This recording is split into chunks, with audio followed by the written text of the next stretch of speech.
This is Audible. The Infernal Heart. The Alastair Stone Chronicles, Volume 9. Written by R.L. King. Narrated by Will M. Watt.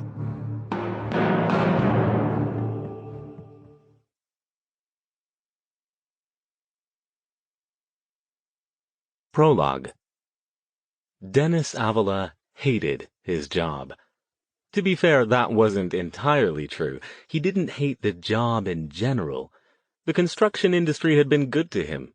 He got along okay with the other guys on the crew, and he liked the fact that he could knock off at quitting time and stop for a drink without his boss being on his case to take a big pile of work home.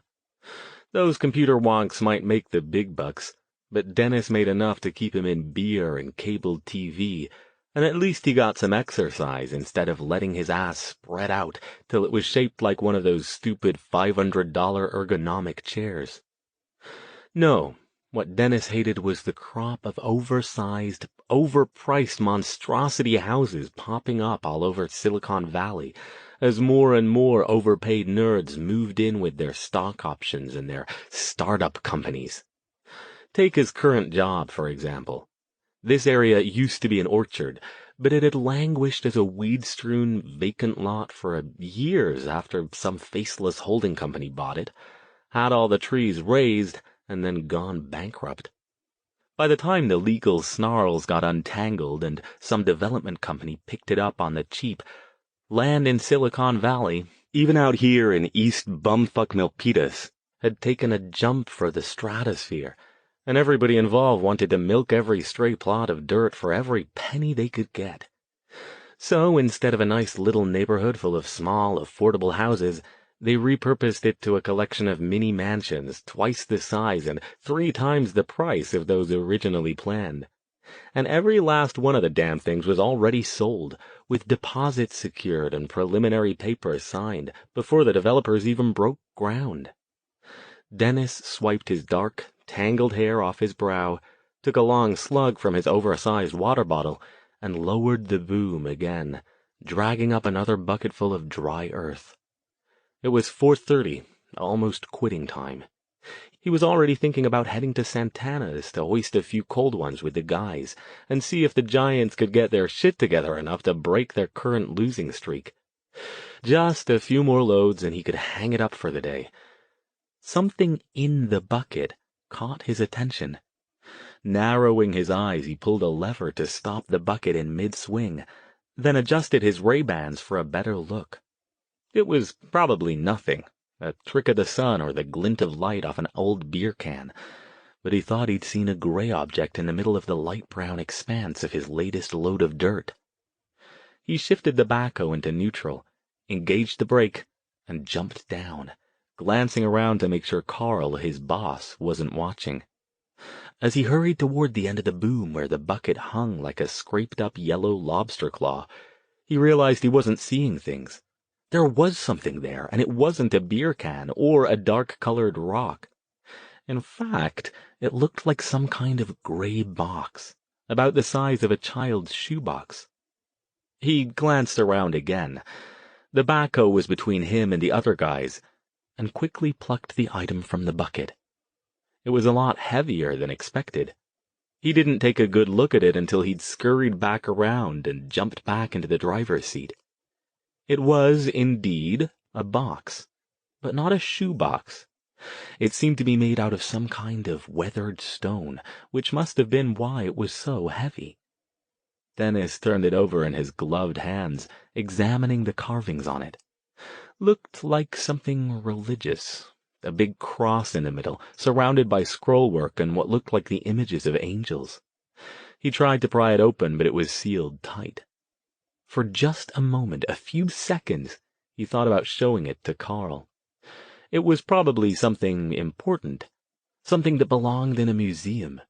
It was down way too deep for it to be buried by kids, at least not any time recently. In these days of increasingly stringent earthquake codes, they had to dig the foundations deeper than they used to, especially for monster houses like these. He probably should hand it over to the authorities so they could figure out what to do with it. He should, but he didn't want to. He studied the box again, his hands tightening on it.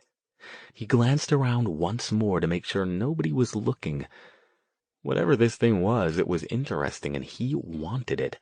Or at least he wanted to see what was inside it before he gave it up. Dennis reached down and grabbed his battered, dusty backpack. He unzipped it and, with one final furtive check, shoved the box inside and zipped it back up. Maybe he wouldn't go to Santana's tonight after all, he decided. An hour later, he grabbed some Burger King from the drive-thru, then headed straight home. If the guys asked him tomorrow where he'd been, he'd tell them he was beat and decided to catch some extra shut-eye. His apartment was on the second floor of a dusty, 30-year-old complex off Center Road in East San Jose. He had the money to move if he wanted to, but it always seemed more trouble than it was worth. This place had everything he needed. It was close to a freeway, the supermarket, and several liquor stores, and the manager was a pretty good guy for a pothead. Dennis even picked up a few extra bucks sometimes doing repairs, because the pothead was too cheap to call a pro and would probably slice his own hand off if he tried to do them himself. As soon as he rattled his key in the door, he heard scratching noises coming from inside. And when he shoved it open, a furry gray and black striped missile hurled itself into his legs, tail pointed straight up. Dennis leaned down to pet the cat. "Hey, Raider, you have a good day, buddy?" Raider wound around his legs, following him to the kitchen as he dropped the Burger King bag on the breakfast bar, his backpack on one of the stools, and grabbed a cold Bud out of the fridge. He jumped up and headbutted Dennis as he sat down. Hang on, you're so impatient," he growled. But he was grinning. He'd never admit it to anyone, but he looked forward to coming home to Raider. Sure, he was a cat and not a big tough Rottweiler or pit bull like some of the guys had for pets, but Dennis spent so much time away from his apartment that keeping a big dog cooped up all day wasn't fair to the dog or the apartment. Raider was self-cleaning, did his business in a box instead of needing to be walked, and seemed quite content to sleep the day away while Dennis was at work. The cat also, and Dennis would have cheerfully punched out anyone who suggested it might be true, loved to snuggle up next to him at night, until he managed to find himself a girlfriend. Raider's was the only warm, affectionate body he was likely to have in his bed. He pulled out his food, a double Whopper and large fries for him, a plain hamburger for Raider, and spread it on the counter. As he did, his gaze fell once again on his backpack. He unzipped it and took out the mysterious stone box, setting it down to examine it as he ate. Raider glanced at it, hissed, and immediately leapt off the counter, ignoring his hamburger. "What's up, bud?" That was weird. Raider never passed up a burger. The cat stopped about 6 feet away, eyeing both Dennis and the box with wary green eyes. His tail was puffed up like a bottle brush. Really weird. Last time Dennis had seen him do that, the neighbor's big, goofy Roddy had gotten loose and was peering in the window at him. Ah, well, who knew what went on in cats' minds? He put the burger on a plate and set it on the floor. "Fine. You don't want to hang out? You can eat it later." He turned his attention back to the box. Under the kitchen light, it looked even older. Chipped, dusty, somehow faded.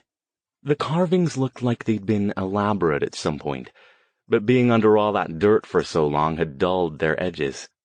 He brushed at it with a napkin, knocking some of the dirt off onto an old newspaper, and eventually revealed the thin line of a seam. No sign of a catch or a lock, though. "I really should take this to somebody," he thought again. If not Carl, who he had to admit would just as likely try to pawn it off for a few bucks as hand it over to the proper authorities, then maybe to Father Rivera, the priest at the Catholic church Dennis attended twice a year, Easter and Christmas, to make his mother happy. After all, it did look religious, And if it was old, it was probably related to the Catholics somehow. Maybe they'd want it back. That was a good idea. He'd do that, he decided. Just as soon as he checked out what was inside. After all, if there were gold coins or something in there, that might change things. The church was rich enough. If he handed over most of the coins like a good boy but kept a few for himself, who would know? Finder's fee, right? He finished the Whopper, then grabbed a steak knife from the rack on the wall. Just to be safe, he donned his heavy work gloves from his backpack, then carefully slipped the blade of the knife into the seam of the box. His heart rate increased. He felt like a kid again, looking for buried treasure. It took him a while of prying, but eventually the knife slid in far enough that he was able to pop the lid off the small box. That's it. Dennis cheered as it fell onto the newspaper, revealing the interior. There weren't any gold coins inside. When Dennis plucked up the dull red cloth covering the contents, all he saw at first was a large wooden cross, simple and unadorned with any fancy scrollwork or metal inlays. Its only decoration, if you could call it that, was a few strange swirling figures carved crudely into it, as if someone had done it with a pocket knife. It took him a second to realize it was resting on something underneath, but he couldn't tell what the hidden object was without moving the cross. Dennis crossed himself. He was still enough of a good Catholic to respect the symbols of the faith, and pulled off his heavy gloves. Gently, afraid it would crumble in his hands, he lifted the wooden cross free of the box and set it on the cloth. Beneath it was what? He couldn't tell. Some sort of shriveled, desiccated object about the size of a child's fist, blackened and dry. Some kind of seed pod, maybe? But it didn't look like a seed pod. It looked alive. And then it began to glow, a faint red gleam that throbbed with slow, steady rhythm against the box's slate-gray sides. Pulsed, like a heartbeat. Dennis stared at it, transfixed. Barely realizing he was doing it, he reached out and scooped the object from the box. Lying in his palm, it continued to glow and pulse. With each beat, it seemed to grow, to plump up as if something were rehydrating it. The more it grew, the more it became clear to Dennis what it was, and by the time it finished and lay there quivering and glowing in his palm, he knew. It was a heart, a human heart. Except instead of red, it was solid black. The only red was the glow around it. It felt warm in his hand. It began to speak to him. And he listened. After a few moments, he picked up the steak knife in his other hand. He gripped it tightly. If his hand shook a little, it didn't stop him from doing what he needed to do. Calmly, deliberately, without taking his eyes from the thing in his other hand, he brought the knife up and sliced it decisively across his own throat. As the knife dropped from his hand and clattered to the floor, he neither moved nor screamed. Instead, he leaned forward, holding himself up with one shaking arm. The last thing he saw before he died was the bright red blood gushing from his slashed throat, spraying and splattering over the box, the cross, and the thing in his other hand, bathing them in hot fluid. The thing was shriveled and desiccated again, but as his vision began to fade and his arm gave way, he saw it had begun to grow once more. From across the room, hidden beneath a chair, Raider the cat watched his human die. He knew he was dead. He could smell it from here. He could also smell something else, something infinitely wrong in a way his simple feline brain could never articulate. The feeling was a deep-down instinct. This is bad. Stay away from it. Raider didn't run. Something told him not to. He merely crouched beneath the chair and watched as something began to form around whatever the bad thing in the human's hand was. It continued to rise until it too was shaped like a human. But it wasn't a human. It didn't smell like a human. It was a thing made of darkness and wrongness and fear. As Raider watched, it seemed to get its bearings for a moment. It stood still, regarding the box and the crucifix on the counter. Without touching either, it turned and crossed to the door. Even its movements were wrong, old and jerky and careful. It didn't even glance at Raider as it passed, just opened the door with a bony hand and left the apartment. It was many hours before Raider was brave enough to venture out from beneath the chair. When he did, creeping carefully over toward the huddled lump of dead flesh that used to be his human, he noticed that whatever the bad thing had been in the human's paw, it wasn't there anymore. The black figure hadn't taken it. Raider had watched the whole process. But it was gone now, nonetheless. The cat pondered the scene for a moment, taking it all in, evaluating one last time to make sure the threats were gone.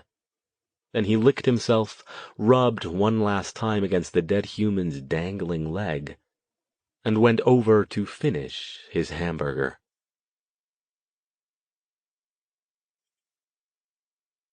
Chapter 1. When someone knocked on the door to Alastair Stone's Stanford office late one dozy July afternoon, he expected it to be a student dropping off a paper, or perhaps Laura, the admin aide, with something for him to sign. "Yes, come in," he called, without looking up from the book he was reading. He glanced up when the visitor didn't speak, and was surprised to see not one of his grad students or Laura's familiar sturdy form, but a neatly dressed 40-ish Asian man wearing a brown leather jacket over a shirt and tie. He carried a hard-sided leather briefcase.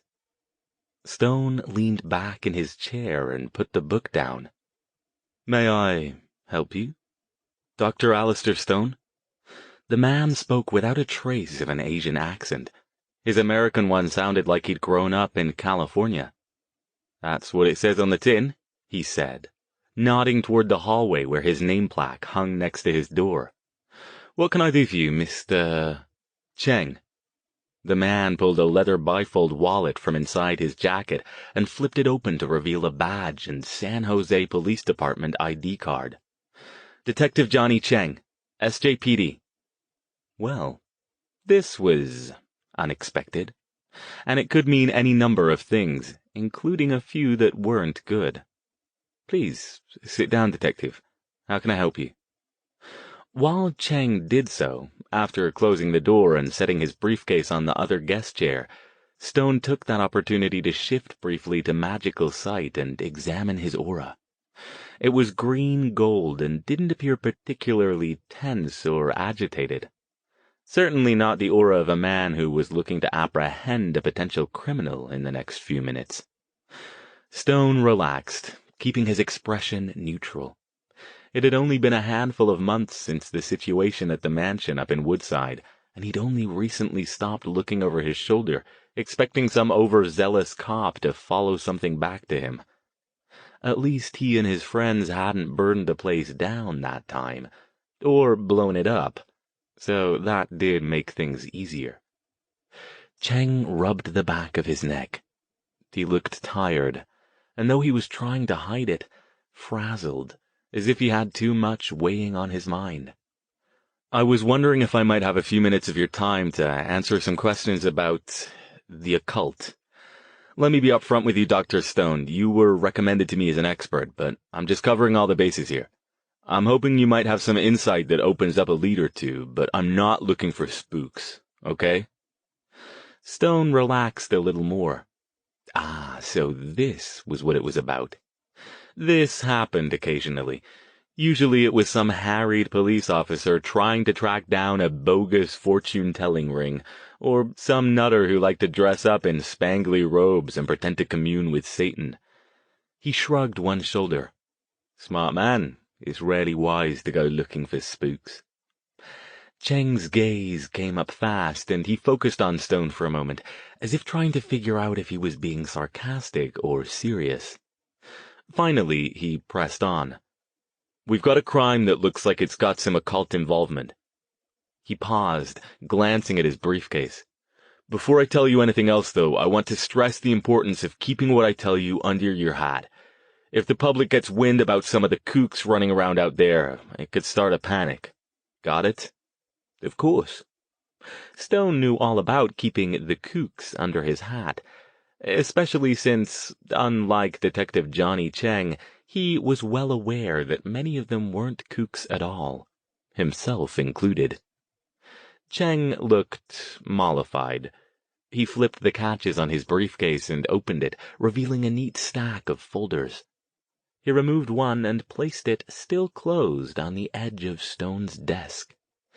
There was a murder last week in South San Jose, and the department has reason to believe that the murderer, or murderers, has some connection to the occult world.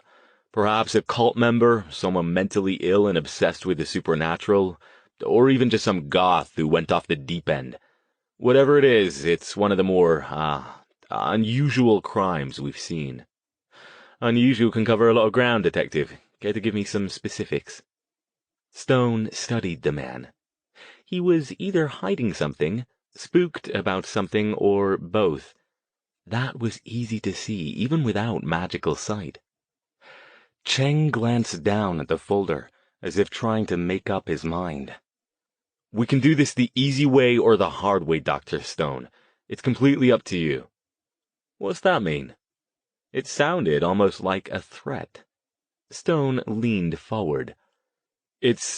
Well, I could describe the crime scene to you, or I could let you see the photos for yourself, but I need to warn you, they're, pretty gruesome. I see. Stone watched Cheng pluck at the corner of the folder. Well, if you want my help with any sort of occult paraphernalia or symbols or whatnot, then having you describe them would probably be worse than useless. Fortunately, I've a strong stomach. Okay, remember, I warned you. Cheng slid the folder across the desk. Take a look and let me know what you think. If you recognize anything or if you've heard of anything like this happening before. Stone took it, aware of the detective's scrutiny of his every expression, and opened it.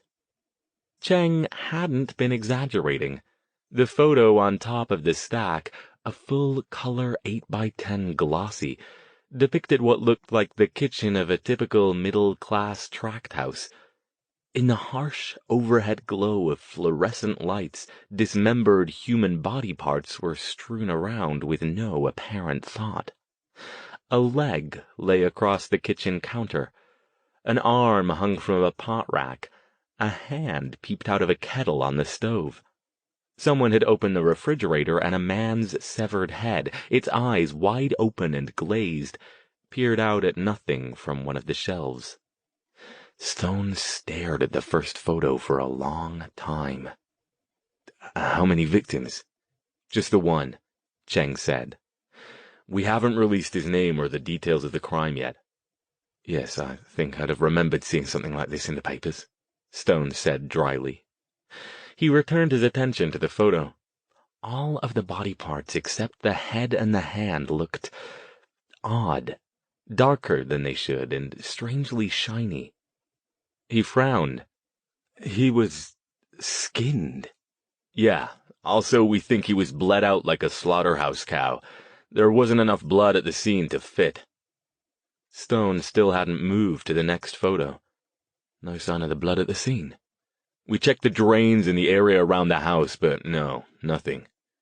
And the skin? That's gone too. Stone nodded, only half listening. Where's the torso? Next photo.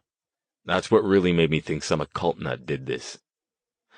Stone slid the first photo to the back of the stack and looked at the second.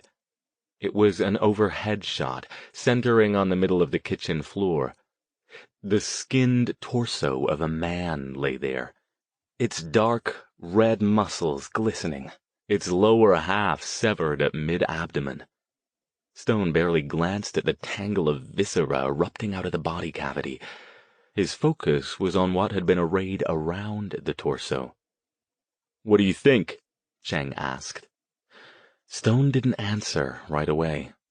Whatever it wasn't a typical circle, at least not a type he'd ever seen before. Several sigils had been drawn on the floor in what looked like blood, and arrayed around them were other objects.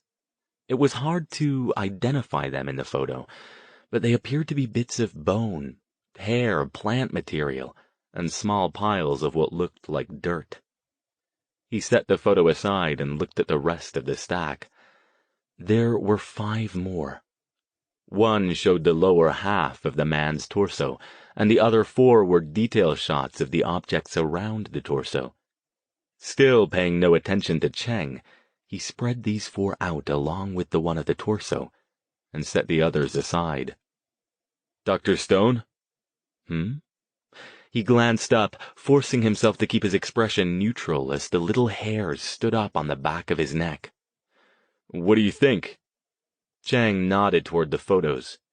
"Is there occult involvement?" "Oh, most certainly. What makes you think so?" Stone indicated sections of the photos with a pen tip as he spoke. "See the writing there, and the bits. That's a classic sort of primitive ritual setup." "Ritual?" Cheng frowned. "What kind of ritual?" "Well, let's remember, we're not dealing with real magic here, of course. I can't tell you too much without seeing the actual crime scene. That's not possible, I assume." "Sorry, no. I'm going out on a limb a little just contacting you in the first place." Stone nodded. He'd expected that. Most cops didn't want his kind contaminating their crime scenes with their supernatural hoodoo. "May I keep the photos for a few days? I think I have some books that might prove useful, but I'll need some time to do the research. Fortunately, I've got a light class load this summer." Cheng looked uncomfortable. "Are you sure you need them? If those get out to the press—" "You have my word, Detective. I'll keep them to myself. But you did ask for my help. I might be able to help you learn a bit more about your murderer if you let me do what I'm good at." There was a long pause, but finally the detective sighed and snapped his briefcase shut. "Yeah, okay, fine. I'll come back for them at the end of the week. Can you give me anything to go on right now?" "Well," Stone said slowly, "you're likely looking at someone who fancies himself a demon, or someone who communes with demons." "A Satanist, you mean?" "Probably not. Satanists aren't this primitive. Somebody's been doing his research. This, whatever it is old." Cheng took that in, obviously not believing much of it. "Okay," he said, and then winced. "Oh, damn, one other thing I forgot to mention. The guy's liver was missing." Bloody hell, Stone thought. Not the best thing to forget. Cheng must have spotted something in his expression. "Is that part of the ritual too?" "No idea. It might be some sort of weird cannibalism thing, but I doubt it. Cannibals wouldn't leave that much usable meat." Stone's mind went back to a situation he'd dealt with many years ago, soon after he'd arrived in the Bay Area. But unless another group of ghouls had shown up in the area in the meantime, this didn't look like their methods. And anyway, most ghouls were scavengers, not killers. Cheng's eyes narrowed and his expression sharpened. Once again, he looked like he was trying to figure out if Stone was serious or messing with him. Finally, he settled for standing. "Okay, well, thanks, Dr. Stone. Like I said, I'll call you in a few days to get the photos back and see if you've come up with anything." Stone nodded. As the detective shook his hand and prepared to leave, he said, "Oh, one other thing, Detective." "Yes? Have there been any other similar crimes that you're aware of?"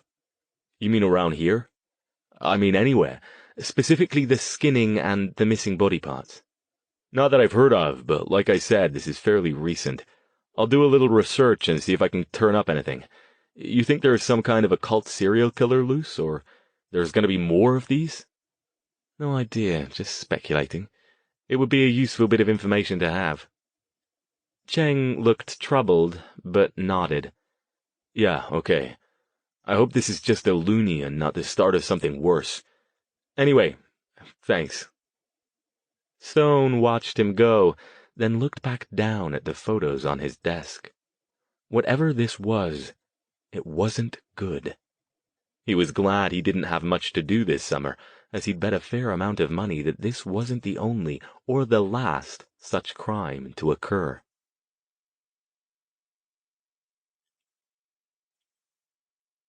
Chapter 2.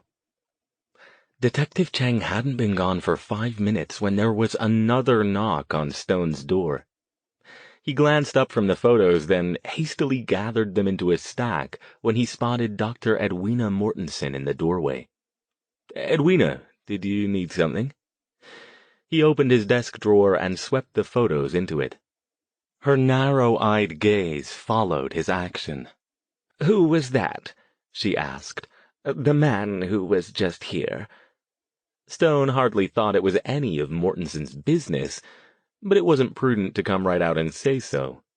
"Why?"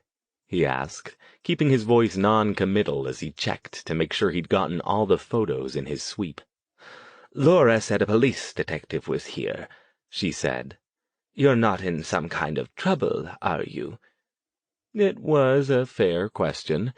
Though no one had ever managed to pin anything on him, Stone's involvement in various supernatural activities over the last few years had made for some odd interactions at work. Only a few months ago, Mortensen had been convinced he was dealing with some kind of drug addiction issue due to his perpetual exhaustion and odd actions. The truth would have been far more difficult to explain. No trouble. "May I come in?" He couldn't very well stop her. Technically, she was the head of the Occult Studies Department, though that meant very little in their 3-person outfit. He waved her to the same chair Cheng had occupied a few minutes ago. She sat down, arranging her flowing skirts around her. Today she wore deep blue, accented with her usual overabundance of tasteful silver jewelry, necklaces, bangle bracelets, and rings. Her long, iron-gray hair was pulled back into a bun that made her look like something halfway between a stern grandmother and a prison matron. "So, if you're not in trouble, why was a police detective in your office?" Stone sighed. Mortensen was out of line with the question, but she knew as well as he did that not answering it would be worse than just telling her what she wanted to know. Normally he'd relish a little verbal sparring with her, but today all he wanted was to get away from here and home to his books so he could research the odd symbols around the body in the photos. He wanted my expert opinion on something. "Oh." Her carefully sketched eyebrows went up. "They've got a crime they think has some occult involvement, so he wanted to see if I had any thoughts." "I see." If Stone didn't have to work with Mortensen every day, and if she didn't have the power to make his professional life difficult, her reaction would have amused him. Or rather, he'd have allowed his amusement to show. He could almost see the gears turning behind her high forehead as she tried to work out why the detective hadn't consulted her, as the senior member of the department, first. She knew full well why, of course, and she knew Stone knew too, which was why she wasn't saying anything else. As long as she didn't acknowledge the elephant in the room, she could pretend it didn't exist, crouching there behind Stone's file cabinet with a manila folder perched jauntily on its head. "Indeed," she said. "Is there anything I might assist with?" It really wasn't kind, letting her curiosity bubble up until it threatened to pop the top of her head off, but there was no helping it. He waved her off. "Thanks, it's appreciated, but I've got it under control." He couldn't suppress a cheery smile. "Don't worry, I'll deal with it on my own time. I know how busy we are around here." Her expression sharpened. She made a humph sort of noise and rose from the chair, but otherwise kept her expression neutral. "Well, if there's anything I can do to help, please let me know." I will absolutely do that, Stone said. Thank you, Edwina. She paused, as if trying to decide if she wanted to say anything else, then nodded curtly and stalked toward the door.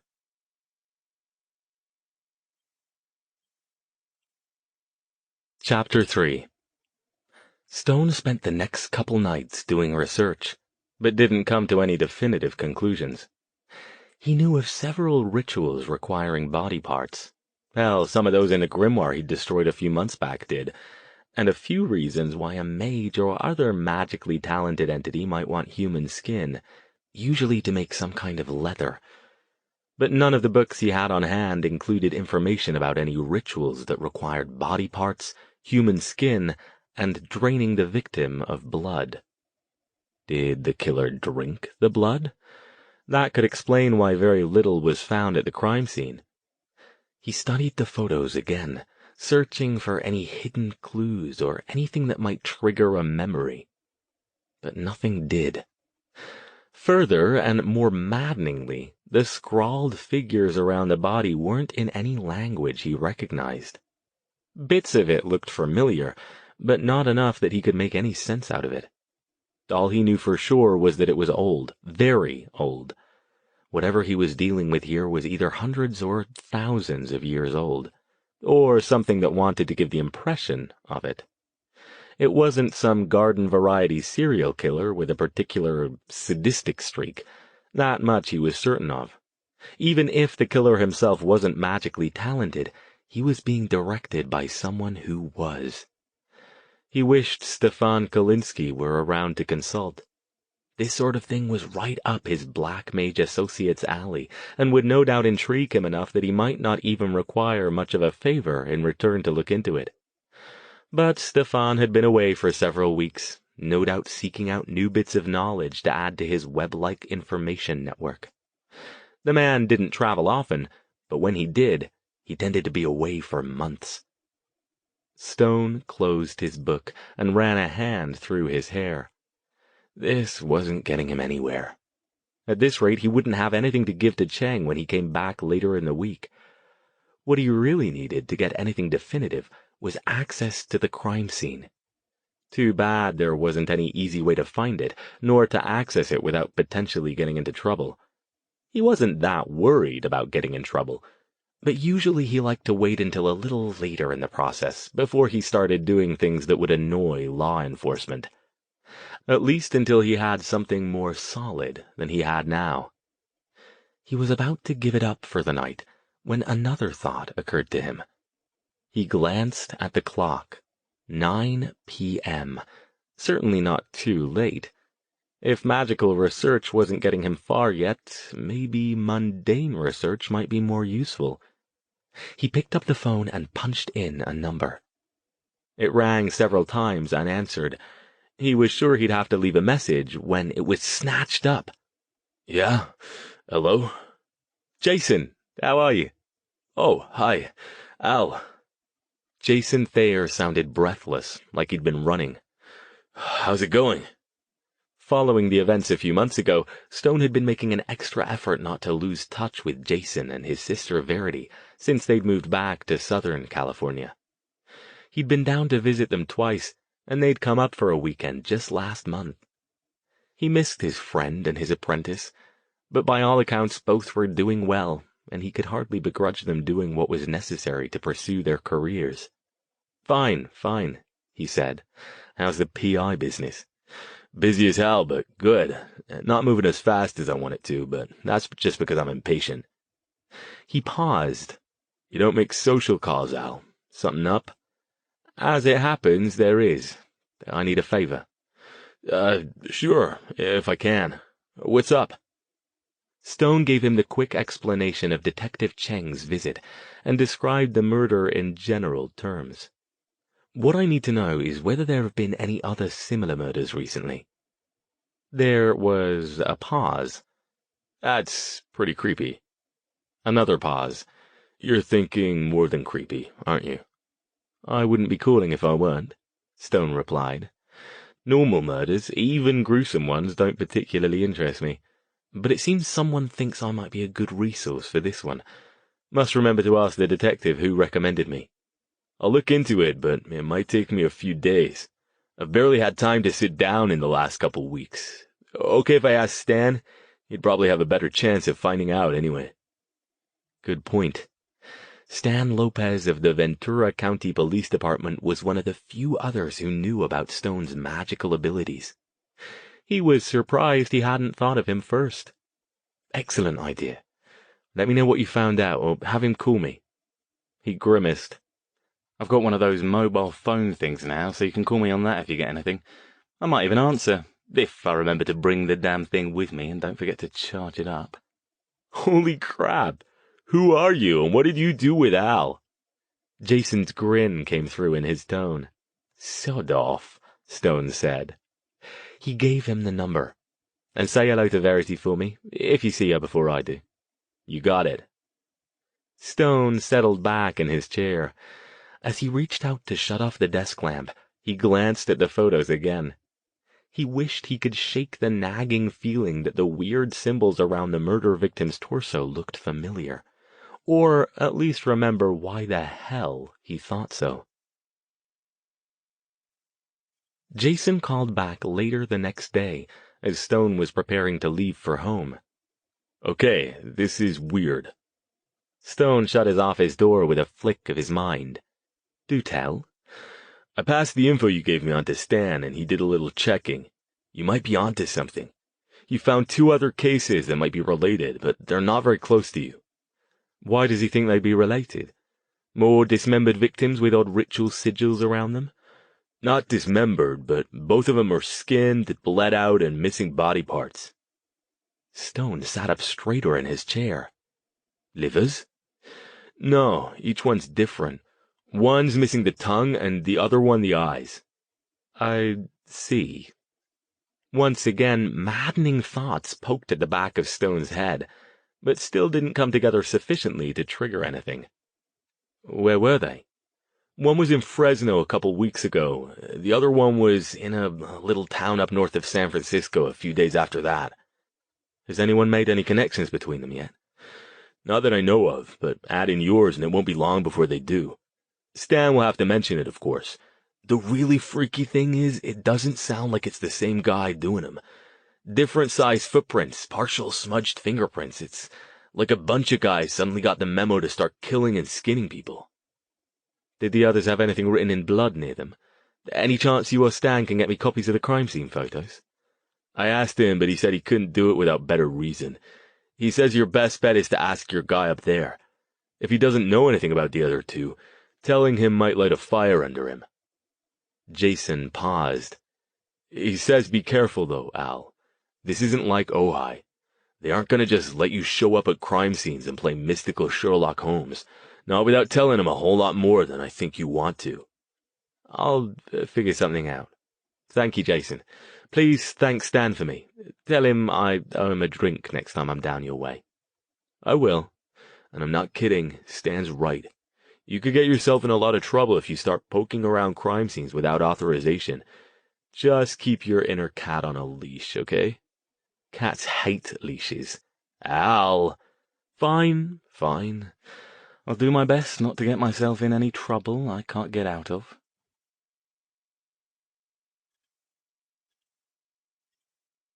Chapter 4. Cheng called Stone back 2 days later. So, did you come up with anything? Maybe. Can we meet somewhere? Stone didn't want to reveal anything over the phone, especially not that he'd been doing an investigation of his own. I can't just come to your office again? Best if you don't. One of my colleagues is a bit, overly curious about why you were here the last time. Cheng named a coffee shop in Mountain View. The place was nearly deserted during the lazy post-lunch rush lull. Stone tossed a folder full of photos on the table and sat down with a cup of coffee. What did you come up with? Cheng asked. He riffled through them to verify they were all there, then put them back in his briefcase. I hope you got something, because my higher-ups are hassling me about even pursuing this angle. You heard about the 2 similar crimes, I trust? Stone watched him closely to get his initial reaction. Clearly, the detective had heard. His eyes narrowed. "How did you find out about them?" "I have contacts, too. By the way, on the subject of your contacts, you mentioned that someone had recommended me to you. Who was that? Is it important?" "I just want to know. I haven't consulted on too many police investigations, but enough that I can't narrow it down." "Guy named Kasner, down in Ojai. He said you helped him out with the situation down there last year." "Ah, yes." Given that he knew it hadn't been Stan, the answer shouldn't have surprised him. Lieutenant Peter Kasner was as mundane as they came, every shred of his being rebelling with stubborn fervor against being compelled to accept the existence of supernatural forces in the world. Sure, he had no choice for a while following the massacre in his small town, unable to construct an adequate mundane cover story for the events that had occurred the night the murderous spirit called He of Many Faces had been defeated. But Stone had made a bet with himself that a month wouldn't pass before the man came up with some excuse for why the events had all been a huge misunderstanding, something in the water or a byproduct of the summer heat. Still, if Kasner had recommended him, then he hadn't completely shut down the possibility. It was more than Stone would have given him credit for. Maybe he should tone down his tendency to underestimate mundanes and their capacity for dealing with things they didn't understand. "So," Cheng was saying, "you got anything or not?" "Not much," Stone admitted. "I still think you're dealing with someone with a strong knowledge of the occult, a flair for the dramatic, and who fancies himself connected with demons or similar so-called evil supernatural beings. You know anybody like that?" "Well, me. Except for the demon bit." Cheng gave him a look. "Somehow, I don't buy you as the skin people and chop them up into pieces type. Could be I'm more depraved than I look. But true, you can be reasonably sure it's not me. You can also be certain it's not any of the other occult studies faculty at Stanford. Old Hubbard couldn't be asked to drag himself away from his horror novels once he leaves work. And Mortensen might be a bit unsettling, but she's hardly a serial killer. Anybody else you know? Other colleagues? Maybe people you've met?" "I'm afraid not, Detective. Besides, my sources tell me that the crimes weren't even committed by the same person." "Your sources are pretty well informed," Cheng said, frowning. "Don't worry, I'm not getting anything I shouldn't be. I have a friend in law enforcement down in Southern California. He was connected with the unpleasantness in Ojai, too. He didn't see any harm in sharing some of the details with me, especially after he found out you were consulting with me. I can give you his name if you like." Cheng sighed. "No, it's okay. I knew this was a mistake. No offense, Dr. Stone, you did what I asked you to, and I appreciate it. But I'm no farther along than I was before, and now I'm getting the reputation of being a crackpot on top of everything else."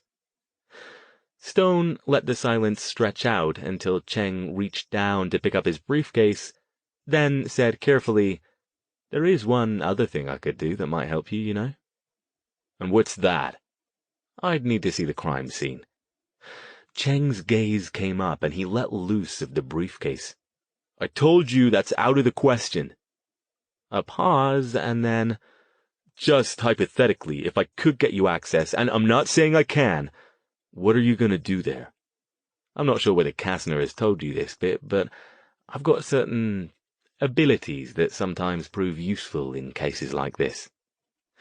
He sipped his coffee and kept his gaze leveled on Cheng. Let's see if he's even more hopelessly mundane than Kastner was. "Abilities?" "Yes." "What kind of abilities?" Stone shrugged.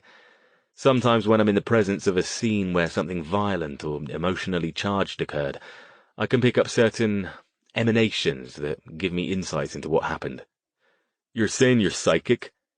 Cheng looked like he wasn't sure whether to roll his eyes or get up and leave. "I wouldn't call it psychic, per se, but it's worked in the past. Ask Kastner if you don't believe me. Ask him about what happened at the Ayala house." Cheng's dark eyes focused on him for a beat too long. Then he sighed again and picked up his case. "I'll get back to you, Dr. Stone. Don't hold your breath, though. I have no idea how I'm going to spin this to the higher-ups, or even if I want to bother trying. Thanks for your help.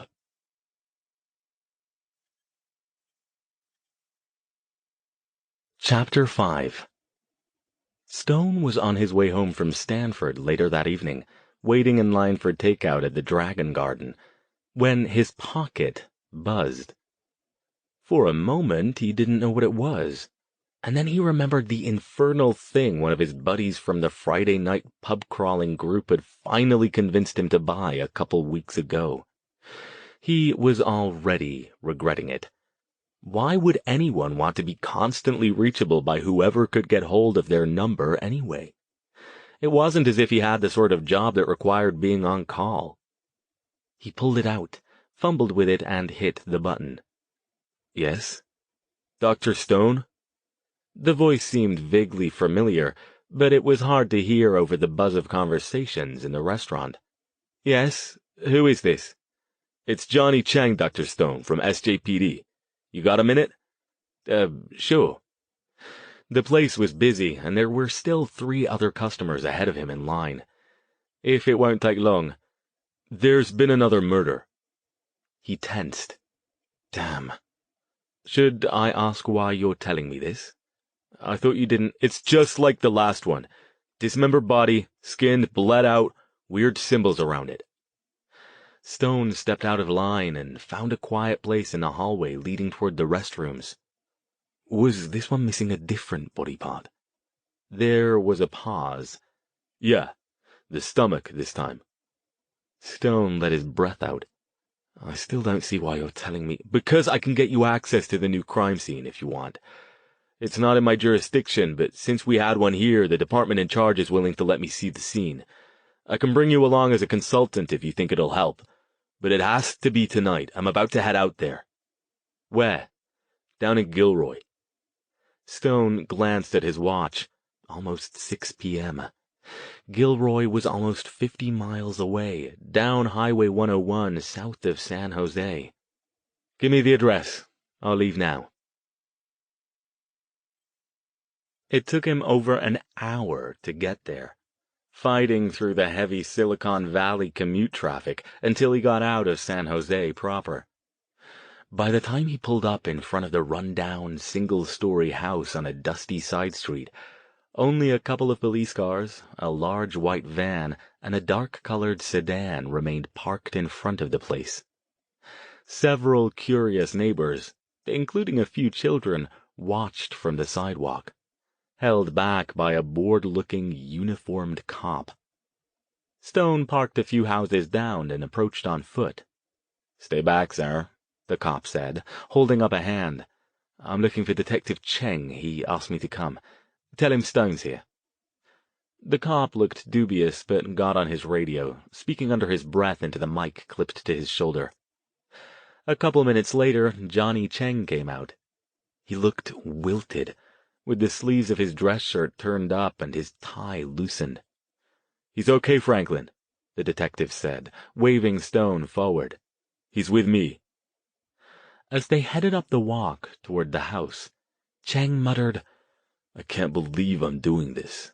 But I guess it isn't like we've never used psychics on cases before. Just try to keep quiet about it, okay? You don't dance around or chant or anything, do you?" Stone raised an eyebrow. "Detective, do I look like the sort who dances around and chants?" "Hey, you never know." He nodded toward the house. "I warn you, the body parts are gone, but the aroma's pretty overpowering in there. Apparently nobody found the body for a couple of days, and with how hot it's been..." They donned gloves and protective booties just outside the door. Stone noticed all the windows were open. They were probably trying to air the place out. Nonetheless, as soon as he followed Cheng inside, the stench hit him like a wall. He'd smelled decomp before, but even the ripe body he'd found in the old barn down in Ojai hadn't been this bad. He gritted his teeth and kept moving. He deliberately didn't switch to magical senses yet. He wanted to get the full effect once he reached the actual scene of the murder. The house was small and unkempt, with ratty discount store furniture and stained carpeting that was probably older than stone. They entered through a tiny living room with a couch, chair, and old-style tube TV, and headed for an even tinier dining room, containing a table that looked like it had been liberated from someone's patio. Other cops and techs in coveralls moved around the area, making notes on clipboards and snapping photos. All of them ignored Stone and Cheng. "You sure you want to do this?" Cheng asked. "Last chance to back out." "Absolutely. You've brought me all the way down here. Let's see if I can help you." "In here, then." He indicated an archway on the other side of the dining area that clearly led into the kitchen. Stone's first impression when he paused in the doorway was that there wasn't nearly enough blood. The cracked floor, which had at one point been white, but looked more yellowish-gray these days, sported a few dried, rust-colored streaks, each one marked with its own small yellow number tag, and one somewhat larger series of swirly stains in the middle of the floor. If Cheng hadn't shown him the photos from the previous crime scene, he'd never have believed that a dismemberment of this level could have been performed with such minimal blood loss.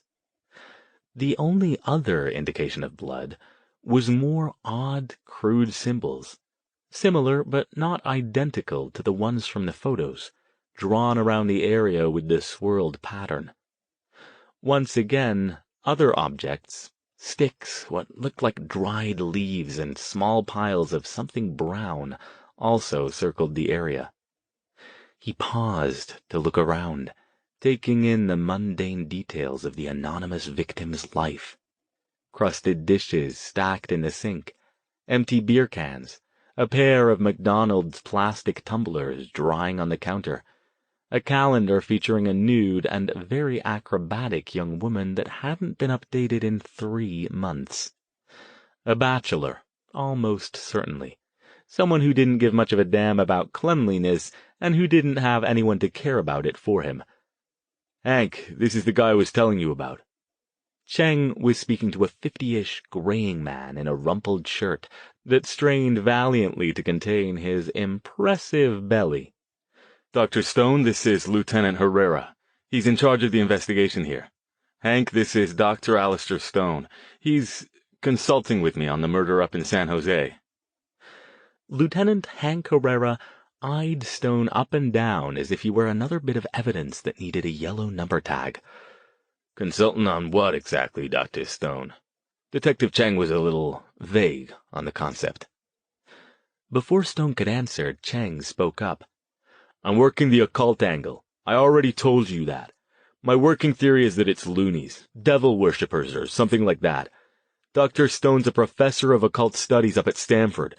He wanted to get a first-hand look at the symbols since they've been present at all 4 of the murders now."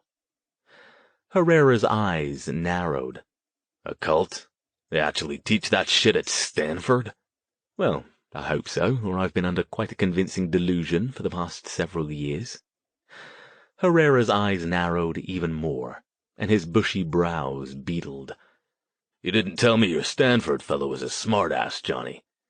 "He wanted to get a look at the scene," Cheng said quickly, shooting a glare at Stone. "Is it okay if he just takes a look for a few minutes?" "You mean, like, alone?" "I'll be here with him."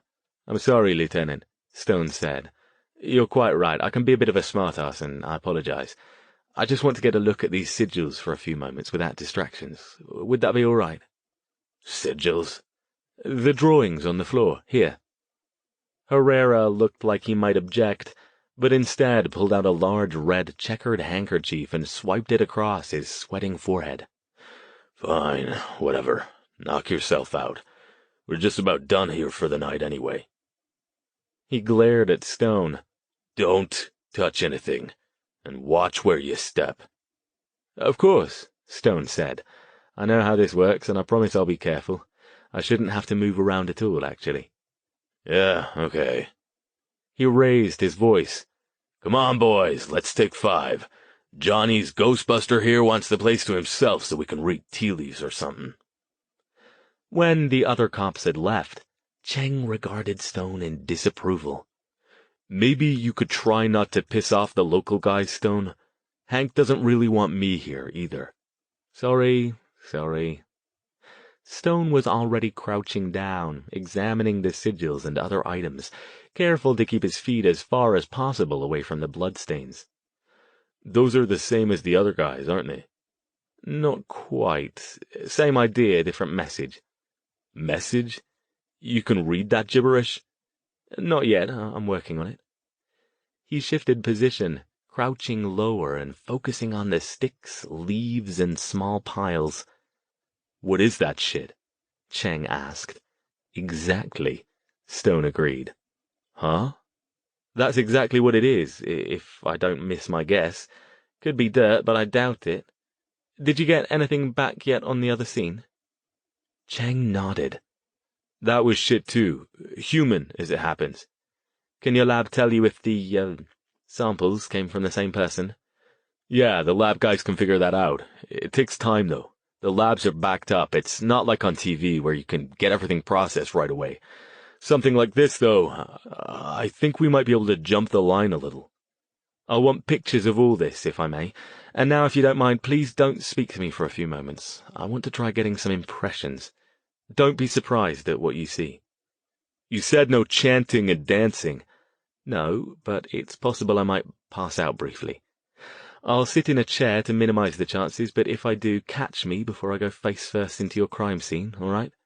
I doubt I'll endear myself further to Lieutenant Herrera if I do." Okay. Sure." Cheng grabbed a chair from the dining area, placed it in the doorway, then settled down in another one where he could keep an eye on the proceedings. "Let me know if there's anything I can do to help. Just stay quiet until I tell you otherwise," Stone said. He turned away from the detective, put the chair down in front of the scene, and sat down. This wasn't going to be pleasant, but there was no way around it. If he wanted to get any feel for who, or more likely what, was committing these crimes, he'd have to take a look with magical sight. With a scene this fresh, he should be able to get some good impressions. Hell, he could practically feel the leftover psychic energy from the crime scene just using his mundane senses. He took a couple of deep breaths, dropping down into the meditative state that let him do his best work, and then shifted his perceptions. The room lit up. He shuddered as wave after wave of unwholesome energy washed over him. Most of it concentrated around the area in front of him, with the scrawled sigils glowing brightest of all in a sickly, murky red. The power was already fading from them, but not as much as he might have expected. That meant they must have been truly impressive when they were fresh. Stone struggled to keep his senses open, focusing on letting the visions come as they would without judging or trying to interpret them. The time for interpretation would come later. It didn't always work this way for him, though over the years he'd gotten better at it with practice. His old friend Madame Juan was much more adept than he was at this sort of thing. She could read scenes with much lower emotional or psychic leftovers than he could. But when the level of impression was this powerful, it was easy enough to at least get something. He scanned the rest of the room, noting places with vestigial glows that were probably where other body parts had been placed, and then zeroed back in on the floor in front of him. Almost unconsciously, he leaned forward in the chair to get a better look. The muddy red glow surrounded not only the sigils, but also the little piles of leaves and twigs and excrement arranged around the area. He narrowed his magical eye, blocking out everything but the actual sigils. They were the key, he was sure of it. All he had to do was remember where he'd seen the language before, and then he'd be that much closer to translating it. The sensations hit him hard. Hatred, lust, impatience, frustration. He struggled to keep his senses open, to receive without blocking. Whatever this thing was, it was potent, but somehow incomplete. He wasn't even sure what he meant by that, but the impression was strong. He sensed latent, growing power, perhaps the reclamation of something very old, a cold, calculating mind. And amusement. "Dr. Stone!" Stone snapped out of his trance as something shook him, hard. "What?" Cheng was staring at him, wide-eyed, gripping his shoulders. "You okay?" "Why wouldn't I be?" he snapped. "I told you not to—" "It's been almost 20 minutes. Herrera's getting antsy, and you look like you were about to keel over." His head swam, and cold sweat gathered on his forehead. 20 minutes? It hadn't seemed like that long. He'd barely started. He ran a hand through his hair, checked his watch to verify Cheng's words, and stood, swaying a little. "Sorry, I sometimes lose track of time when I get focused." Glancing past the detective, he spotted Herrera and a couple of the coverall-clad cops hanging out on the edge of the dining room, looking impatient. "Did you find anything?" Cheng murmured. "Yes, I think so. Do you want me to tell the class or save it for later?" Cheng waved Herrera in. The other cop looked stressed as he entered the kitchen. "Go for it." "Well," Stone said, indicating the scene, "your murderer is male, but you probably already knew that. Actually, I think there were 2 people here." He pulled out a notebook and began sketching the sigils as he spoke. "That's impossible," Herrera said. "We found prints, but only 1 set, aside from the Vicks. His friends say he never has anybody over at the house." "I'm just telling you what I saw. I also don't think your murderer is the same person as whoever committed the others. In fact, I'd put money on each murderer being different. I'm guessing you've got a situation where one person is directing the operation and somehow recruiting others to carry out the actual murders." "What about those sigil thingies? Can you read those?" "Not yet, but as nearly as I can determine, your killer, or the person who's pulling the strings, thinks he's trying to summon up a demon of some sort, or at least make contact with it." "Demon?" Herrera snorted. "Come on, Dr. Stone, be serious." "No, it makes sense," Cheng said. "There's a lot of loonies out there, trust me. Maybe you don't see them often down here, but we get them where I am, and even worse up in the city." "So why's he skinning and bleeding out the Vicks? And how come he's taking body parts?" "That's a good question. I'm still working on that. Blood and body parts are often components in dark rituals, and sometimes your particularly bad cases will use human skin to create a binding for something important to them. Books of spells, journals, that sort of thing." "Hell, they must be making a whole damn library if that's the case," Cheng said. "How much skin does it take to bind a book?" "I'm not saying for certain that's what he's doing," Stone said. "There are any number of possibilities. Remember that film Silence of the Lambs? Perhaps he's making himself a suit." Herrera gave him a look he'd gotten used to over the years, the kind that wondered if he was serious or playing some kind of deadpan prank. Okay. That's, great. So, you done? We want to finish up and head out pretty soon." Stone nodded. "I'm done. Thank you, Lieutenant. I appreciate your allowing me to examine the scene." Outside, Cheng stopped Stone before he got to the sidewalk. "Are you sure that's all you found? I kind of got the feeling you were holding back a little." Stone regarded him for a moment. Sharp guy. Sharper than Herrera, that was sure. "I didn't get the impression that Lieutenant Herrera was giving the situation the level of respect it deserves."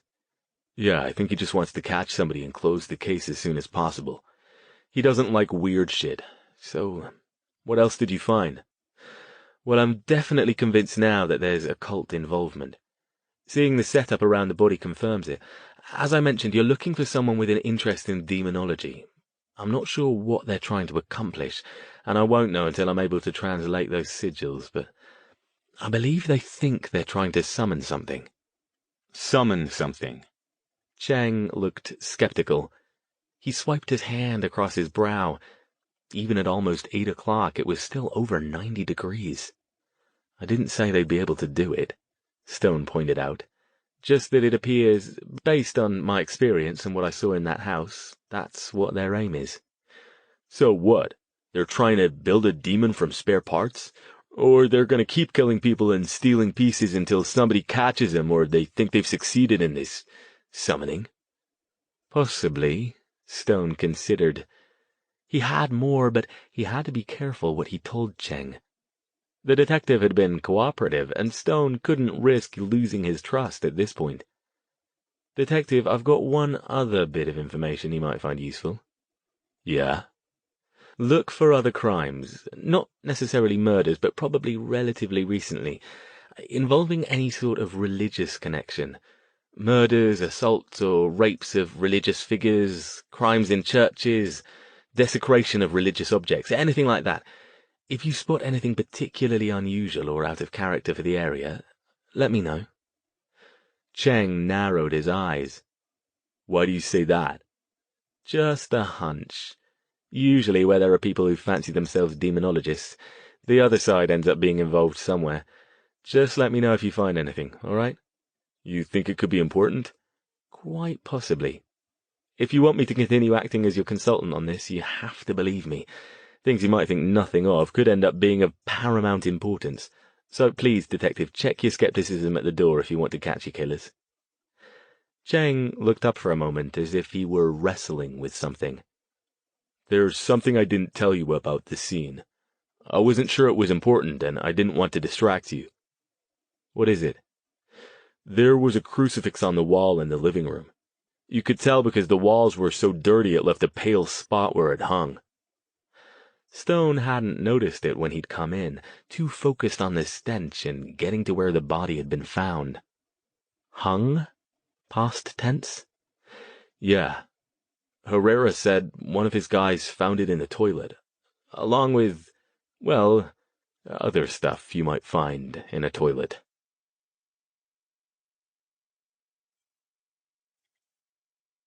Chapter 6. Traffic was much lighter as Stone headed back toward Palo Alto. Not that he noticed. He was so busy mulling over what he'd just witnessed and experienced that he was driving mostly on autopilot. He couldn't tell Cheng the truth, of course. The man was trying valiantly to acknowledge an occult connection to the murders. But to him, occult meant nothing more than horror movies, devil worshippers, and charlatan psychics and ghost hunters. He was more open-minded than most cops who'd asked Stone for a consultation, but that didn't mean he wasn't looking for cults, or maybe jaded kids drawing pentagrams and wearing devil horns while they chanted nonsense and tried to summon demons. The problem, the part Stone couldn't tell Cheng without risk of being locked up himself, was that sometimes the demons were real. Okay, not demons per se. At least Stone had never encountered an actual demon in the religious sense. He wasn't exactly an atheist. Any mage worth the title couldn't get away without acknowledging the possibility that something out there had a hand in the creation of the universe. But he was nonetheless an avowed agnostic, with a healthy and thorough distrust of organized religion. Thus, he found the idea of demons and angels battling in some endless celestial war to be more than a little far-fetched. But that didn't mean there weren't things out there that could do a pretty good job at putting on all the trappings and acting like demons. Given the circumstances, it hardly made a difference. What they were dealing with here was some sort of supernatural entity, spirit, demon, monster, whatever they wanted to call it, that was trying to accomplish some purpose. What that purpose was, he wasn't sure yet. Based on his past experience and his studies, its actions didn't make sense, at least not when taken together. Some supernatural beings liked blood. Some, including some very human mages, skinned their victims to make leather, either to bind grimoires or to fashion some kind of costume. The dismemberment was unexpected, but not entirely unheard of. Likewise, some of the nasties from the other side took trophies, which could explain the missing body parts. If Stone had encountered any of these practices separately, they wouldn't have surprised him. But seeing them all together didn't make sense. He had no idea what the Hell, let's just call the damn thing a demon, for lack of a better word. Demon had on its mind, or even how directly it was involved in the proceedings. It could already be in the world, either directly or manipulating from behind the scenes, or it could be making contact with earthly agents to do its bidding, possibly because it wanted to be summoned here. But if that were true, then why?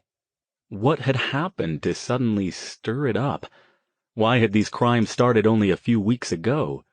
If he were to check harder, would he find more of them, further back in time or more distant geographically? Or was he looking for some event that might have, awakened it, contacted it, captured its attention? The other thing that troubled him was the sense of incompleteness he'd felt when he examined the scene. Were the murders designed to help it finish something or bring something together? If so, he had a feeling he'd better figure out what it was before it had a chance to finish, or these murders would look like child's play in comparison. He cranked up the BMW's air conditioning to near Arctic levels. He still had some time tonight. He'd consult a few more of his books with the new information in mind and see if he could turn up anything. If not, and if Cheng didn't call him back soon, he might just have to take a trip home to England and see if anything in his library there would prove helpful.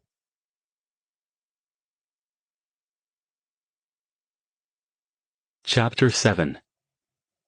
The next morning, when Stone showed up at his office, following an uneasy night, haunted by demonic images and visions of bloody, frustratingly shifting sigils, Edwina Mortensen fell in behind him and stopped in his doorway. He glanced up in the act of setting his battered leather briefcase next to the desk, still holding a steaming cup of industrial-strength coffee. "Morning, Edwina. Something I can do for you?" She held a copy of the San Jose Mercury News folded open to the local news page. Her face set in a disapproving frown. She dropped the paper on the desk in front of him. "I take it this is what you were consulting with that police detective about?" Stone looked at the page. "Police have few clues in occult-style murders," the headline read. It wasn't the headline that caught his attention, though. It was the accompanying photo. It showed the outside of last night's victim's house in Gilroy, and included a clear shot of himself and Detective Cheng as they headed out toward the street. The caption beneath the photo read, "San Jose police are consulting with Stanford professor and occult expert Dr. Alastair Stone on an unsettling series of brutal murders." Damn. He hadn't spotted anyone with a camera when he left the house, but he hadn't really been looking either. Yes, that's the one. Frightful photo, isn't it? Do you want to fill me in on the rest, or shall I read it myself? Before she could answer, his desk phone rang. He held up a finger to stop her from responding and picked it up. "Yes?" "Dr. Stone, this is Mike Wolfe from the Chronicle. I was wondering if you could—" "Lovely. I'm sorry," he said, cutting the man off. "I've no comment. Terribly busy. Good day." He hung up and sighed at Mortensen. "Well, that's unfortunate. I'll have to ask Laura to screen my calls until this mess blows over." "What mess, exactly, if you don't mind my asking?" She indicated his guest chair, and when he waved her toward it, sat down. "The article is light on details, but it sounds like they're looking for some sort of cult serial killer." Well, the proverbial cat was out of the bag now. It wouldn't hurt to toss Mortensen a bone. "I can't go into details. The detective made me promise I wouldn't, but yes, there's definitely some sort of occult connection. I was trying to help them out, but I didn't know it would land me in the newspaper." Mortensen consulted the paper. "Sources close to the investigation," she read, "state that as in 3 other similar murders, including one in San Jose, the body was mutilated and odd symbols were found scrawled in blood at the scene." Her gaze came up. "Odd symbols?" Stone's phone rang again. He punched the voicemail button.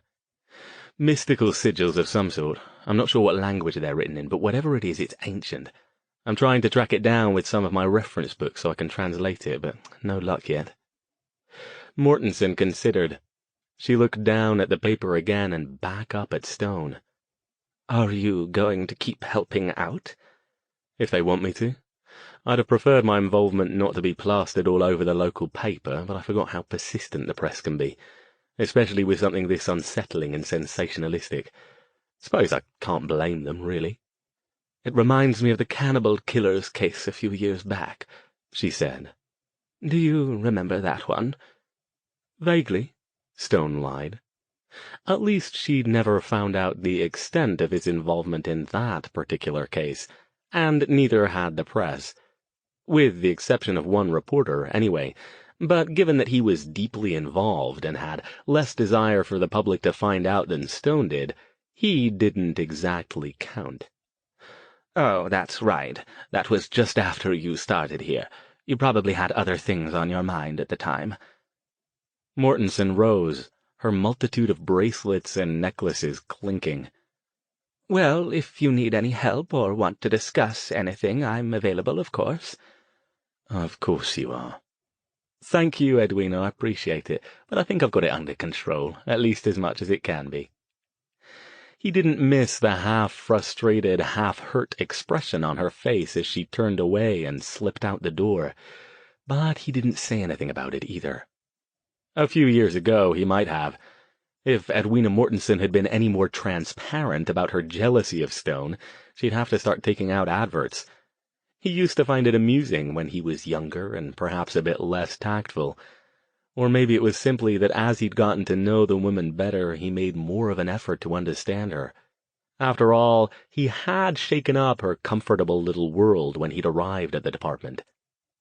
Mackenzie Hubbard, the other occult studies professor, was different. He was as jaded and cynical as Mortensen, but as long as he was allowed to carry on as he had been for the last several years, do as little as possible and have enough free time left over to continue working on his impenetrable horror manuscripts, he was fully willing to let Stone come in and dominate the limelight. Stone doubted he'd even notice the news story, let alone that he'd bother himself sufficiently to come by and discuss it. Mortensen, on the other hand, suffered from an unfortunate combination of traits. A deep passion about her subject, coupled with a level of natural charisma that wouldn't compare favorably to some particularly ambitious species of mollusk. The bottom line was that while she tried hard to engage her classes regarding her particular interests, mostly the origins and evolution of classic supernatural favorites such as vampires, werewolves, and psychic phenomena, her prickly personality and tendency to get huffy when challenged meant her student evaluations were consistently unfavorable. Stone knew, with no particular conceit, that his more dynamic teaching style, popularity with his students, and the success of his published papers grated on Mortensen. So he supposed he should give her credit for being as professionally pleasant to him as she had managed. That didn't mean he was planning to consult with her on Cheng's case, though. While it was dimly possible she might come up with something helpful, the risk of her discussing the events with others was too high. As far as he knew, so far he was the only one who knew this wasn't just a bunch of sadistic, devil-worshipping crackpots, and it was probably safer if he kept it that way. At least for now. He only had one class that day, but the moment he showed up, Stone knew it had been a mistake. At least 5 of the students had folded copies of the Mercury News in front of them, and others conversed in 2s or 3s in the tiered aisles of the lecture hall. He threw his briefcase down on the desk with a smack, then perched on the front edge, facing the startled class. "Right then," he called. "I can see we aren't going to get a damned thing done today until I've satisfied your curiosity, so let's have it. 5 minutes for questions, then we'll get on with the lecture. Fair enough?" The students looked surprised, but quickly hurried to their seats. One young man called out, "So it's true? You're consulting with the cops on some serial killer thing?" "I can't really claim the photo isn't me, so yes, I am. And I can't say much about it because I've been asked not to." "Is there a supernatural connection?" asked a woman with purple hair and a nose ring. I mean, if they're asking you for help, it must be, right?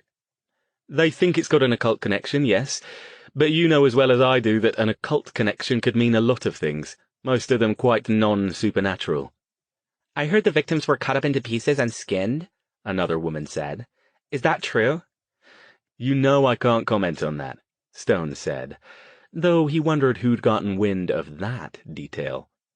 He supposed there was always at least one person at the police department who could use a few dollars under the table from a less than scrupulous reporter. They asked a few more questions, and he either answered them or deflected them, depending on how much he'd have to reveal. As he glanced at his watch and noted the allotted 5 minutes were almost up, a thought struck him. "I've just had an idea," he said. "Since you're all obviously curious about this, and I'd like to get back to today's lecture, since it will be on the next exam, I'll make it an optional extra credit assignment. Do some research for me. Track down whatever news sources you can get a hold of about the case, and see if you can discover any occult phenomena, supernatural creatures and so forth, that might be connected to such a case." He turned away from them toward the whiteboard, pulling a piece of paper from his pocket. Shielding the paper with his body, he drew 3 of the sigils from the murder scenes, 2 from the one he'd first seen in the photos Cheng gave him, and 1 from the one he'd seen in person. There's something to get you started. See if you can find the origin of those sigils, or make up something plausible if you can't. Then take what you know and what you've discovered and pitch your hypothesis to me. You can be as fanciful as you like, but sell it to me with your research. Do you think it could be a vampire? A werewolf? A secret cult of Satanists? Make me believe it.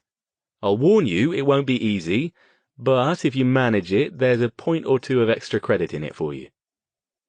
His gaze roamed over the students' faces as he spoke, and he was pleased to note that most of them looked intrigued. Hell, maybe one of them might come up with something that sparked a useful idea.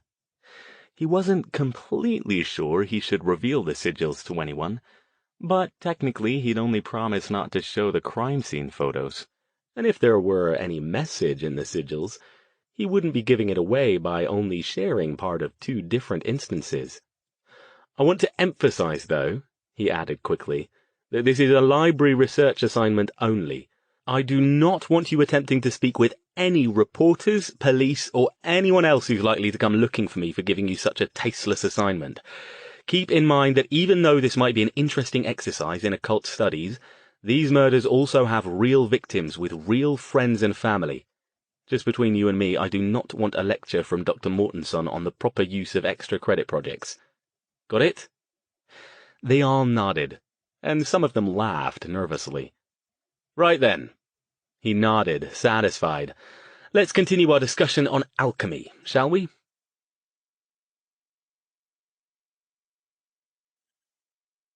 Chapter 8. Detective Cheng called him again later that evening, after he'd arrived home and was settling in with some takeout to look through a couple of the books he'd retrieved from the library in his study. "Hey, Dr. Stone, is this a good time?" "Detective, good to hear from you. I trust you've seen the newspapers today." Stone settled back on his couch and levitated his chopsticks back into the carton of Kung Pao chicken he'd picked up on the way home. He'd already cleared 5 messages off his answering machine from people who'd managed to get his home phone number and had opinions to offer about the case. The most amusing, or perhaps disturbing, of them was the nervous old lady who'd claimed that her pet chihuahua, Pedro Bob, routinely communicated with her and had, in fact, confessed to the crimes. All of them. She wanted to know if it was safe to continue sharing her house with him. Stone didn't call her back. "Couldn't exactly miss him," Cheng said. A faint crackle hung in the air as he paused. "Detective, is something wrong?" The pause drew out a little longer. When Cheng spoke again, he sounded tired. "The captain called me in for a chat today, Dr. Stone." Stone sat up. "Yes?" "He wasn't too happy about the publicity. Said the department's been getting all kinds of calls ever since that piece came out. Some from crackpots, some from uptight citizens who don't want their tax money being used to pay, how did he put it, Wicked, godless practitioners of the dark arts, I think one lady said. I suppose telling her I wasn't being paid didn't help, Stone said, half amused, half annoyed. This was why he rarely even told people about the specifics of his mundane job, let alone let them in on the fact that he was the real deal. I think it was more the wicked godless thing that torqued her off, Cheng said. Anyway, I've been given the word from on high, no more consulting with occult experts. I see. He brought his bottle of Guinness to hover over next to him and took a drink. Well, I hope whatever small aid I was able to provide you was useful. Yeah, it was. Cheng sounded odd, hesitant, as if he were trying to think something through at the same time he was talking. When he spoke again, his voice held more conviction. Listen, Dr. Stone, you didn't hear me say this, and if you tell anybody I did, I'll deny it, but I think you're onto something with these weird symbols. I got the photos from the other crime scenes, and not only do they all have them, but they're all different, just like you said, so I can't officially ask you to keep helping me. You won't have access to the crime scenes, assuming there are any more, which I damn well hope there won't be, and we won't be able to talk officially, but they can't stop me from talking to you on my own time, and if you want to keep on with this, I'll send you things when I can. Unofficially, of course. Stone raised an eyebrow, impressed. He didn't think Cheng had it in him to go against his superior's wishes on this. Most policemen, regardless of level, didn't. The young ones were too scared of making a mistake and torpedoing their budding careers, and the older ones were too cynical and battle-scarred to want to make the effort to think outside the box. It wasn't necessarily a dig on them. Most of them spent their whole lives dealing with the kinds of crimes where a dogged, by-the-book approach got them success most of the time and didn't rock the departmental political boat. But when he ran across one who was willing to make the extra effort necessary to run the weird crimes to ground, he took note. "Well," he said, "I won't lie to you, this case has me intrigued, and I do believe there's more I can do to help. I don't want to get you in trouble, though. My curiosity tends to take me to odd places sometimes." "Hey, what you do on your own time is none of my business," Cheng said. "But like I said, stay away from the crime scenes. But I think the cap is wrong on this one, and sometimes I gotta go with my gut." "All right, then. You've got me as long as you want me, Detective. And given the natures of these killings, probably longer than that." "I was hoping you'd say that." Cheng sounded relieved. "I trust there haven't been any more murders since we last spoke?" "Not that I'm aware of, no. Now that we've made the connection between the ones around here and the others, I'm sure we'll hear right away if anyone finds another body." He paused. "But there is something else." Stone perked up. "Yes?" "Well, you told me to look for anything that might have a religious connection. It's probably nothing, but you said anything might be useful, so I figured I should pass it along." "Absolutely." "Okay, so about a month ago, a body turned up in an apartment in East San Jose. The guy was found slumped over his breakfast bar with his throat slashed. Weirdly enough, every sign points to suicide, even though that's a pretty uncommon method. There are a hell of a lot of easier ways to kill yourself, especially since the guy had a registered handgun in the apartment, locked in a closet." The little hairs on the back of Stone's neck tingled. "That is odd," he agreed. "But what's that got to do with—" "It's not the guy that twigged my curiosity. It was what was found with him. Next to the body was an old stone box, really old, like museum old, with religious symbols on it, about the size of a cigar box. It was open, and next to it were a red cloth and a wooden cross with some odd symbols carved into it." Stone went still. "Odd symbols? Like the ones around the bodies?" "No, I would have noticed that right away. These were different, but nobody in the department could read them. It's not my case, so I'm not sure if they investigated them any further. I think they just figured the box was in the guy's family and he had it there for comfort while he did the deed." When Stone didn't speak for a long time, Cheng asked, "So, do you think it could be relevant?" "I don't know," he said slowly. "I don't suppose there's any way I can see this box, or the cross." "No, I'm not even sure where they are anymore. They were in evidence for a while, but I don't think they're there anymore. I imagine they'll be returned to the Vic's family after the investigation's complete. But what I can send you is copies of the photos that were taken of them. You can see the carvings on the box and the cross and see if you think they have any connection. Do you want to see them? Oh, yes, most certainly. I've no idea if they are connected, but I do want to see them. Just to be clear, this victim didn't have anything else in common with the others. He wasn't skinned, bled out, dismembered? No, nothing like that. No other weird symbols. He was just sitting there. Looked like he was halfway through dinner when he decided to off himself. Only other living things in the apartment were his cat and a couple of half-dead plants. Oh, and one other slightly weird thing.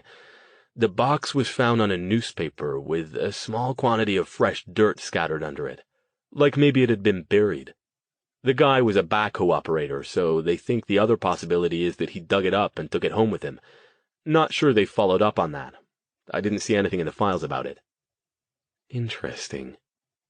All right, Lieutenant. Thank you for letting me know. Should I meet you somewhere to pick up the information? Probably best if we're not seen together for a while, Cheng said with obvious reluctance. I'll overnight it to you. You should have it tomorrow. If you think there's anything we should talk about after you've taken a look, give me a call on my cell phone. He gave Stone the number. Thank you, Lieutenant. I'll be in touch if I come up with anything. After Cheng hung up, Stone sat for a long time, picking at the Kung Pao chicken and pondering. He had no idea if the suicide, if it was, in fact, a suicide, was connected with the other murders. But the odd carving on the cross found near the victim was intriguing. So was the dirt. The cause of death was odd as well. Cheng was right. Slitting one's own throat was an uncommon suicide method. As Stone well knew from when he temporarily lost his magical abilities and briefly contemplated it himself, gathering the willpower to do the deed at all was difficult. But if someone was determined to do it, many easier, faster, and less painful methods were close at hand for the average person. Overdose, slitting one's wrists in the bathtub, or closing oneself in the garage and leaving the car running were three that came to mind immediately. Hell, Cheng had even said the man had a gun in his apartment, so shooting himself was another option. Cutting his own throat, though? That took serious determination. He wouldn't die right away, so he could have had seconds or even a couple of minutes to contemplate what he'd done as he bled out, depending on the specific location of the slash. Stone couldn't imagine anyone choosing such an unpleasant method to end his life.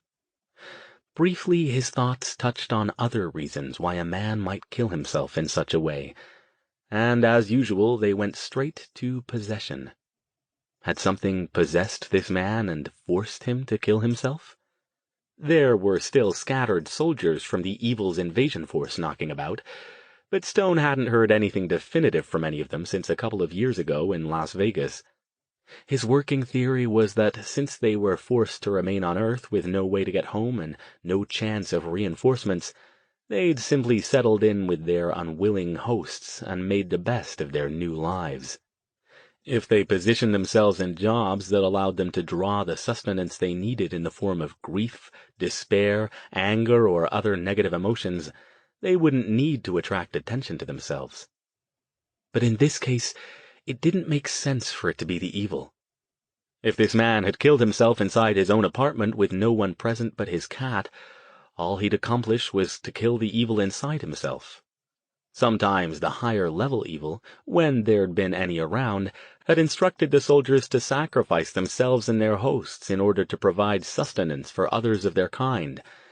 But in this case it didn't sound like there were others present. That didn't mean there weren't other things out there capable of possessing a man and forcing him to kill himself. Again, his mind flitted to unpleasant places, and he blocked the memory of Lindsay Cole from his mind. But in this case, Stone's instincts told him he wasn't looking for possession, especially if this case were somehow related to the others. After all, you couldn't possess a man and force him to bleed out, skin, and dismember himself. True, there might have been more than one killer involved, but... Stone shook his head. All he was doing now was speculating, and that was all he could do until he got the information Cheng was sending him. He got up heavily, carried the rest of the chicken to the kitchen, then trudged upstairs with his books and his half-full Guinness bottle. He didn't think he'd find anything. He'd probably have to go back home for some better reference materials, but at least it would keep his mind from spinning over things he couldn't do anything about.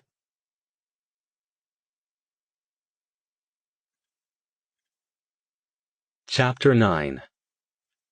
Cheng's information arrived the next day in a thick, padded overnight envelope delivered to his townhouse.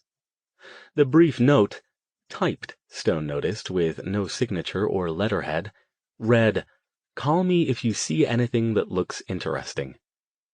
He took the envelope up to the study, where he opened it and stacked the contents on his desk, shoving aside the untidy pile of books that had all, thus far, proven unhelpful in translating the strange sigils around the bodies. He forced himself to examine the papers in order, rather than giving in to his compulsion to spread them all out across the desk and scan them for anything that might jump out at him. By nature, his thought process tended to be mercurial and unpredictable, making wild leaps of logic from one bit of information to another. Often that approach came to nothing, but occasionally it provided him with a connection a more methodical researcher might have missed. However, when necessary, he could focus in with the best of them, and in this case, he thought it was necessary, at least at first. The first pages were a report on the scene, written in the dry, just-the-facts style of policemen everywhere.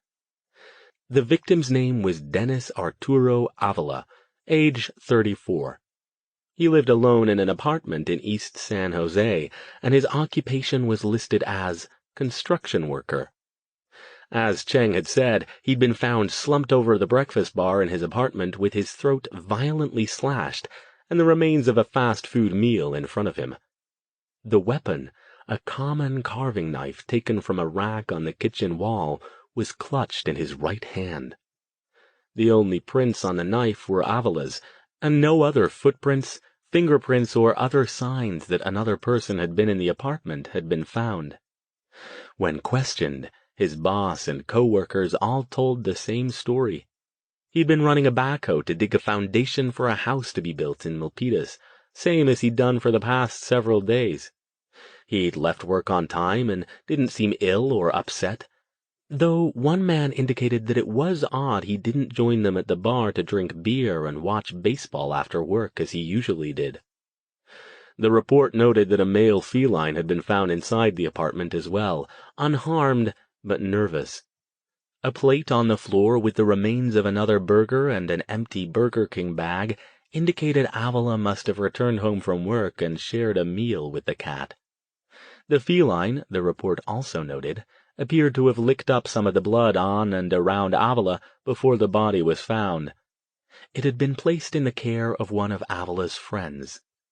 Stone skimmed ahead. He didn't really care about the cat, until he found the mention of the carved box. It had been found in front of Avila, open, as if he'd been examining it shortly before his death. The contents, a red cloth and a wooden cross, were next to the box, and all three items were covered in blood, no doubt from the spray issuing from Avila's slashed throat. As Cheng had said, the box was found on newspaper along with a small quantity of fresh dirt.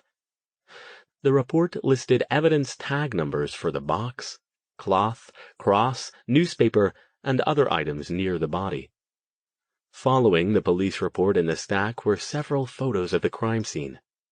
Stone examined them, noting Avila's position relative to the box and the cross. The close-up photo of the knife didn't interest him. As noted on the report, it was a standard-issue cheap carving knife, unremarkable other than being stained with blood. He slipped it to the back, along with a shot of a large, rangy tabby cat.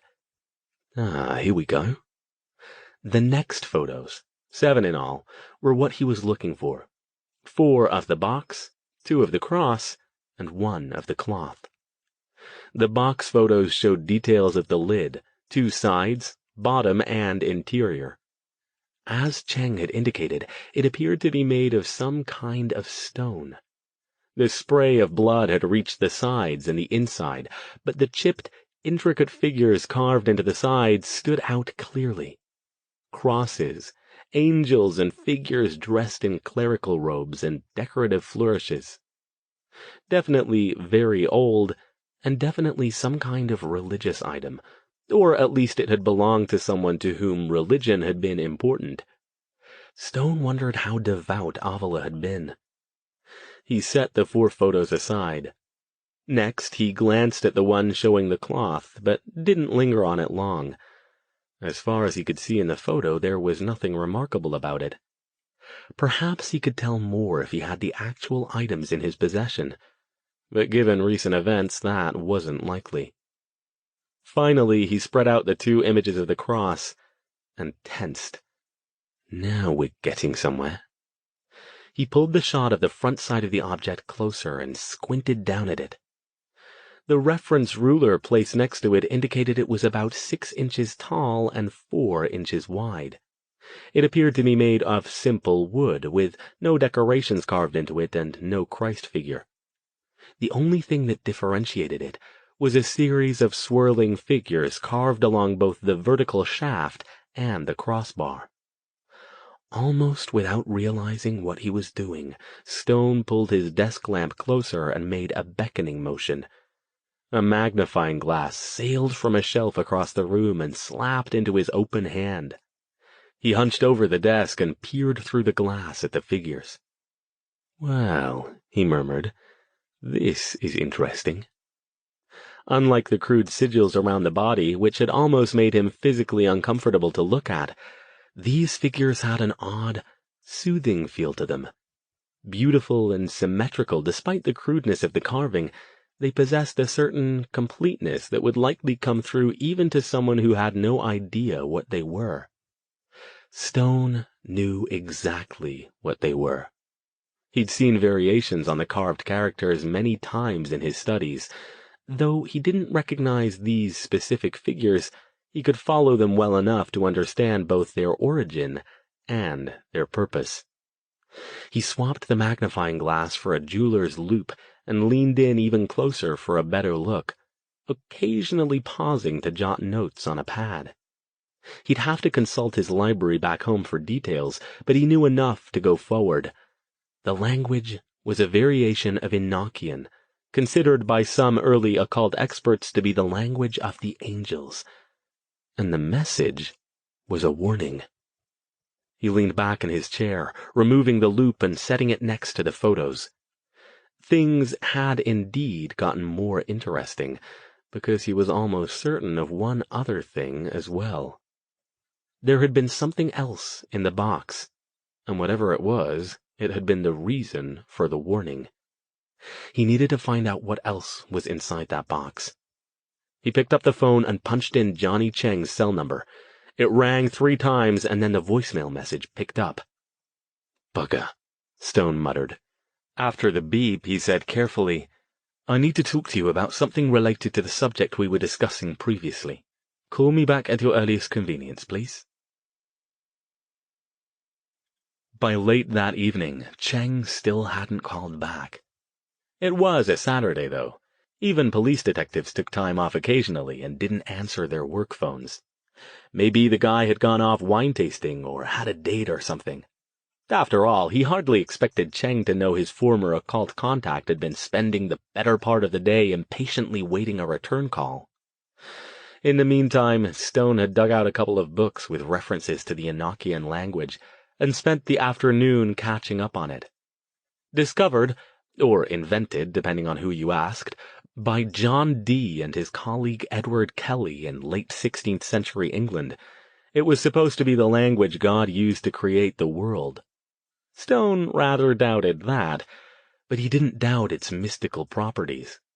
An entire branch of magic, also called Enochian, had developed around the language, and while it wasn't popular among modern mages, it could still be used to work powerful magic by those familiar with its techniques. Stone had studied it during his apprenticeship, but it had never resonated with him in the same way as other hermetic practices had. He supposed it was because his inherent agnosticism made it difficult for him to accept the core tenets of the system.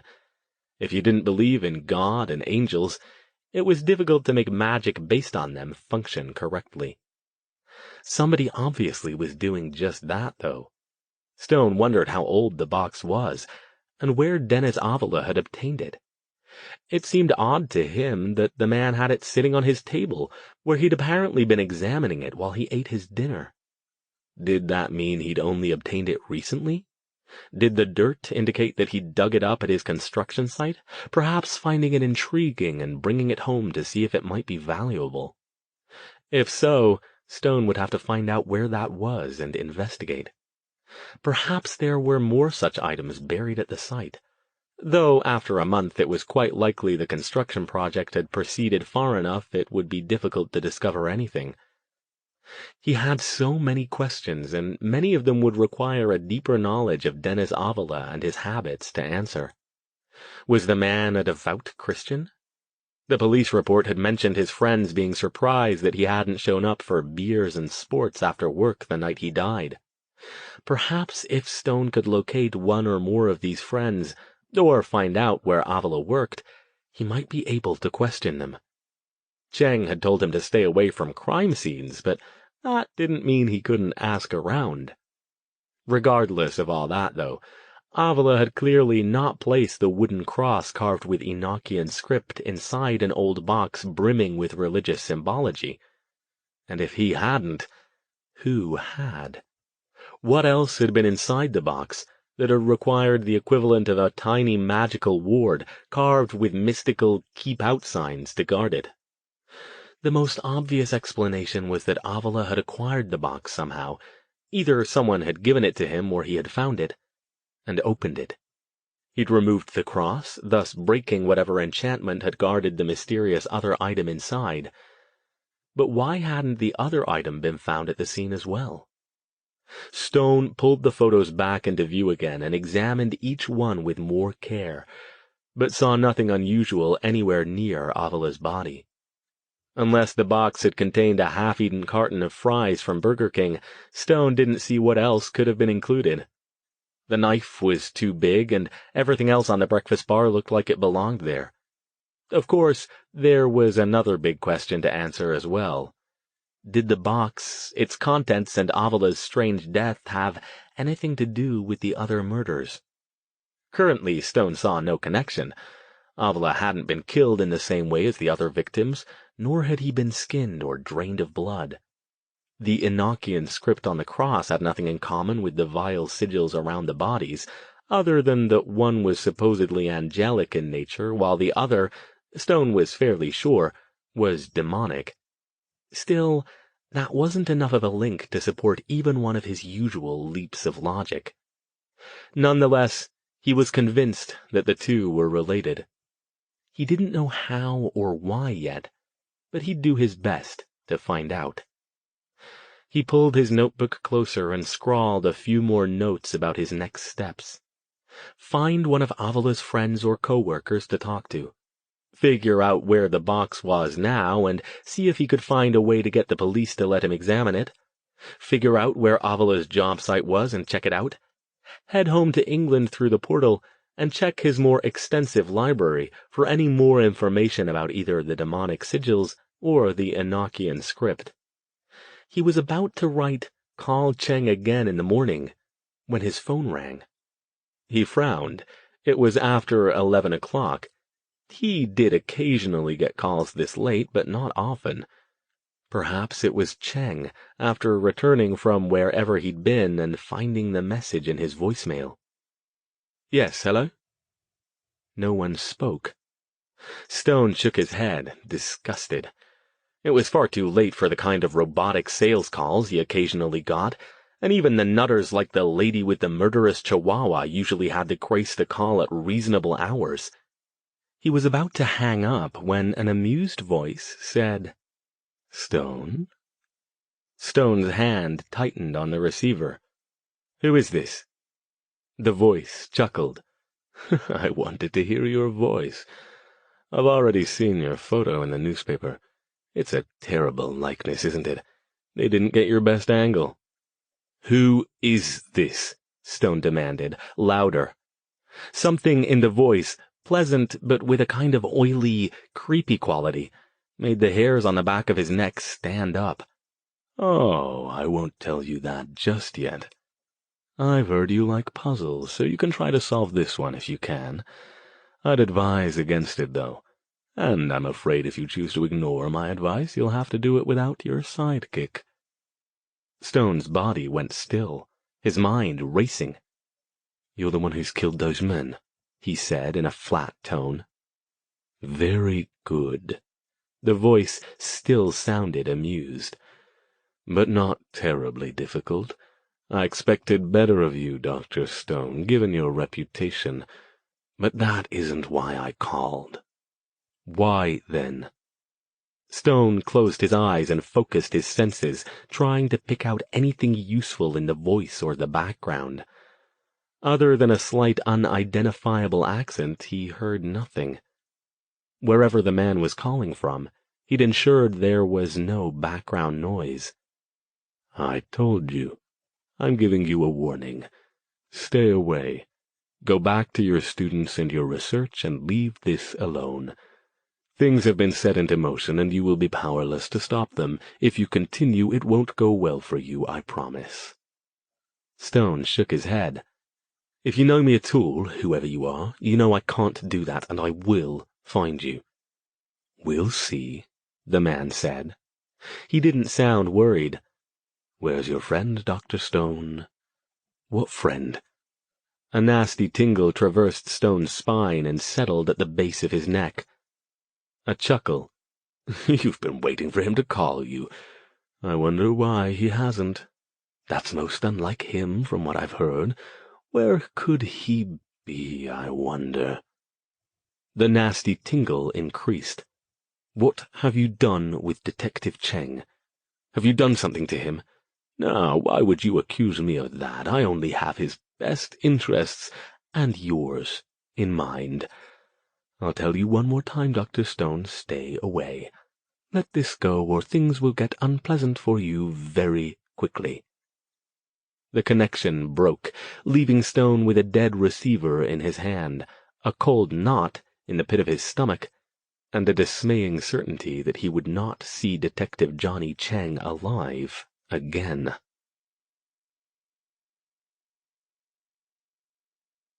Chapter 10. By the next day, Stone was no closer to finding Cheng. He'd tried the detective's cell again after the strange caller had hung up, but once again he got voicemail. He hunted through the phone book, but there were too many J. Chengs to start casting about that late at night when he had no idea which one, if any, was the one he wanted. Unable to quiet his mind enough to sleep, he spent most of the rest of the night pacing the townhouse, periodically pausing to jot down everything he could remember about the call.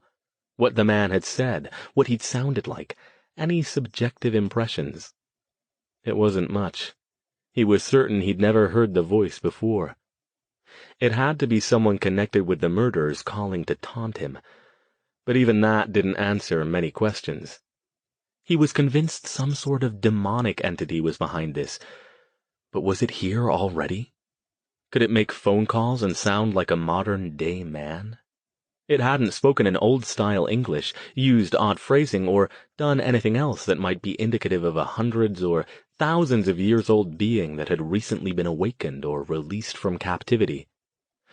If not the demon, then one of its henchmen? Stone was further convinced that the thing had not committed the murders alone. In fact, it might not have even been present for them. It might have hired, coerced, or otherwise obtained flunkies to do the actual deeds, with instructions for how to prepare the bodies, leave the sigils and other marks, and harvest the blood and skin. It was a lot to ask, but Stone had no idea where it might have obtained its assistance. Finally, at about 2 a.m., he gave up and called the San Jose Police Department. He might get in trouble for this. Hell, he might get Cheng in trouble. but he couldn't live with himself if he later found out he could have prevented harm to the detective. A bored-sounding desk sergeant answered. "San Jose Police Department, Sergeant Plum, may I help you?" "I'm looking for Detective Johnny Cheng." "He isn't on shift right now, he's day shift." There was a pause and the sound of rustling papers. "And he's off tomorrow. Can someone else help you?" "No, I need to talk with him as soon as possible. It's quite urgent. Is there a chance someone could contact him and ask him to give me a call?" The sergeant sounded suspicious. "We're not going to get one of our detectives out of bed because some guy calls in the middle of the night wanting to talk to him. Either tell me what this is about or call back Monday. He comes on shift at 3 p.m. Stone sighed. He didn't want to do this, but he didn't see an alternative. "Sergeant, my name is Alastair Stone. Up until a few days ago, I was consulting with Detective Cheng regarding a couple of murder cases. I've reason to believe he might be in danger." There was a pause. "Danger?" "Yes, I've received a phone call from someone I believe might be connected with the murders he was investigating. Would it be possible for me to speak to one of his superiors?" Another pause. "Listen, Sergeant, I'm not one of your nutters. If you check, you can verify that I was working with Detective Cheng until I was asked not to. Please, I've been trying to call his mobile phone, but he's not returning my calls." The sergeant's silence stretched out again, against a low, murmured background of other voices and the occasional far-off buzz of another phone. "Hold on," the man finally said. "I'll give you to the lieutenant. For your sake, I hope you're not a flake. He eats flakes for breakfast." The line went to hold. Stone listened to announcements exhorting him to consider applying for a job as a San Jose policeman for nearly 5 minutes before someone came back on. "This is Lieutenant Delgado," said a gruff voice that reminded Stone a little of Stan Lopez. "Is this Dr. Stone?" "Yes, I need to—" "You're not working with Cheng anymore, as of a few days ago. It's right here in the records. Why are you calling at 2 in the morning? Sergeant Plum said something about you getting a phone call?" "I did, yes." He described the call. "You can't blame me for being concerned about Detective Cheng's welfare." There was a long pause. "Sounds like a crackpot to me. We get 'em all the time. I saw the article about you in the paper. I'm sure a lot of people did. It's probably some nutcase who figured out your phone number and decided to mess with your head." Stone drew breath to reply, but then stopped. Reluctantly, he had to admit that perhaps the lieutenant was right. He replayed the conversation again. The caller hadn't said anything that he couldn't have found out by reading the article and doing a minimal amount of research. Was it possible he was just so wound up about the killings that he was looking for trouble where there wasn't any? Gods knew enough of it found him, or he found it, without trying to hunt down more. "He might be right, Lieutenant. He might well be right, but even so, wouldn't it be advisable to at least check on Detective Cheng? These are some seriously violent crimes we're dealing with after all." "Crimes we're dealing with," Delgado corrected. "Not you, Dr. Stone. This is a police matter. We appreciate your assistance, but this is the end of the line for you. I'll take the concerns under advisement and make sure we take care of whatever's necessary. If you're smart, you'll go back to bed and forget you were ever involved in this, okay?" What could he say? "Thank you for your time, Lieutenant." He hung up and sat back, thinking.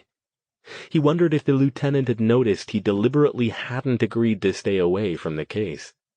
He couldn't do anything about Cheng right now, not without a lot more research that would likely go straight back to the police department. But he picked up the papers Cheng had sent him and riffled through them.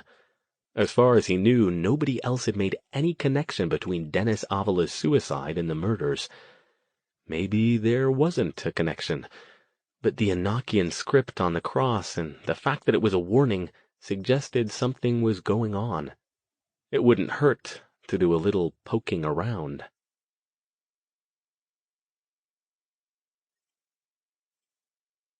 Chapter 11.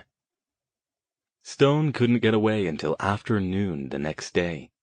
By the time he canceled his office hour and headed for South San Jose, he still hadn't gotten a response to any of his messages to Cheng. He tried calling again on the way down, but hung up when the voicemail picked up. The weekend was one thing. He'd almost managed to convince himself that the detective had taken off for a brief vacation and turned his phone off.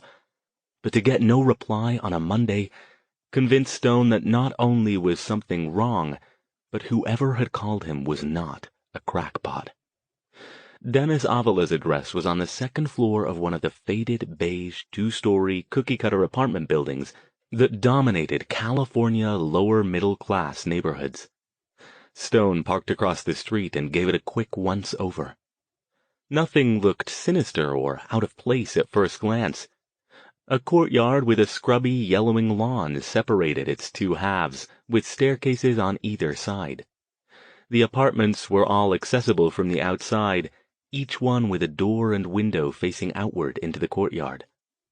A sign reading "Manager" pointed the way toward the back of the property. An elderly couple walked past with a tiny dog on a leash, but no children played in the courtyard, and nobody else appeared to be around. Probably either working or sleeping, Stone figured. He consulted his notes. Avala's apartment was number 202, which meant it was on the second floor. He couldn't read the numbers from where he was, but he had a hunch he wouldn't have to. He switched to magical sight. Instantly, the second door from the end on the right side of the courtyard began to glow with faint reddish light. "There we go," he murmured in satisfaction. He wasn't sure he'd see anything. A simple suicide wouldn't have produced enough magical energy to still be hanging around after a month. But clearly this wasn't a simple suicide after all. Stone pulled a small pendant from his pocket, gazed at it a moment to calibrate it, and then slipped the chain around his neck. He was glad he'd thought to create a couple of these, though he hadn't had cause to use them recently. The pendant was the same type he'd used at Burning Man a while back, employing a powerful illusion to change his appearance. At this point, after he'd been told in no uncertain terms by Cheng's bosses that his presence wasn't wanted anywhere near their investigations, it was better if it didn't get back to them that he was snooping around. Even though he doubted anybody but Cheng had made the connection, it was still safer this way. He got out of the car and put a disregarding spell on it, then headed across the street. He couldn't see himself, but he didn't have to. His disguise as a chubby, nerdy-looking guy in a hooded sweatshirt and jeans shouldn't raise too many eyebrows around here. Now all he had to do was remember to use his American accent, which he'd been practicing. He crossed the street, paused to look over the apartment building as if considering something, then mounted the stairs on the right side of the courtyard and wandered down the walkway past several closed doors. He didn't pause in front of number 202. Not yet. But he did notice the blinds were tightly closed. No surreptitious peeks inside. "You looking for somebody?" Stone turned and found himself facing a middle-aged woman in a faded house dress. She stood half in, half out of her apartment, holding a magazine in one hand. No, not really. My friend told me there might be some places for rent here, so I was checking it out." She eyed him, her tiny, dark eyes making the circuit up and down his body. "Might be," she said. "Gotta talk to the manager." She nodded toward 202. "I know they're trying to rent that place, but they ain't gonna. Not without lowering the price a lot anyways." "Why not?" She dropped her gaze. "Not sure I should say anything." Stone put on a conspiratorial expression. "Come on, you can tell me. I won't tell anybody." She glanced up and down the walkway to verify nobody else was nearby, but it was obvious to the blind that she was dying to spill the story. "The guy that lived there killed himself," she said, in a loud stage whisper. Stone widened his eyes in a look of appropriate surprise. "No kidding." The woman nodded several times, looking satisfied. "Yeah, about a month ago. The cops were here for a long time, and the ambulance guys, the coroner. It was crazy around here for a day or so." "Did you know him?" She shook her head. "I know his name was Dennis something. Saw him around sometimes, but mostly he worked during the day and didn't get in till late. I think he was some kind of construction worker. She lowered her voice again. I heard he cut his own throat. She sliced her hand across her own neck. I don't know if I believe it, though. That's a pretty crappy way to off yourself. Might just be the kids telling stories. Stone nodded, focusing on her as if this were the most interesting information in the world. Wow, he said. I can see why they might have trouble renting it if that gets around. He shrugged. I don't care, though. It's not like he's going to haunt the place or anything, right? I wouldn't mess with that if I was you. She frowned and crossed herself. Ghosts are nothing to fuck with. Pardon my French. Anyways, I gotta go. It's about time for my shows. I'm telling you, though, if you're smart, you'll pick a different unit. She waved her magazine and disappeared back inside the apartment, closing the door behind her. Stone's next stop was the manager's office. On the first floor near the back of the complex, it turned out to be not an actual office, but just another apartment. He knocked on the door, hoping the manager was home. Most people looking for a place probably called and set up an appointment. But no, the door opened on Stone's second knock to reveal a 30-ish man in a Warriors t-shirt and baggy athletic shorts who looked like he'd just woken up. The unmistakable aroma of pot smoke wafted out from inside and hung around the man like an invisible cloud. He scratched his head and regarded Stone with a mixture of curiosity and suspicion. Help you? I'm looking for a place, and I heard you have some vacancies? Yeah, we got a couple. You want to fill out an application? Actually, if you don't mind, I'd like to take a look inside first. No point filling one out if the place isn't what I'm looking for. The man shrugged. Yeah, okay. Hang on a sec. He disappeared back inside the apartment and returned a moment later holding a clipboard with 3 keys attached to it. I got 3, 104, 110, and 202. 202 is on the second floor? Yeah. Let me look at that one. I don't like being on the ground floor. The man eyed him oddly. You sure? 110 is really nice. Super clean, corner unit. It's the biggest one we got in the complex. I'm sure, he said. There was a pause.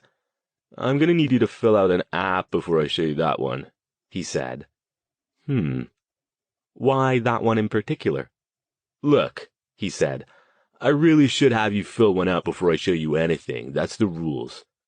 You don't want to show me 202 for some reason. Why not? The man's gaze sharpened. You're a reporter, man? This was getting more interesting.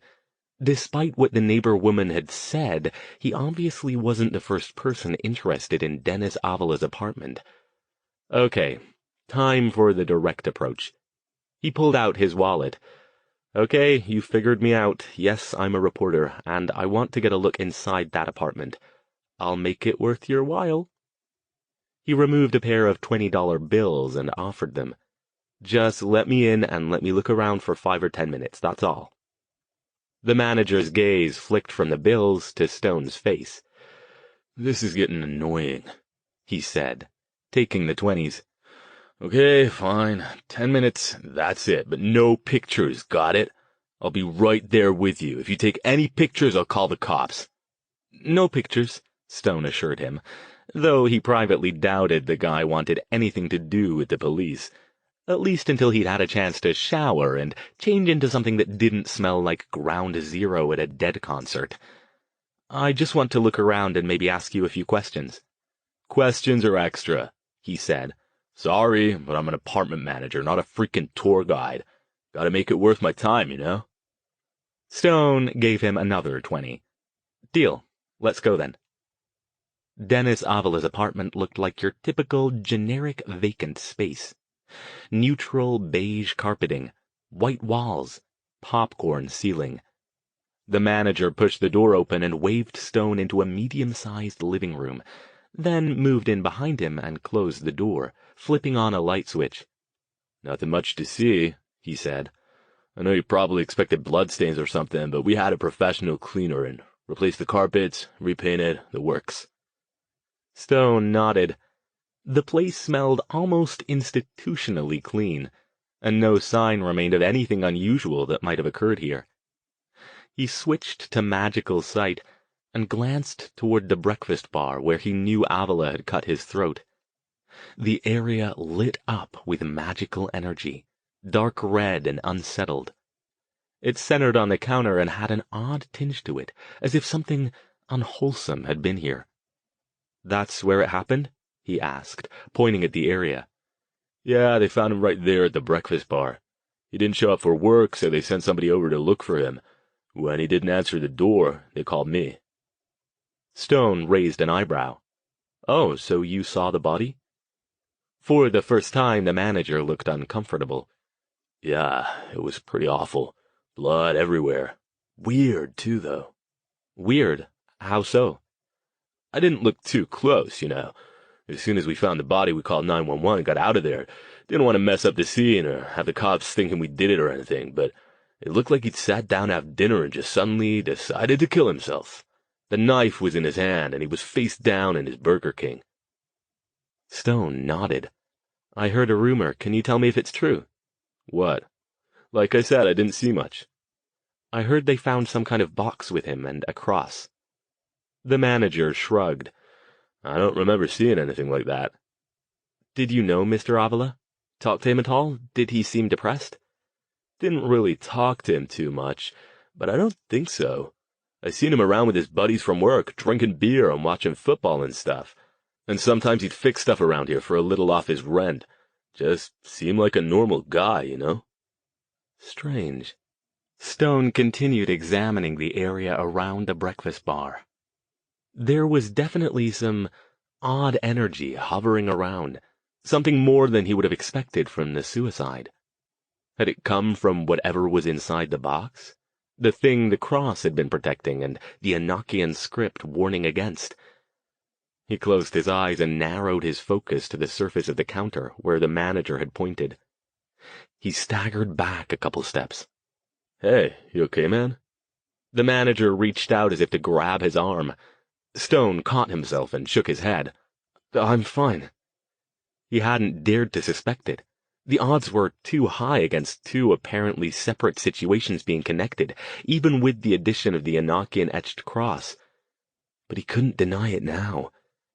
The unwholesome energy that still hovered around the apartment shared many similarities with the energy he'd detected in the victim's house in Gilroy. Too many to be mere coincidence. He had no idea how yet, but the two were definitely connected. "Maybe we should go now," the manager was saying, glancing nervously toward the door. "I got a lot of work to do this afternoon." "I'm sure you do. Those joints aren't going to smoke themselves, are they?" "Yes, all right." Stone didn't want to leave yet, but he didn't think he'd get anything else from the apartment, even if he sat here all day. He started to follow the manager out, then stopped, as a memory flashed to his mind from the files Cheng had sent him. It was a long shot, but when dealing with magic, far stranger things had happened before. "Oh, just one more thing." The manager was looking impatient now. Clearly he wanted to get out of here, and had tired of his tour guide role, bribe notwithstanding. "What?" "I also heard that when Mr. Avila was found, he had a cat with him." The manager stopped. "Yeah, Raider, I think his name was." "Do you know where he is now?" "Why, you want to interview him?" "If only you knew." "Just human interest stuff. Everybody loves a cat story." "Not me. I don't want to live with nothing that craps in a box. But anyways, yeah, I think the guy down in 103 took the cat. He ain't home now, though. He works." Stone nodded. He briefly considered magically breaking into 103, but that wouldn't go well for him if he got caught, especially after the conversation with the manager. He took out his wallet and handed over another 20. "Do me one more favor, will you? Get me his phone number so I can call him tonight. I'd like to see if he'll let me get a couple photos of the cat." "Yeah, sure, but you gotta promise not to tell him where you got the number." "You have my word."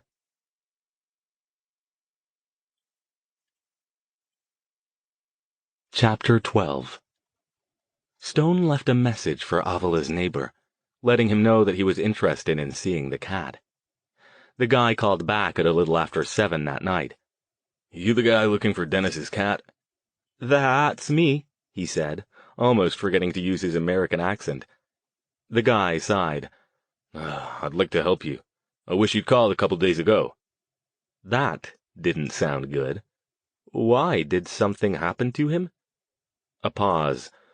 "Look, I don't feel good about this, okay, but I couldn't keep him. There's something wrong with that cat.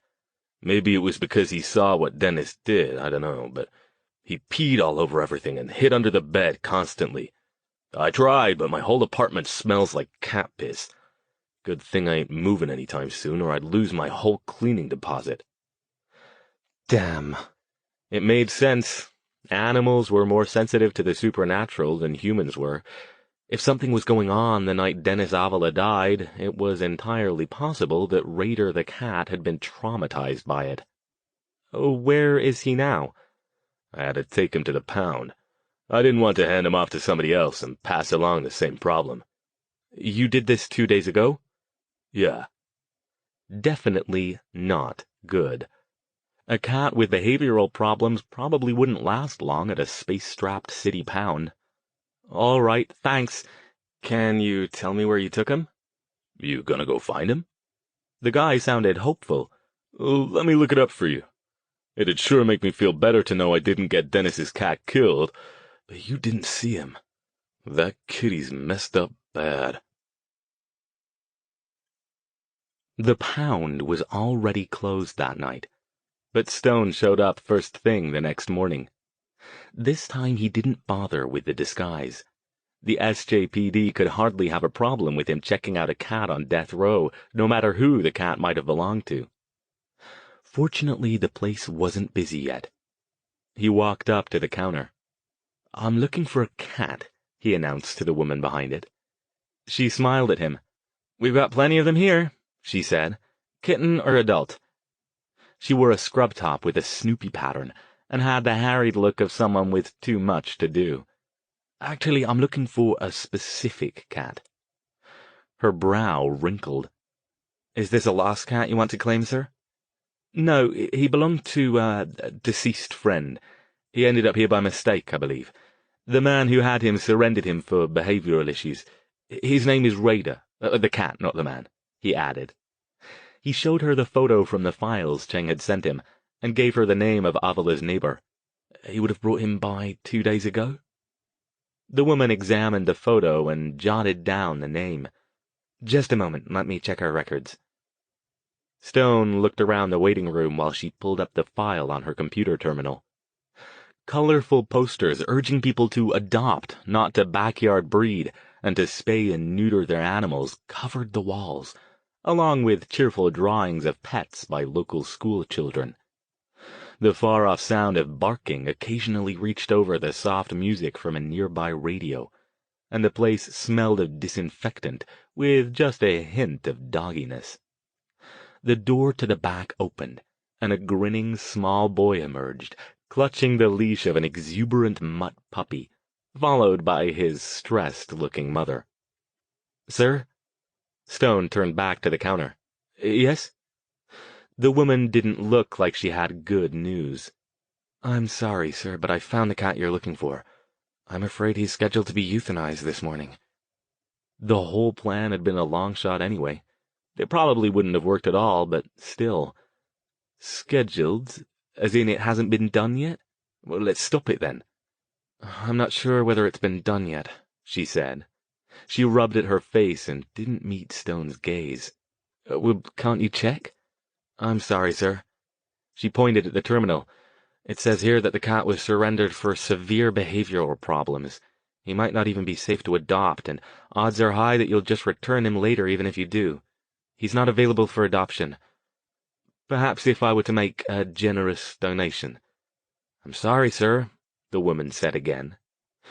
She didn't look mean or hard-assed about it. In fact, she looked as if she might be on the verge of tears. He didn't envy anyone who had to work at a place like this, especially if they liked animals. Unfortunately, since it appeared his usual go-to plans of charming or bribing people to give him the information he wanted weren't going to work on her, he wasn't any closer to Raider. And now the clock was counting down fast. It might already be too late. "Thank you," he said. "I wish I could help you, I really do." He dropped a 20 in the donation box. "Quite all right, I understand. I suppose I might as well take a look at your other cats while I'm here. Perhaps I can help out another one?" She brightened. "That's a great idea. Straight through the door there, down the hall. First door on the right is kittens, second door is adults. If you find anybody you like, let us know and we'll get you set." Stone thanked her and slipped through the door, waited until a pair of shelter workers passed by, and then ducked into an unused office. He hadn't brought one of his disguise amulets with him, so he'd have to hope his disregarding spell would be enough to keep anyone from noticing him. He used one of his crystals to power it so he didn't have to worry about maintaining it, and then hurried out and down the hallway. He passed the 2 doors the woman had mentioned. Contrary to what he'd told her, he wasn't interested in adopting any cats today. It didn't take long before he spotted another set of double doors, bearing a stern, "Authorized personnel only" sign. Glancing around to make sure nobody was paying attention, he pushed it open and went through. No cheerful schoolchild art or posters back here. He stood in a hallway painted institutional beige and lit by overhead fluorescents. Several doors lined it on both sides, interspersed with more utilitarian wall decorations like workplace law posters. Occasionally people in scrubs or sweatshirts would pass him, but everyone looked busy and no one paid him any attention. Both the barking and the doggy smell were more intense back here, and even a few loud feline yowls managed to rise above the general din. Stone moved fast, checking out the placards on each room in turn.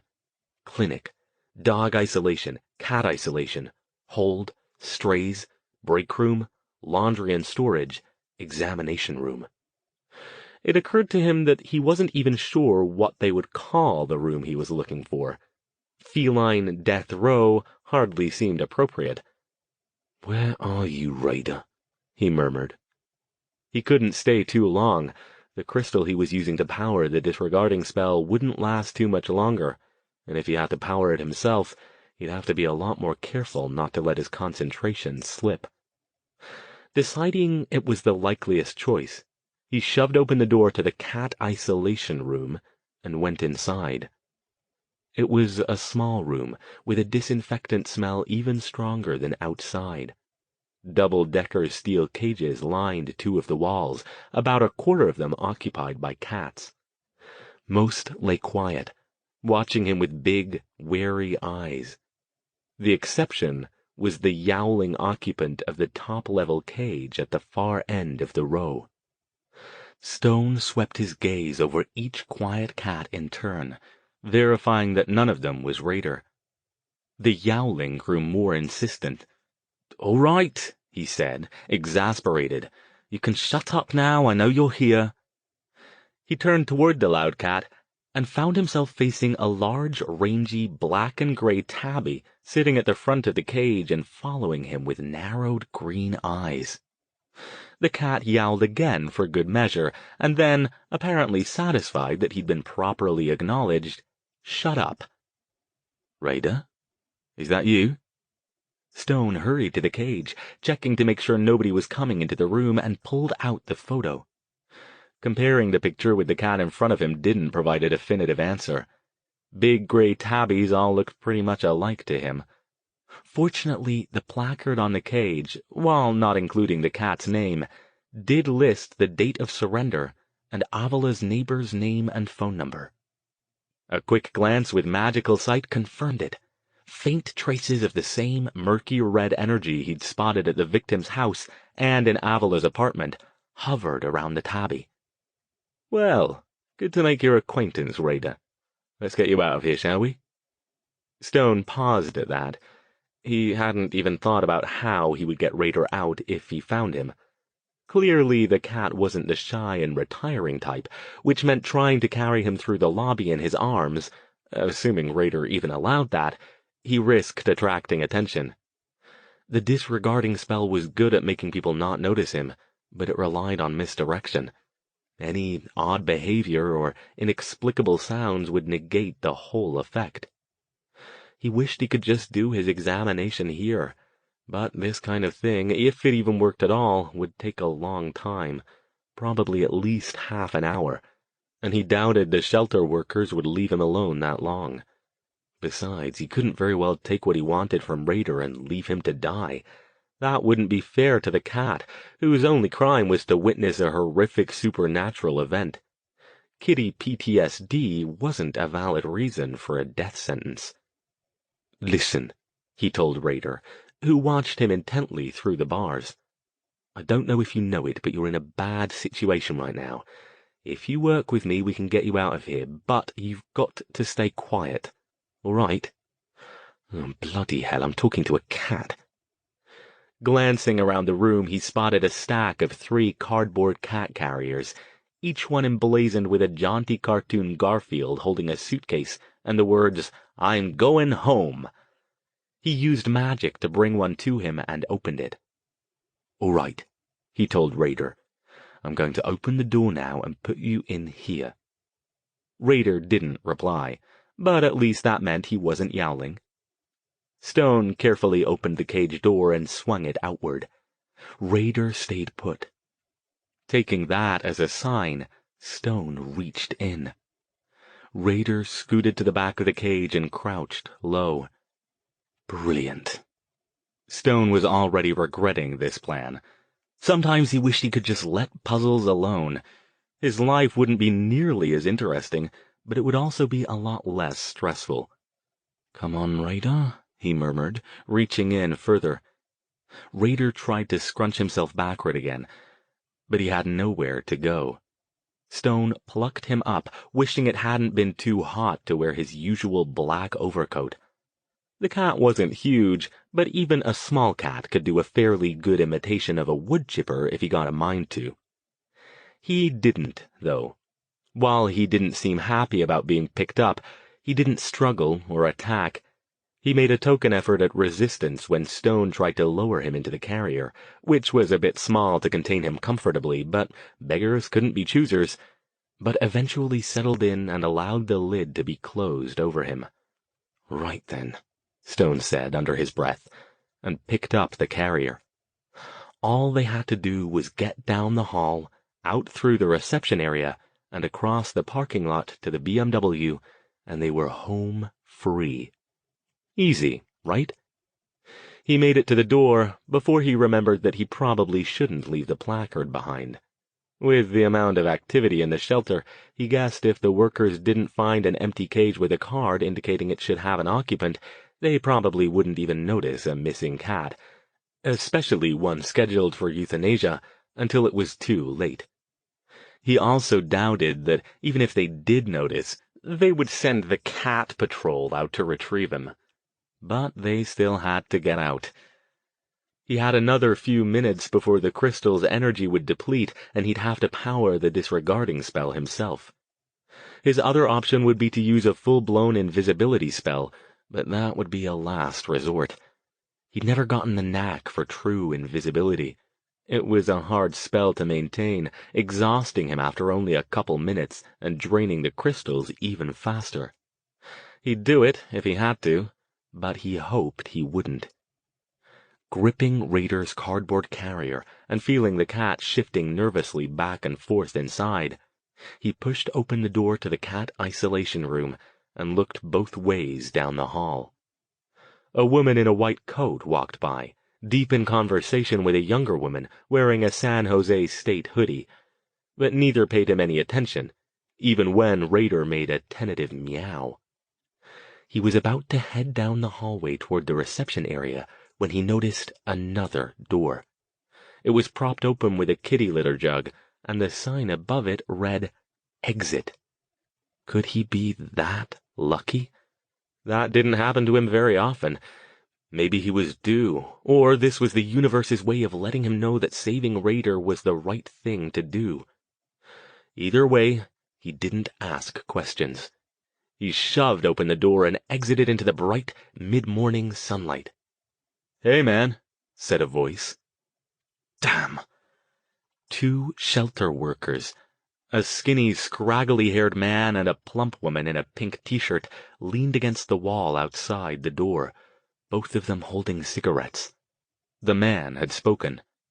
Hey," Stone said, using his American accent. His usual British one was far too memorable if he had to have a conversation. He dropped the disregarding spell since it obviously hadn't worked here. "Who's the cat?" the guy asked, nodding toward the carrier.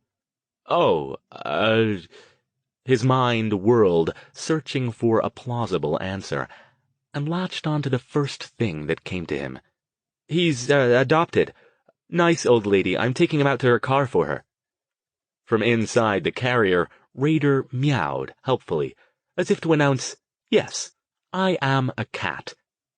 That was the lamest excuse Stone had ever heard. He certainly wouldn't have believed it if someone had tried it on him, but the guy merely shrugged and took another drag on his cigarette. "Cool. Have a good one."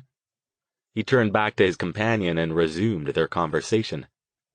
Stone forced himself to move nonchalantly away, even though he wanted to take off running. He barely allowed himself to breathe until he reached the BMW, then exhaled in a rush of air. "That was bloody close, Raider." The cat said nothing.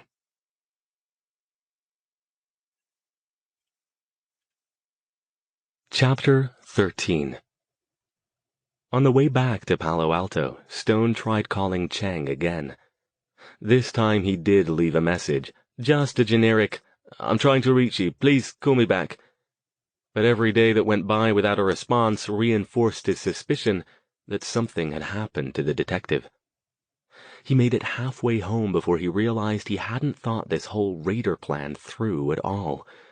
He'd been so focused on the examination he planned to do that he'd completely forgotten about the more mundane aspects of having a cat. Things like food, litter boxes, and such.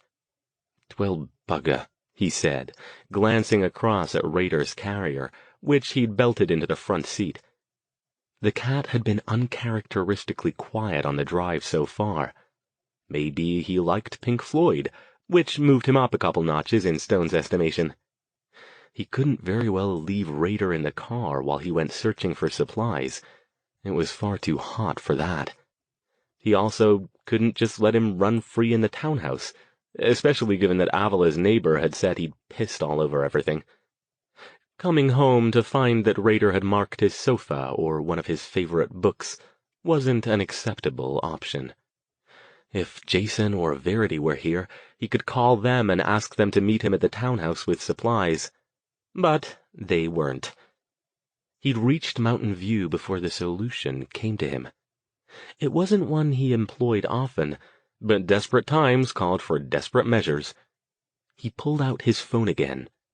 Damn, but the thing was proving more useful than he'd expected. And made a call. The doorbell rang 15 minutes after he'd arrived home. He opened the door to reveal a tall, long-haired young man in a skinny puppy t-shirt and black cargo shorts, carrying 2 bags. "Hi, Dr. Stone," he said. "Sorry I'm late."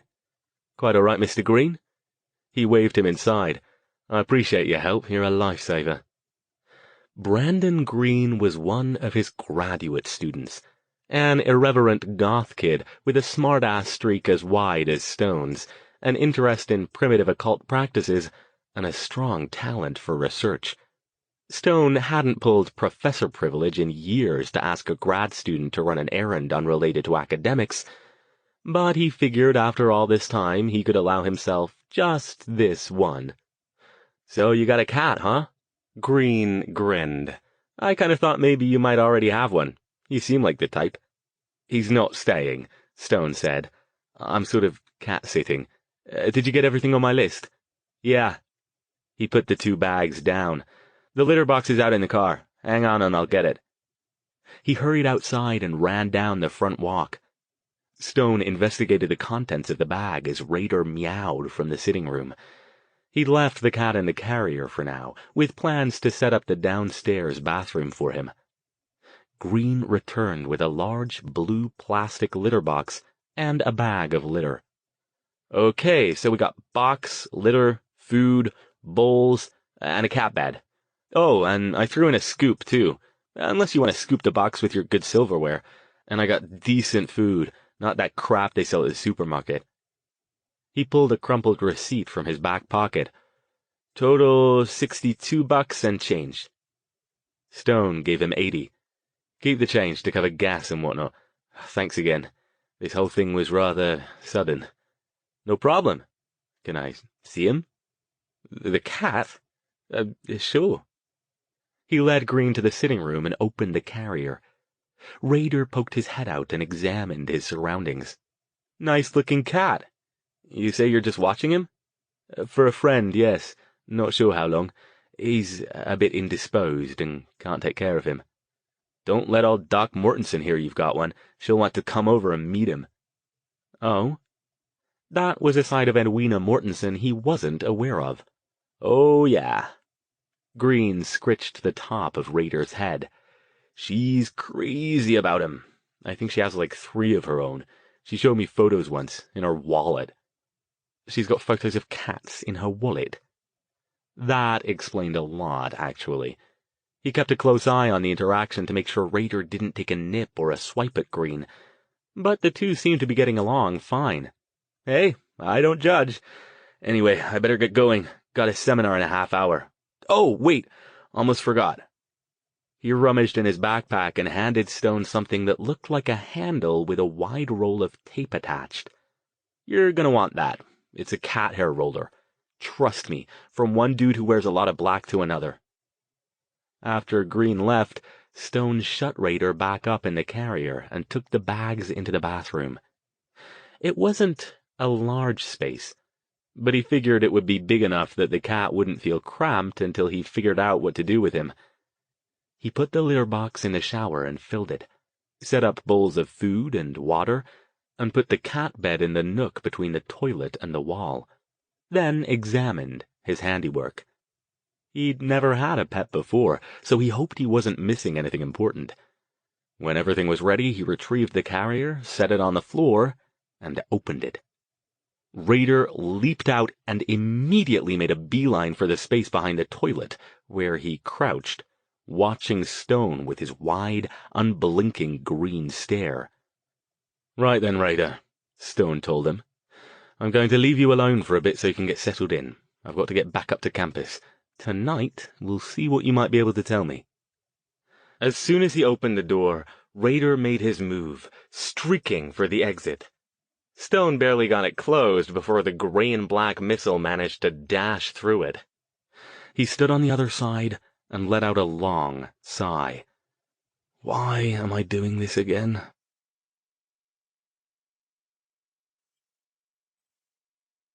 Chapter 14. Stone's pocket buzzed in the middle of his afternoon Western occult symbology class, but he let it go to voicemail. That was another new experience for him since he'd started using the mobile phone. In the old days, a couple months ago, the only way anyone would be able to reach him during a class was if they called the department office and the office sent a messenger over. That meant the call would have to be pretty important. Now that he had the mobile, it was entirely possible he'd missed someone trying to sell him vacuum cleaners or a cut-rate oil change. He checked it on his way back to the office. It wasn't a telemarketer. Instead, a brisk, no-nonsense male voice said, "Dr. Stone, this is Captain Mark Flores at the San Jose Police Department. Could you give me a call back as soon as possible, please? It's urgent. Thank you." This couldn't be anything good. Had they figured out he'd nicked Raider from the shelter? No, that was absurd. Why would the San Jose police be involved with the theft of a cat destined to be put to sleep? Surely they had more important things to do with their time. A chill ran up his neck. What if it was about Cheng? He stepped off the path, found an unoccupied spot behind a nearby building, and returned the call. Flores? Captain Flores, Alastair Stone, you left me a message. How can I help you? The briefest of pauses crackled on the line. Yes, Dr. Stone, thank you for getting back to me so quickly. Would it be possible for you to come down here today? His initial assessment was right. This couldn't be anything good. Do you mind telling me why? I'm supposed to be teaching another class shortly. I'd prefer not to discuss it over the phone, Dr. Stone. I assure you, though, it's very important. I'm not in trouble for anything, am I? He forced himself to keep his tone light, but the last thing he wanted to do was walk in blind and end up getting arrested for something. No, we just want to ask you some questions. When could you get down here? He glanced at his watch. His next class was intro level. He could get one of his teaching assistants to take it for him. I'll be there in an hour, Captain. Thank you, Dr. Stone. Flores gave him the address. Just tell the front desk to buzz me when you get here. The desk sergeant didn't ask questions when Stone arrived, but called Flores immediately. Stone waited in the busy lobby, pacing around and examining the wanted posters until the captain arrived. Dr. Stone? Stone turned. Here we go. Captain. A tall, broad-shouldered man with graying temples and wire-rimmed glasses, Captain Mark Flores looked as if he would be more comfortable in a uniform than in his white shirt, gray slacks, and blue-striped tie. Thank you for coming, he said. Let's talk in my office. Stone followed him through a maze of desks and bustling people, both uniformed cops and administrative personnel, to a small, neat office near the back of the room. He sat in the indicated desk chair, taking in the framed certificates on the wall, the photo of a smiling woman and 2 grinning kids on the credenza behind the desk, and the drooping plant on top of a file cabinet that looked like you could hide in it to survive a nuclear blast. Mind telling me what this is about, Captain? Flores didn't answer until he'd settled himself behind his desk and pulled a pair of closed folders in front of him. When was the last time you saw Detective Cheng, Dr. Stone? The crawling feeling at the back of Stone's neck intensified. In Gilroy at the murder victim's home, last week. Why do you ask? He opened one of the folders and consulted a sheet of handwritten notes on the top of a stack of papers. It says here that you phoned the department in the middle of the night a couple of days ago about an odd phone call you received. Yes. Stone frowned. Has something happened to Detective Cheng, Captain? Tell me about that phone call. Clearly the captain would answer questions when he was damn good and ready. Stone could either press him for answers or go with the flow and wait for Flores to get around to telling him what was going on. Deciding to opt for the latter, at least for the moment, he told the captain everything he could remember about the phone call. If you told me that was what you were interested in, I could have brought my notes, but I think I've got it all. And this was on your home phone, not your cell? Home phone, yes. Did you recognize the voice? No, I'd never heard it before. Flores nodded and made a note on the paper, and then flicked his gaze back up to meet Stone's. His expression revealed nothing of his thoughts. Did you have any further contact with Detective Cheng after he informed you that he'd been requested not to consult with you any longer? Stone narrowed his eyes. Should I be retaining a lawyer, Captain? Be assured I'd like to help you, and I'll do everything I can to do so, but please tell me what's going on. Has something happened to Detective Cheng? Detective Cheng was murdered, Dr. Stone. Stone stared at him, shocked. Murdered? When? Can you please answer my question? Did you have any further contact with the detective following the night in Gilroy? He could lie, he supposed, but he couldn't think of any valid excuse to do so. If Cheng was indeed dead, it wasn't as if he could get the detective in trouble for contacting him. Yes, I didn't see him in person, but I did speak with him on the phone. Did you call him, or did he call you? He called me. He wasn't convinced that his captain, presumably that's you, was correct in his assessment of how valuable my consultation might be. What did he ask you to do? He told me he wasn't allowed to work with me officially anymore, but that he still believed the occult angle was worth pursuing. Stone leaned forward in his chair. Captain, please tell me what's happened to the detective. Do you believe his murder was somehow related to the phone call I received? He didn't know if going on the offensive would work with this man, but he wanted to deflect the captain's line of questioning away from his continued consultations with Cheng. If he revealed his suspected connection between Dennis Avala's suicide and the other murders, he feared the mundane police would interfere with his chance to investigate the supernatural angle. Once he knew more, he'd decide whether it would make sense to reveal it, but not yet. Apparently, however, Flores was not to be steered from his line of questioning. What did the detective ask you to do? Stone had a ready answer for that, and it wasn't even a lie. He thought the odd sigils around the bodies were significant, and he asked me to continue researching them. And did you discover anything about them? So far, only that they're written in a very old language. Bits of it look familiar, but as yet I haven't been able to identify it. My plan was to consult other research materials I have access to and see if I can discover anything else. I see. And do you plan to continue doing so? I like puzzles, Captain, and contrary to what you might believe, I'm still convinced the crimes include an occult angle. The detective showed me the photos from the recent crime scene, and as you know, he allowed me to accompany him to the one in Gilroy. I'm not going to forget that information, even if I don't have access to anything else going forward. If I should come up with anything, of course, I'll share it with you. He paused. Is there a reason you're not telling me anything else about Detective Cheng's murder, Captain?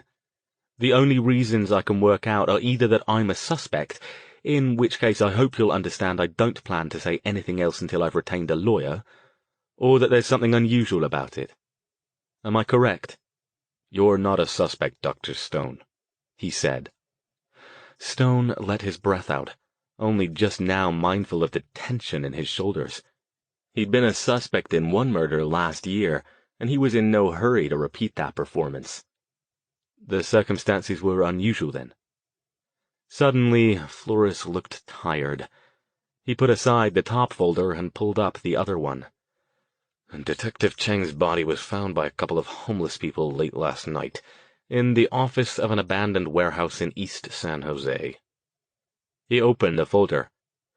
His body was in much the same condition as the last murder victims. Stone went still. In what way?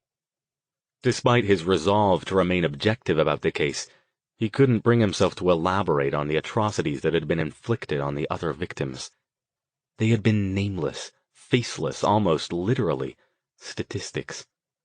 The fact that they'd been dismembered and skinned, horrific as it was to contemplate, also served to dehumanize them. But Stone had known Johnny Cheng. He'd spoken with him, had coffee with him, even gotten to know him a bit as a person, not just a detective. He wasn't sure he wanted to look at the crime scene photos, even if Flores offered to show them to him. To disassociate himself from the horror for just a moment, he shifted to magical sight and took a quick look at Flores. Not surprisingly, despite his stoic exterior, the captain wasn't taking this as impassively as he might want to suggest. His clear blue aura, odd but not entirely unexpected, Stone thought idly, that so many cops' auras were blue, shifted and surged, shot through with muddier areas that indicated emotional disturbance. It made sense. The guy had been Cheng's boss. This couldn't be easy for him, either. The scene was similar to the others, Flores said. Clearly, he wasn't in any more hurry than Stone to discuss the particulars. Stone glanced down at his hands, then back up at Flores. I'm sorry, Captain. I didn't know Detective Cheng very well, but... Yeah. Flores riffled through a few more papers and photos in the folder without letting Stone see them. I can't give you any details about the case, you understand, since it's still an ongoing investigation. I'd like to keep it quiet, but I'm sure that isn't going to happen. I expect it will be in tonight's paper. He squared up the folder's contents, stuck them all back inside, and closed it, then looked up to meet Stone's gaze. We'll be requesting your phone records around the time you receive the call, though I doubt it'll pan out. If he was smart, he'd call from a payphone or someplace else he couldn't be traced." He paused, then pushed the folders aside. "If there's anything else you can tell us, If you think of anything else later that slipped your mind, please let us know." His gaze hardened. "Naturally, we had our full attention on these murders before, but when this guy killed one of our own, he made it personal. We're going to find him." Stone doubted that, but didn't say so. Instead, he stood. "The only thing I can tell you is that I fully believe the detective was right. There is an occult involvement in these murders. As I told him in Gilroy, I think you're looking for more than one murderer, all directed by someone pulling the strings. Someone with a strong connection to the occult. I know you don't believe that, and I know you want to deny it, but if you want to catch the man at the top, you'll need to keep an open mind." "I appreciate your thoughts, Dr. Stone." Flores stood as well, and his expression suggested that getting anything supernatural past his button-down cop's mindset was going to be a hard sell. Before, Stone would have said impossible. Now, though, with one of his own men as a victim, perhaps a chance existed that he might open his mind a bit more. "Captain," he said, his hand on the doorknob. "Yeah?" "I wonder. I told you I planned to continue trying to decipher the sigils found at the other crime scenes. I still plan to do that, now more than ever. Would it perhaps be possible to get a copy of the ones found with Detective Cheng?" He braced for impact, expecting Flores to order him out of the office. Instead, the captain merely looked tired. He sighed. "I can't let you have the crime scene photos, Stone, you know that." "Nor do I want them. I'd rather remember the detective as I knew him. All I want is the sigils. If there's some sort of larger message, having another part of it might help my translation efforts." He paused for a moment as if weighing his options. "Yeah, okay. But you'll need to sign something stating that you won't release them to anyone else." "Of course. Thank you, Captain." Flores picked up the folders. "Give me a few minutes and I'll get copies made. You can wait out in the lobby area." It was 20 minutes before Flores returned carrying a thin manila envelope and a clipboard. "Sorry, it's always crazy around here. 10 things to do at once." He made Stone sign a form swearing not to reveal the contents to anyone else, then handed over the envelope. "Remember, if you get anything, you call me. Understood?" "Absolutely. Thank you, Captain." As the man turned to leave, one other thing occurred to him. "Captain?" Flores looked impatient now, his mind obviously already moved on to the next fire he had to fight. "What?" Stone moved closer to him so he wouldn't be overheard. He didn't want to ask the question, but this time it wasn't merely his usual insatiable curiosity. If he was to understand the bizarre message the killer was trying to leave, he had to have as much information as possible. "I'm sorry to ask this, but it might be important to helping me understand what the killer is trying to accomplish. You said Detective Cheng's body was in the same condition as the other murder victims. Was he missing an organ, like the others?" Flores glared at him. "You're pushing your luck, Dr. Stone." That would be a yes, then. But it sounded like the captain wasn't going to be forthcoming about which one was missing. "Forgive me, Captain, and please accept my condolences to your department for your loss."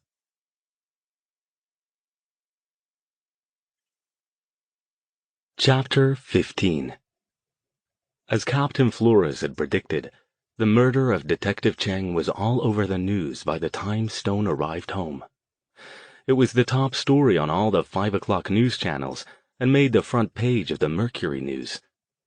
Stone spread the paper out on the coffee table next to a fresh bottle of Guinness and studied it.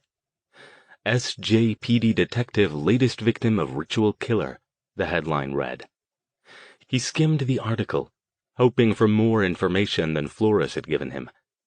In light of what had been published about his involvement in the case, he believed somebody on the paper's staff must have an inside track with somebody in the department.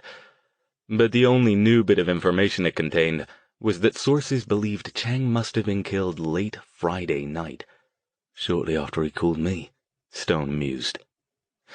He glanced up at the television to see several people gathered behind a podium in a nest of microphones. A press conference, it looked like. He turned up the volume. Has several solid leads, and it's only a matter of time before this horrific killer is in custody. In the meantime, it's strongly suggested that everyone refrain from going out alone at night unless necessary. Remain in well-populated areas, and remain vigilant about what's going on around you. Stone turned it down again as the various reporters surged forward in a clamor of questions. The last thing he wanted to do right now was listen to a bunch of talking heads repeat the same meaningless platitudes in a variety of different ways. Images of Cheng kept returning to his mind. Anger rose at this unseen killer, as well as a healthy dollop of guilt. The detective hadn't deserved this. None of the other cops involved with the case had been killed, at least not yet. Why Cheng? As far as Stone was concerned, two possibilities were the most likely. Either he'd discovered something that took him too close to the killer, or the killer had murdered him as a warning to Stone to stay off the case. Normally he'd have thought the latter to be fairly conceited on his part, except for the phone call. The killer had made it a point to call him, to tease him, to warn him off. That meant whoever this guy was, he knew about Stone, and probably knew what he was. He leaned back on the sofa, taking another long drag from the Guinness bottle, and watching the silent, talking heads and jostling reporters. A muffled yowl rose from the other room, followed by several faint scratching noises. Damn. In all the upheaval around his trip to the police department, he'd forgotten about Raider. He jumped up and hurried to the bathroom. Sorry, he called. I'm coming. This time he was ready when he opened the door. Raider dropped down from where he'd been scratching at the inside and made another break for it. Stone scooped the cat neatly up and dropped him, struggling, back inside. Well, he said, closing the door and looking around. You have been having fun, haven't you? The bathroom was a wreck. Raider had knocked the soap off the sink, deposited the hand towel in his water dish, and gathered the rug into a little ball in the corner behind the toilet. He'd unspooled the entire roll of toilet paper, shredded it, and spread it all over the floor. In the shower enclosure, he'd flung litter with great enthusiasm around the perimeter of the box. Kibble from his food dish littered the floor like crunchy caltrops. Right now, he'd leapt onto the toilet seat and was eyeing Stone with a mixture of feline pride and apprehension, as if fearful of how this strange two-legger might react to his art project. Stone sighed. Raider, if you'll be staying here for a while, we're going to have to work out some ground rules, aren't we? Raider tilted his head, but said nothing. Oddly, given what Dennis Avala's neighbor had told Stone, one feature seemed conspicuously absent from the scene. The neighbor had claimed he'd given Raider up because he'd pissed all over everything, but Stone found no evidence of that.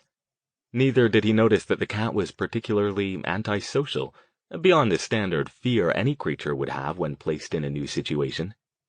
Raider hadn't even clawed at him when he'd thwarted his escape, but merely struggled to get out of his grip.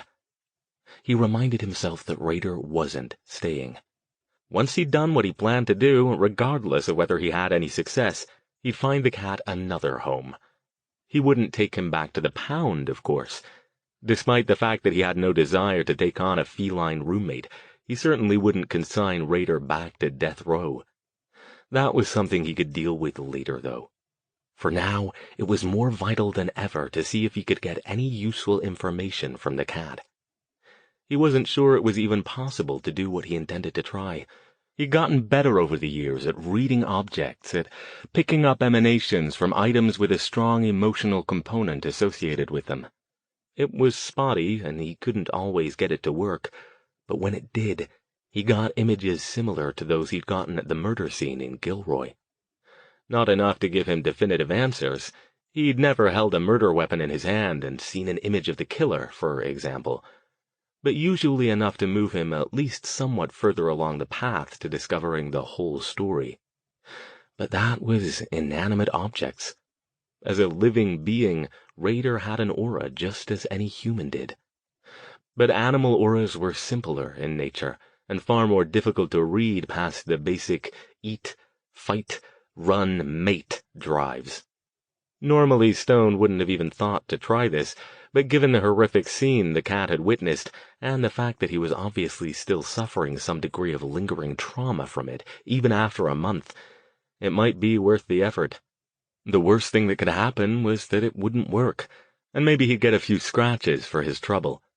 And either way, he'd find someone who was good with difficult cats, and see about finding Raider a new home where he'd be happy. "Right then," he said. "Do you think you can behave yourself for a while? We'll need a bit more room than we have in here." When Raider still didn't reply, he scooped the cat up and opened the door, preparing to fend off a struggle all the way up the stairs. However, as soon as the door was open and it became obvious they were leaving the small bathroom, Raider calmed down immediately. He still wasn't happy. In Stone's arms, he felt like a spring-loaded muscle covered in fur, but he allowed himself to be carried upstairs and deposited on the guest bed. "Now you behave yourself," Stone told him.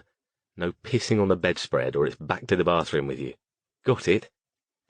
He had no idea why he was carrying on a conversation with a cat, but given his preference for sharing his thoughts with human sounding boards, he found Raider to be a surprisingly acceptable alternative. He sat down on the edge of the bed.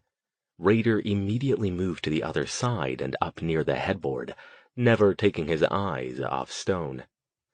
After a moment of contemplating how he was going to do this, inanimate objects stayed where you put them and didn't try to hide under the bed while you were taking readings from them. Stone took off his boots and swung himself up onto the bed, stretching out and taking deep, centering breaths. He didn't know much about how to handle animals, but he did know that most of them were good at picking up emotional cues from the humans around them. Stressed human equaled stressed cat. Maybe if he could project an aura of calm tranquility, it might help Raider settle down enough that he'd at least stick around long enough for Stone to get a few impressions. After a few moments, he turned his head to find Raider watching him from his perch on top of the pillows. "That's it," he murmured. "You just stay there for a few minutes like a good chap. If you don't destroy anything, I'll see about setting up a space for you in here. How's that sound?" Raider licked his front paw. Taking that as a good sign, Stone shifted over to magical sight. Raider's aura, like those of all animals, shone much dimmer than a human's and extended only an inch or so from his body. It was pale green. Almost all non-human animals' auras were normally some shade of green, but shot through with angry red patches, like the visual representations of sore spots. Something had happened, either to or near this cat, without a doubt. Slowly, so as not to startle him, Stone reached out his hand, stopping a few inches away from where Raider sat. The cat's green gaze switched back and forth between Stone's face and his hand. After several moments, he leaned forward and sniffed. Stone let him do it for 30 seconds and then, still moving slowly, extended his arm just a bit further until he was scratching Raider behind the ears. "There you go," he said. "Good boy." Raider didn't seem inclined to move. In fact, he seemed to be enjoying the attention. A low, rumbling purr began. It wasn't loud enough to be audible, but Stone could feel it under his hand. This was about the best he could hope for. Continuing the gentle scratching, he locked gazes with the cat and narrowed his focus. When he looked at an object with magical sight, one of two things happened. Either nothing, if the object had no particular significance or emotional resonance, or a series of flashing images. The images were almost never coherent or sequential. They flickered and flitted like an old film projected on a bad screen.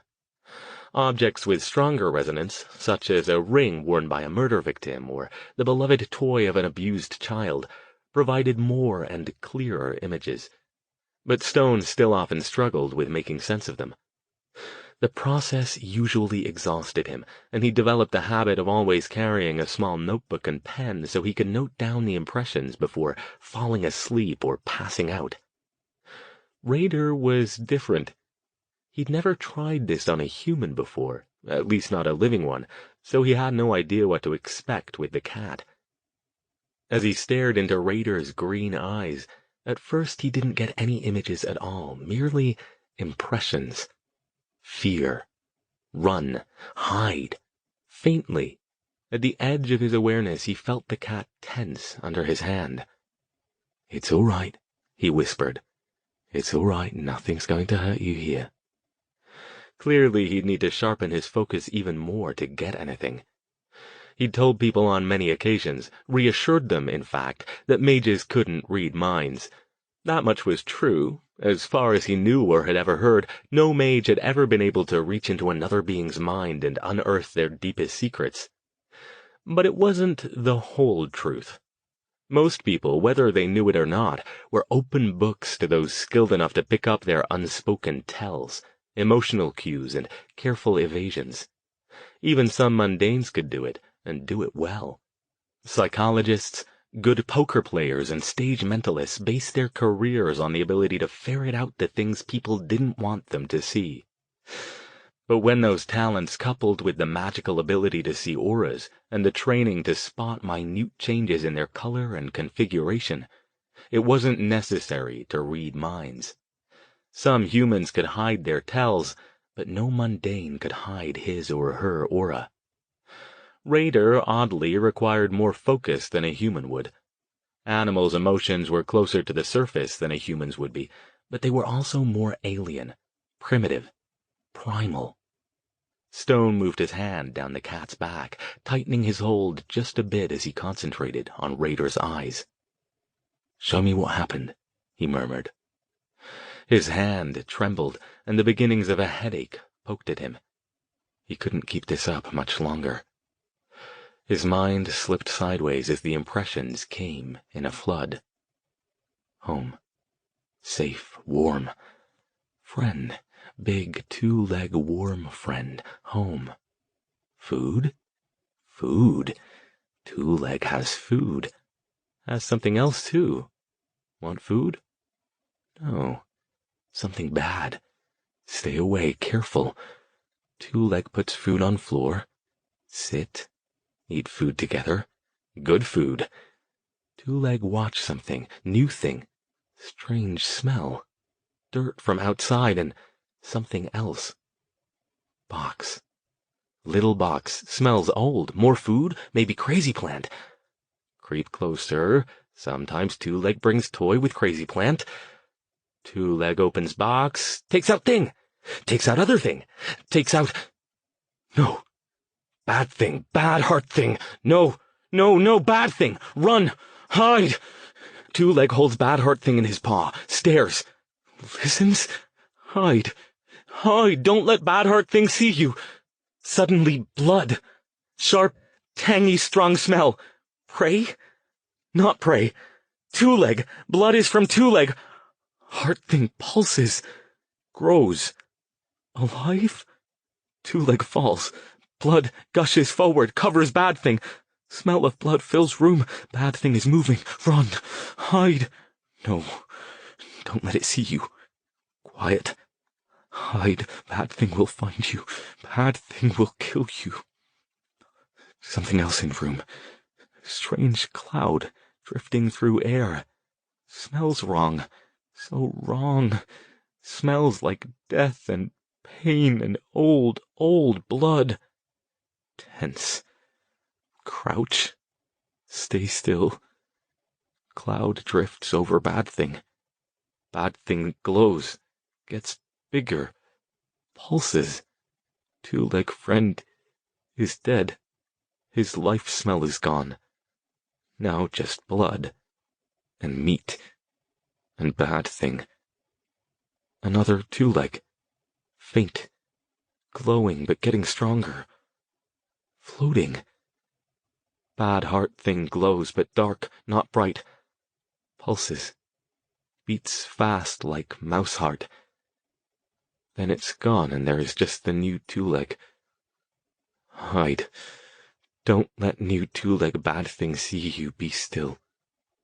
New two-leg bad thing backs away from box. Fear. Afraid of box and things inside. Two-leg bad thing waits. Long time.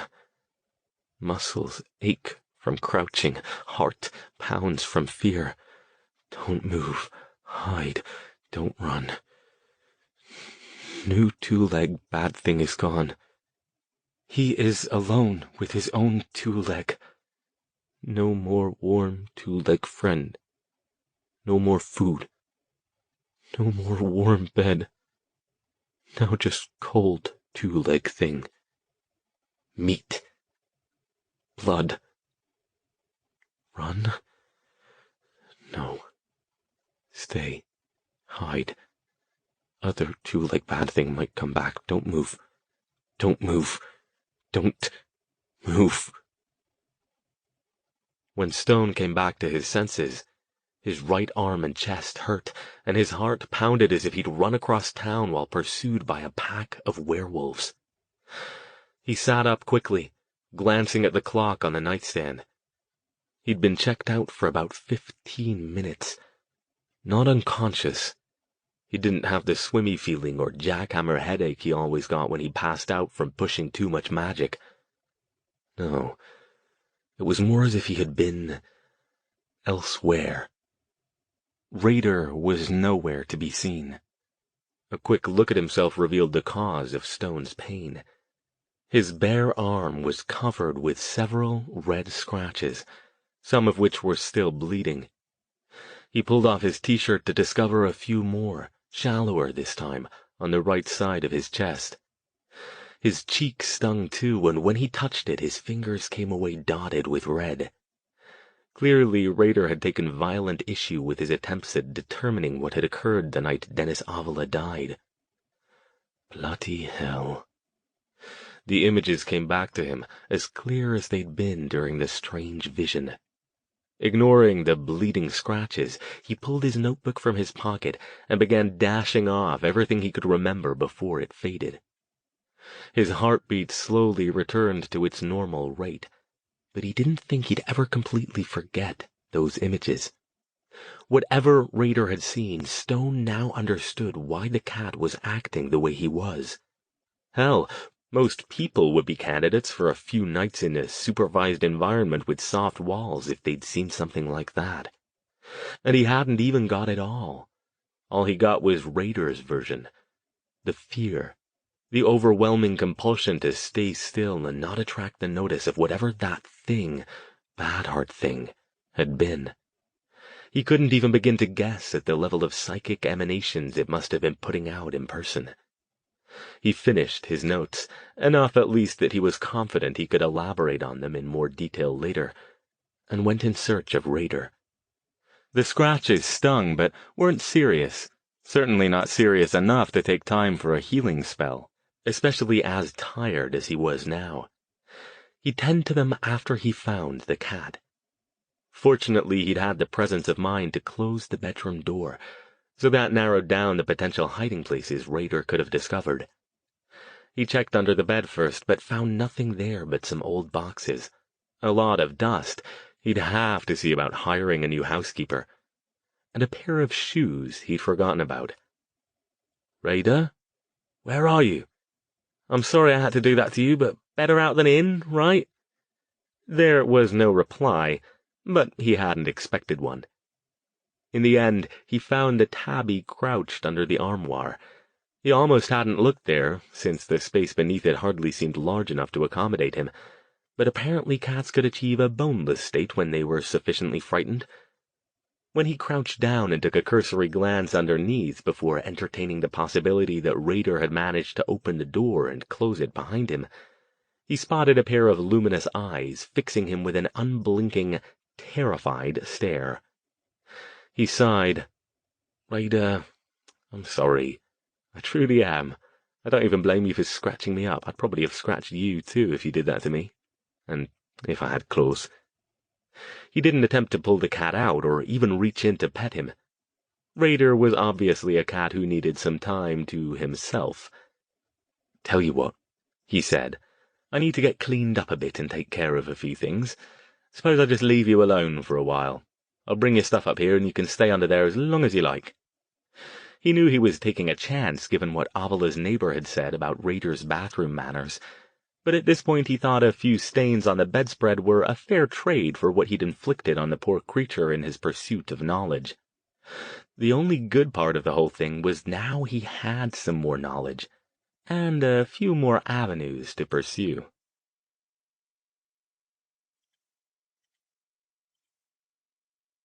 Chapter 16. The next day, Stone didn't have any classes until the afternoon, so he set out in the late morning to hunt down the location where Avila had found the box. He was convinced the man had dug it up at his construction site. He had no other reasonable explanation for why it had been found near a dead man, especially one who'd worked as a backhoe operator only hours before his suicide, with fresh dirt around it. Besides, Raider's vision had suggested he'd brought it home the night he'd killed himself. He checked on Raider before he left. The cat was still under the armoire and had touched neither the kibble in his food dish nor the litter box Stone had stashed in the back corner. If that didn't change soon, he was going to have to find someone who knew more about cats than he did. He had several angles to follow now, but finding Avila's job site was probably the easiest of them, since it didn't require talking with anyone who might get suspicious about his involvement. He'd brought along the same amulet he used at Avila's apartment building, planning to use the nerdy reporter persona to get the information he needed. A second and more difficult angle was to find out what had become of the box, and determine how hard it would be for him to get his hands on it. Since the police considered Avila's death as suicide, did that mean they'd return it to one of Avila's relatives? Was it boxed up in some evidence locker in the back of a police station? Or, most likely, given that the cops around here seemed to be fairly good at their jobs, at least as far as mundane cases were concerned, had they drawn the same conclusion he had, assuming that Avila had dug the thing up at his job site? If that were true, they might have given it to the owners of the property, or they might have handed it off to a museum or other expert in local antiquities for analysis. He made a mental note to check with Jason to see if he or Stan Lopez could find an answer to that question. Right now, though, he wanted to see the place where Avila had found it. If one such object had turned up, it wasn't unreasonable to expect more might have been buried at the same spot. He probably wouldn't be able to find them, but if the ground was still sufficiently disturbed, it wasn't out of the question. Worth checking, anyway. The report Cheng had given him included Avila's workplace address.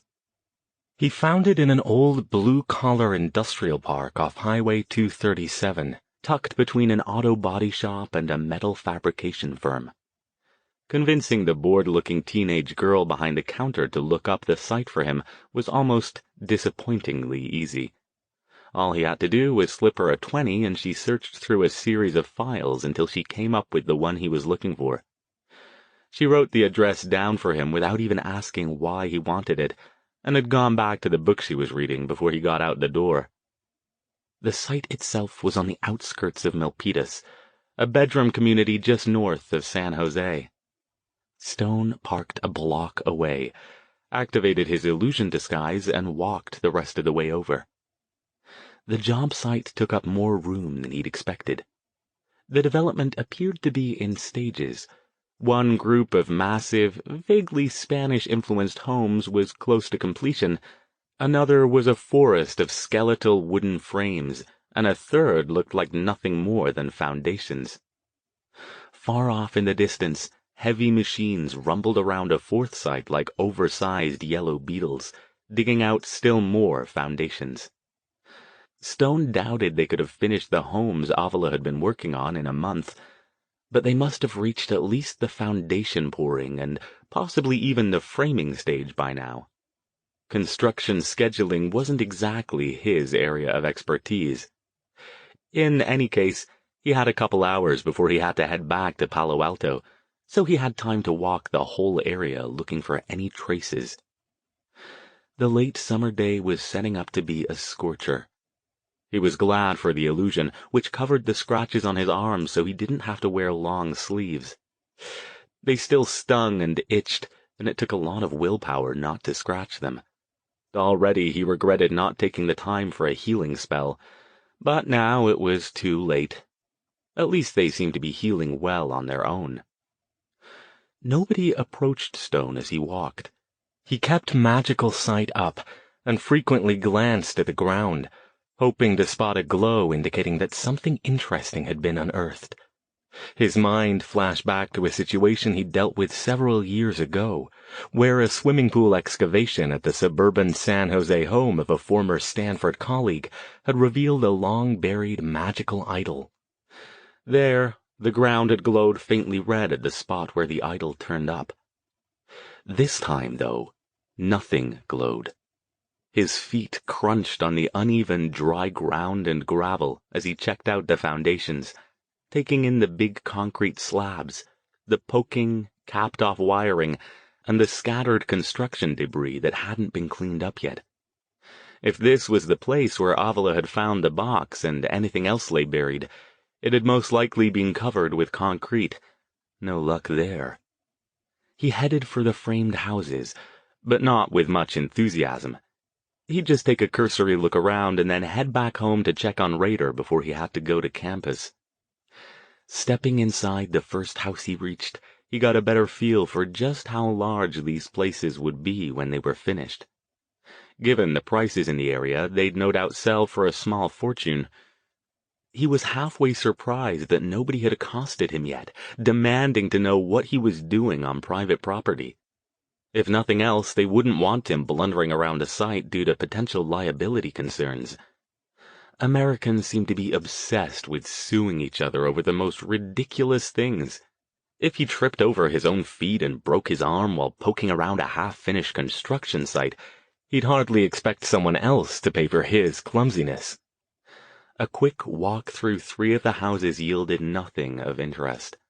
Nothing glowed or otherwise caught his attention. These places were so new that they wouldn't have any sort of psychic residue of their own. And obviously wherever Avila had dug up the strange box with his backhoe was either somewhere he hadn't checked yet, or, more likely, was buried under several tons of concrete by now. In other words, this was becoming increasingly pointless. He'd check one more house and then head back home. That would give him a bit of time to try calming Raider down, and perhaps even grab a quick lunch. He'd almost reached the doorway when the sudden sensation of being watched hit him. Paranoia? Possibly, but possibly not, too. He spun and looked back the way he'd come, and just caught the movement of a dark figure past the series of wood-framed walls. By the time he got a good fix on it, it had disappeared. "Is someone there?" he called. No answer. Surprised to discover his heart beating fast and his breath picking up, Stone admonished himself for his reaction. Don't be absurd. It was probably one of the workmen wanting to know who he was and what he was doing here. He hurried back through the house toward where he'd seen the figure. "Are you there?" he called again, louder. "Did you want something?" Still no reply, and no sign of the figure. That's because there wasn't anyone there, you prat. Get a grip. It was the middle of the day. He hardly thought bloodthirsty murderers would be lurking at construction sites for overpriced yuppie tract houses. Hell, it was summer. It could have been local kids who'd taken off when they realized someone else was nearby. The figure appeared again as he turned back in the direction of the door. This time it stood outside one of the windows on the far side of the house. It paused there for a moment, as if daring Stone to approach it, then stepped aside and out of sight. He got a brief impression of a tall, pale form in dark clothes before it disappeared. Stone didn't hesitate. He ran outside through the front door and around the side of the house, taking the distance in long strides that got him to the corner in bare seconds. The area around the open window was deserted. He took off again, skidding to a stop at the house's back corner. It was the only place the figure could have gone that quickly, unless it had either disappeared or flown away. Nothing. Feeling ridiculous, but doing it anyway, Stone even took a few steps back and checked the skeletal roof to make sure it hadn't leapt up there and scrambled away. Nothing there either. Finally, deciding if he was going to be ridiculous, he might as well make a good job of it. He walked back to the spot near the window where he'd seen the figure and looked for footprints. Bloody Sherlock Holmes he was turning into. Maybe he should invest in a magnifying glass and a deerstalker hat. The dusty ground beneath the window showed no footprints. Not even workman's boots. Stone frowned. Had he been imagining things? He wasn't usually prone to flights of fancy, but between the odd phone call, Cheng's murder, and Rader's psychic images, he had no doubt he wasn't imagining the supernatural involvement in the killings. On a hunch, he switched to magical sight and checked out the spot. The faintest of glows shifted in the air and was gone, so quickly he couldn't even be certain he'd seen it. "Hey!"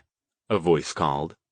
Stone spun to see two burly workmen approaching him.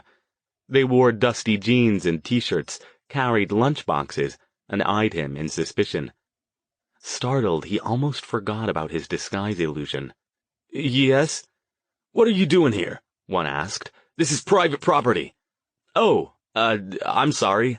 I didn't see a fence or anything, and I wanted to see the houses. I might be looking to buy one."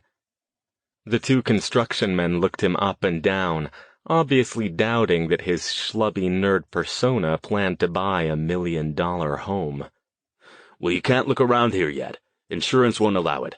Talk to the sales office if you want to get on the list. They got brochures with floor plans and stuff," the other one added. He hooked a thumb over his shoulder. "Or they got a model house a couple streets over you can look at." "Ah, thank you." Stone nodded to them and turned to leave, then stopped. "Hey, have either of you seen somebody else around the site today?" "Somebody else?" the first man asked. "Yeah, when I was looking around, I thought I saw somebody peeking in the windows at me. A man in dark clothes. Have you seen him?" "We ain't been over here till now," the second man said. "But if somebody else is around here, they shouldn't be either. You better go now, man." "Yeah, I will. Sorry." He felt their gazes on him as he hurried off the site and back toward his car. All the way back, he kept his magical sight up in hopes of spotting the figure again. But it didn't reappear.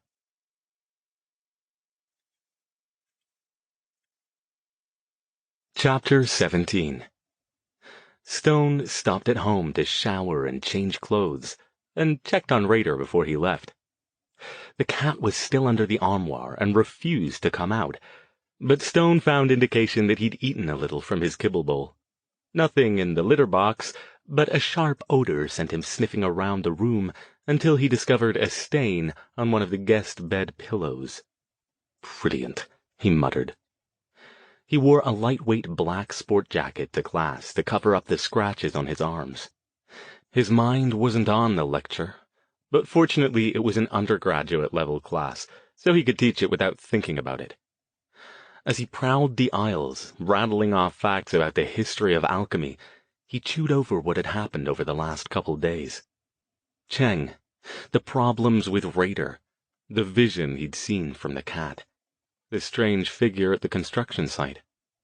More than ever, he knew he'd have to get to the bottom of the sigils, which meant a trip back home to England, where he had better reference materials and a couple other people he could consult with. He didn't linger after the class was over, but hurried back across campus toward his office, where he planned to make some notes about his next steps. He had several angles to follow up on now, and didn't want to let anything slip through the cracks. Deep in thought, he almost collided with Edwina Mortensen in the hallway. "Oh," he said, backing off. "Terribly sorry, Edwina." Mortensen eyed him in suspicion. She carried a stack of file folders and books, and was clearly heading toward her own office a few doors down from his. "Are you all right, Alastair?" Fine. Suddenly he remembered Brandon Green's words when he delivered the cat supplies. Mortensen had, like, 3 cats of her own, and carried photos of them in her wallet. "Edwina," he said slowly, "I wonder if I might ask your advice on something." She looked startled, and he wasn't surprised. In all the years he'd worked at Stanford, he'd never once asked her advice on anything. The two of them tended to avoid each other except when absolutely necessary. Of course. What is it?" She waved him toward her office. Mortensen's office looked like a cross between a library and a psychic reader's parlor. 2 stuffed bookshelves lined one wall, while framed prints of classic Rider-Waite tarot cards decorated 2 others. The Priestess, the Moon, and her newest edition, the Hierophant. A large, polished crystal ball on a marble stand had pride of place on the credenza behind her desk, flanked by carved wooden boxes, a scattering of runestones, and a leather-bound tome with a stylized image of the sun on the cover. The faint hint of incense hung in the air, but Stone could never be sure if that was the office or the concentrated effect of Mortensen's perfume. She settled into her high-backed leather chair and regarded him expectantly. "Please, sit down." He didn't sit. Instead, he paced the small area in front of the desk. Her office was larger than his, but not by much. "I have an unusual dilemma, and from what I understand from one of my students, you might be able to offer me some insight into how to deal with it." "Oh?" Her gaze sharpened. "This isn't about those murders you were consulting on, was it?" Something seemed to occur to her, and her eyes got wide. "Oh my. That police detective who was murdered, he was the one you were working with, wasn't he?" Stone rubbed the back of his neck. Yes, but that's not why I'm here. It's not about the murders, it's about, cats." Her expression went from concerned to confused. "Cats?" "Right." He plunged ahead before he regretted this. "Brandon Green told me you have, expertise." "Well," she said slowly, "I don't know if I call it expertise, but I've had cats for years. What can I help you with?" She was now watching him as if wondering who he was and what he'd done with Dr. Stone. This didn't surprise him either. There were things he'd be less likely to ask her about, but not many. "Well, it seems I've acquired one, temporarily at least," he added. "A friend was unable to keep him, and I'm cat-sitting? It was either that or send him to the pound, but we're not getting on too well, I'm afraid." "I see. What do you mean by not getting on too well?" In answer, he slipped off his sport jacket and tossed it over the guest chair. Mortensen stared at the latticework of angry scratches on his right arm. "Oh my, I hope you've taken care of those. Cat scratches can get infected easily." "They're fine," he assured her. "But I need some ideas about how to deal with the beast that don't involve additional mayhem, but on his part or mine."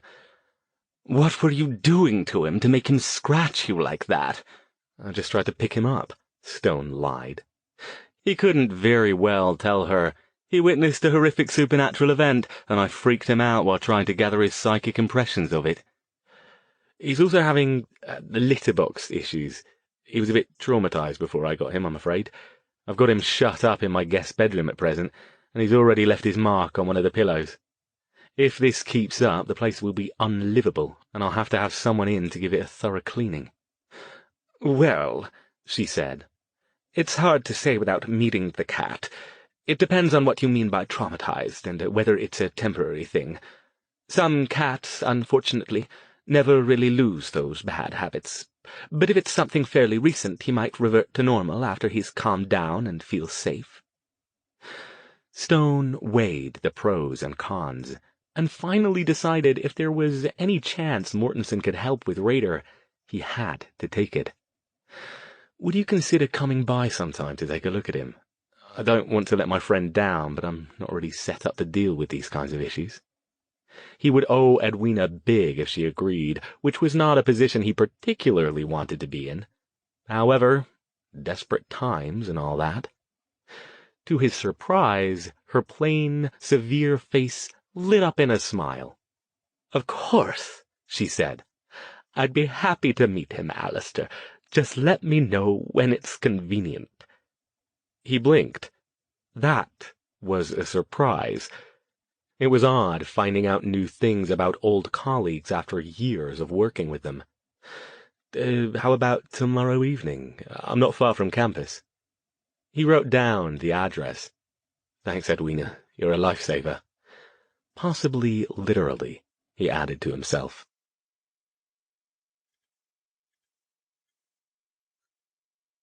Chapter 18. That evening, Stone called Jason, half expecting him not to be home. Instead, his friend picked up the phone on the second ring. "Hey, Al," he said. "How's it going? V's here. Mind if I put her on too so she stops making rude gestures at me?" "Of course not." A few seconds later, a muffled rustling, then, "Hi, Doc, what's up? Jason was telling me you've got some kind of weird murders going on up there." "I do," he said. "Officially, I'm off the case, especially since the detective I was consulting with has become one of the victims." "Holy shit," Jason said. "Same MO. Stan told me about a cop getting killed, but I didn't know it was the guy you were working with." Stone filled them in on the details. When he got to the part about Raider, Verity interrupted. "Wait a sec, Doc. Are you telling me you picked up all that stuff from a cat?" "That, and quite a lot of scratches. And you can't come up here and stay at my place until I get the guest room thoroughly fumigated." "Still, that's pretty impressive. I'll have to tell Edna about it. So where's the cat now?" "Cowering under my armoire. Dr. Mortensen is coming by tomorrow to see if she can talk some sense into him. But that's not the point," he added.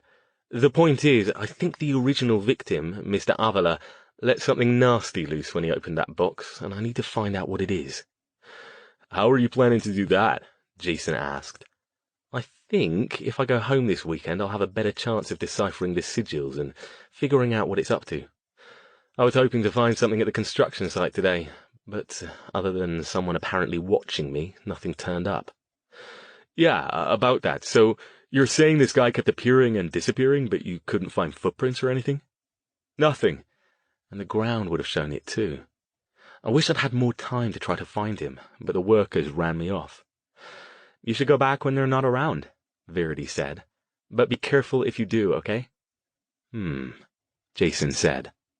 "Don't know if you'll find anything if you go back, but you should definitely see if you can find out about the land. Like, who owned it before and what went on there." "Good idea," Verity said. "Maybe there was a massacre there or something a long time ago." "I doubt that," Jason said. "But if you know the history of the area, it might give you some clue about why the box ended up there. Might have been an old graveyard or something. That area probably had a lot of church activity, you know, trying to convert the local Indians." Stone jotted that down. "Good thought. I don't tend to think of things like that, since I've never gotten round to learning much about the local history. I know someone who might be able to help, though, so thank you." "No problem." "So ask Jason what's going on with him," Verity said, the grin evident in her voice. "V, go on, ask him." "All right, I'll bite," Stone said. "Jason, what's going on with you?" "He's got a girlfriend," Verity said, still obviously grinning from ear to ear. "V? Indeed, do tell Jason." Stone usually didn't make it a point to pay much attention to Jason's or Verity's personal lives. If they wanted to tell him about anyone they were seeing, that was their business. Jason chuckled. "Okay, fine. Yeah, I'm seeing someone. Her name's Kristen, and she's an EMT. I met her at the hospital last month when I was checking on a guy there for a job. Well, good for you, Stone said. Perhaps I can make it down there soon and you can introduce us. We'd love to see you, Verity said.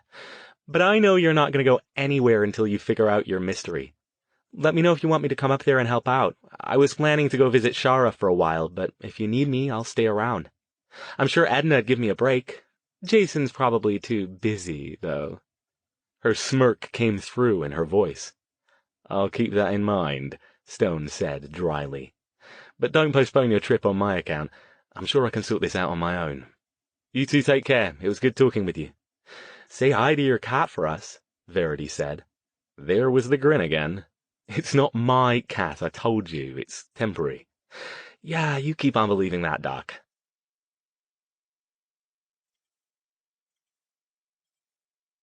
Chapter 19. The more Stone thought about it, the more Verity's idea about going back to the construction site when the workers weren't there made sense.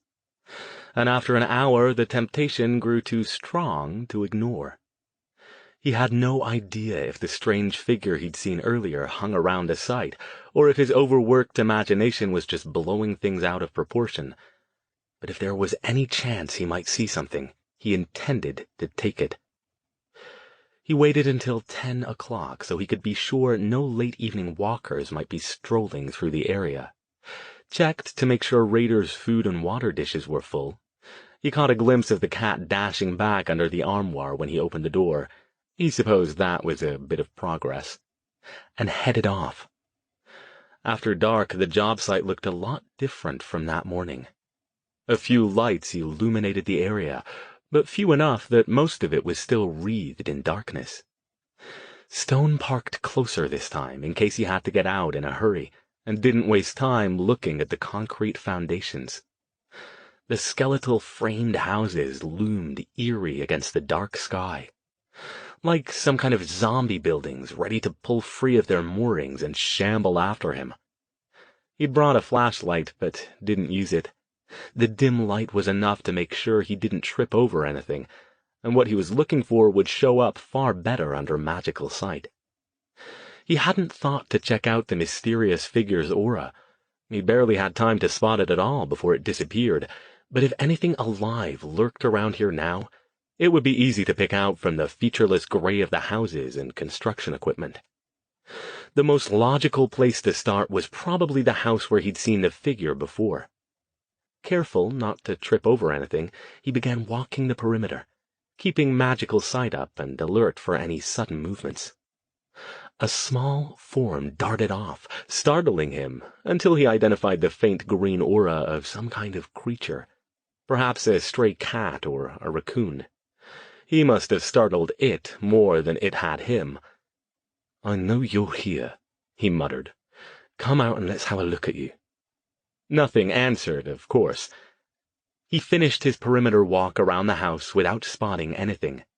He even used the flashlight, shielded with his hand, to double-check the dusty patch under the window, but found no sign of footprints or other evidence that anyone or anything had been there.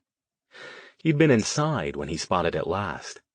Lengthening his strides, he hurried back around to the front of the house and slipped in through the front doorway, scanning the large entry area with magical sight before entering.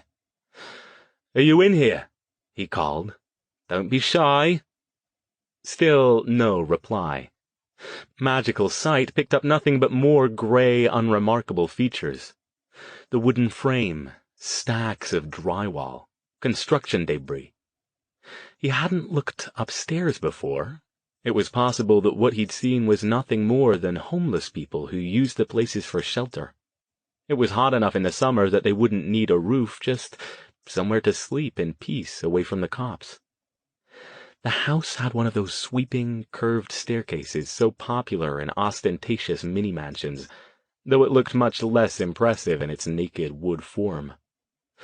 Stone mounted it slowly, shifting his magical gaze back and forth. It wouldn't do to have someone surprise him at the top. Still, nothing to see.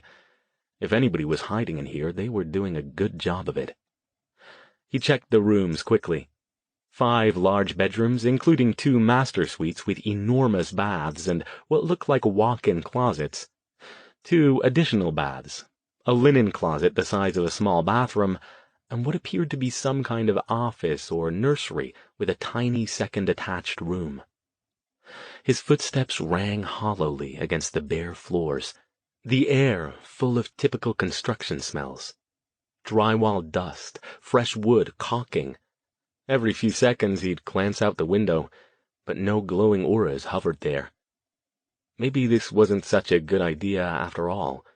He was seeing even less now than he had earlier.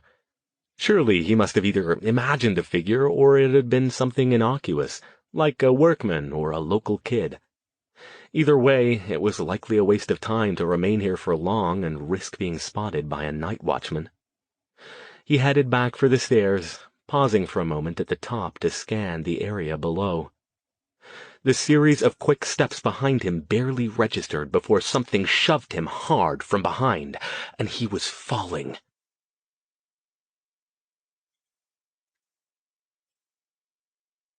Chapter 20.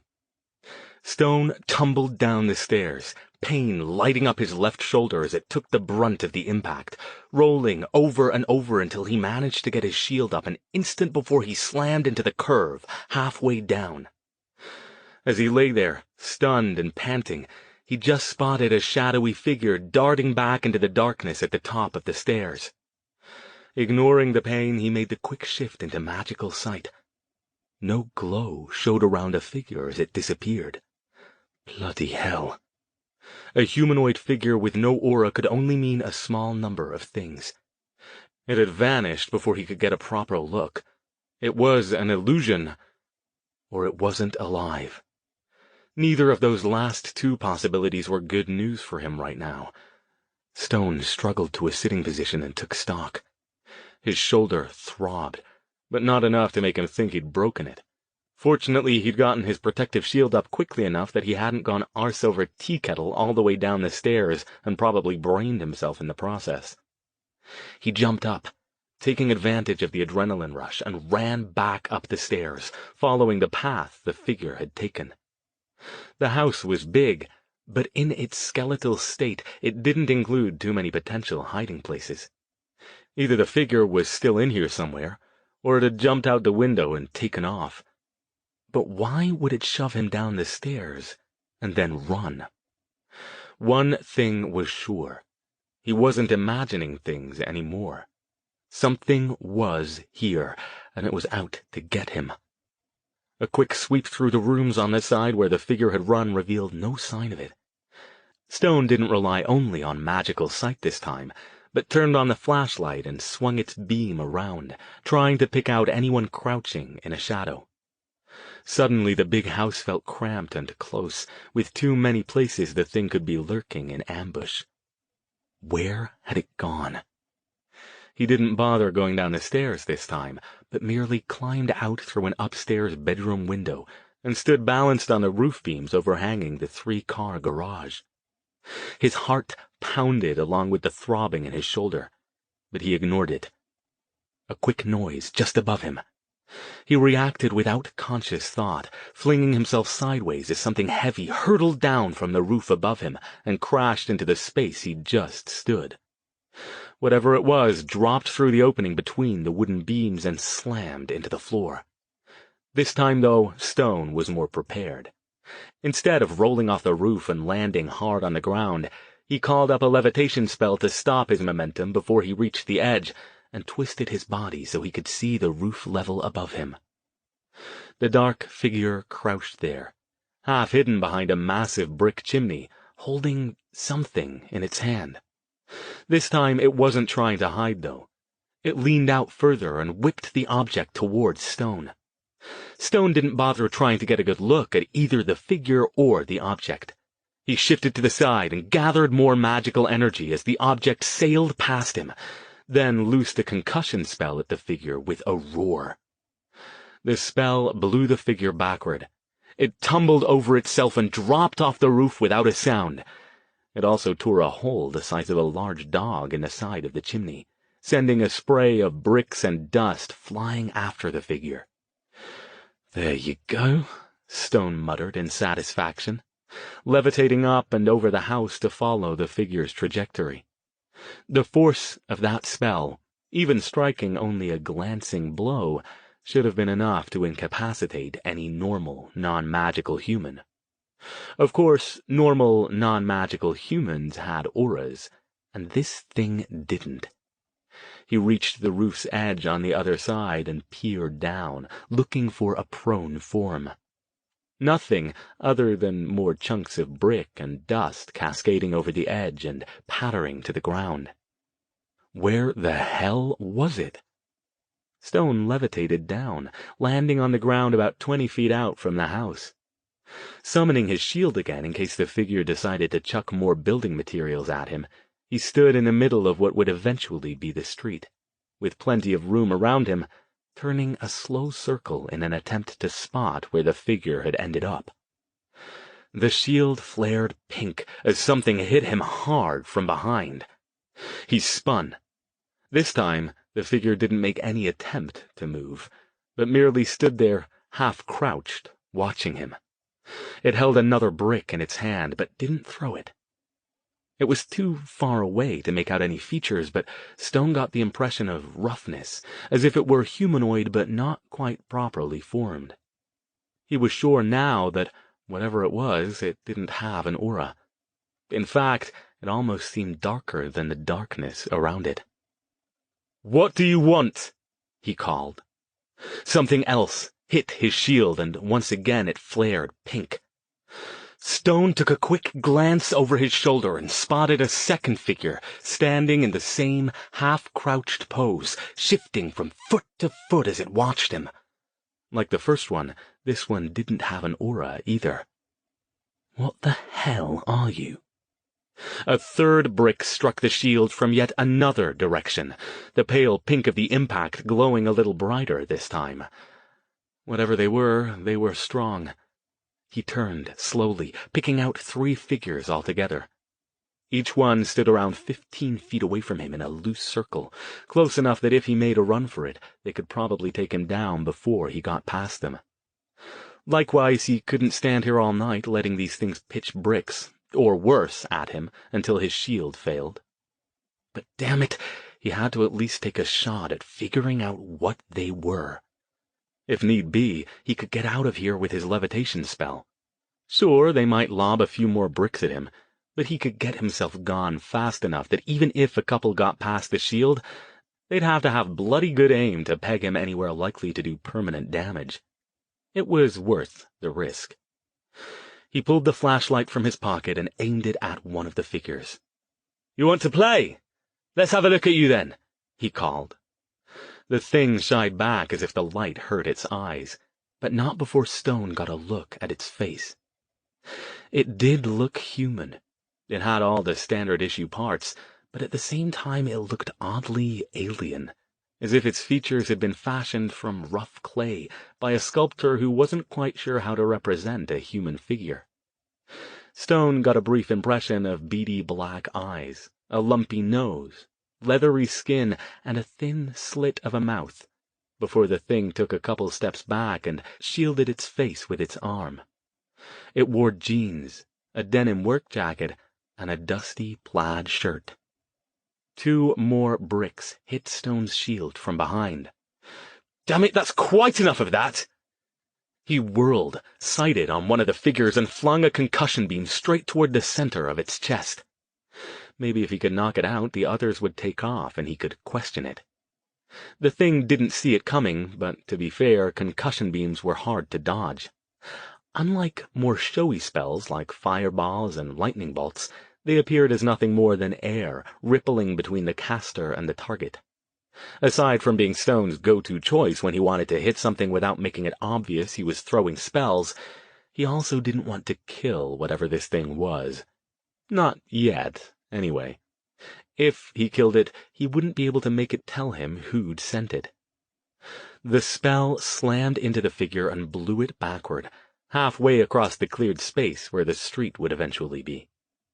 It hit the ground hard and rolled into the debris-strewn front yard of the house across the street, but scrambled quickly up again. It didn't even look like it was breathing hard. Stone took a quick look around again as 2 more bricks hit his shield.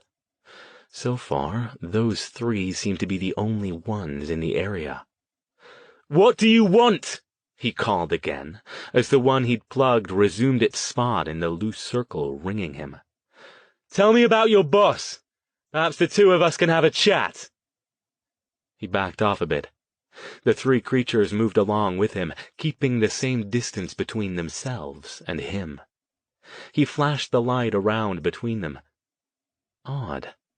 They all looked almost identical, as if they'd been cast from the same imperfect mold. Were they some kind of construct or golem? Had the thing he'd seen forming from the vile heart in Dennis Avala's apartment created them? A thought chilled him as another brick smashed into the shield. Perhaps these things, or something like them, were responsible for the murders. It all fit. They wouldn't have fingerprints, which explained why none were found at the sites. Clearly they were capable of manipulating objects. But did they possess the fine motor control necessary to skin a human body? And just how many of these things were there? "Let's have a few less of you, shall we?" he murmured. His shield was glowing more brightly now.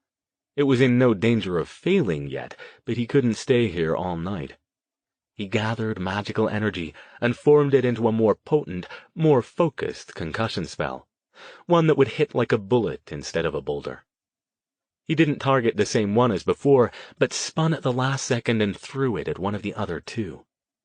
This time, the effect was more dramatic.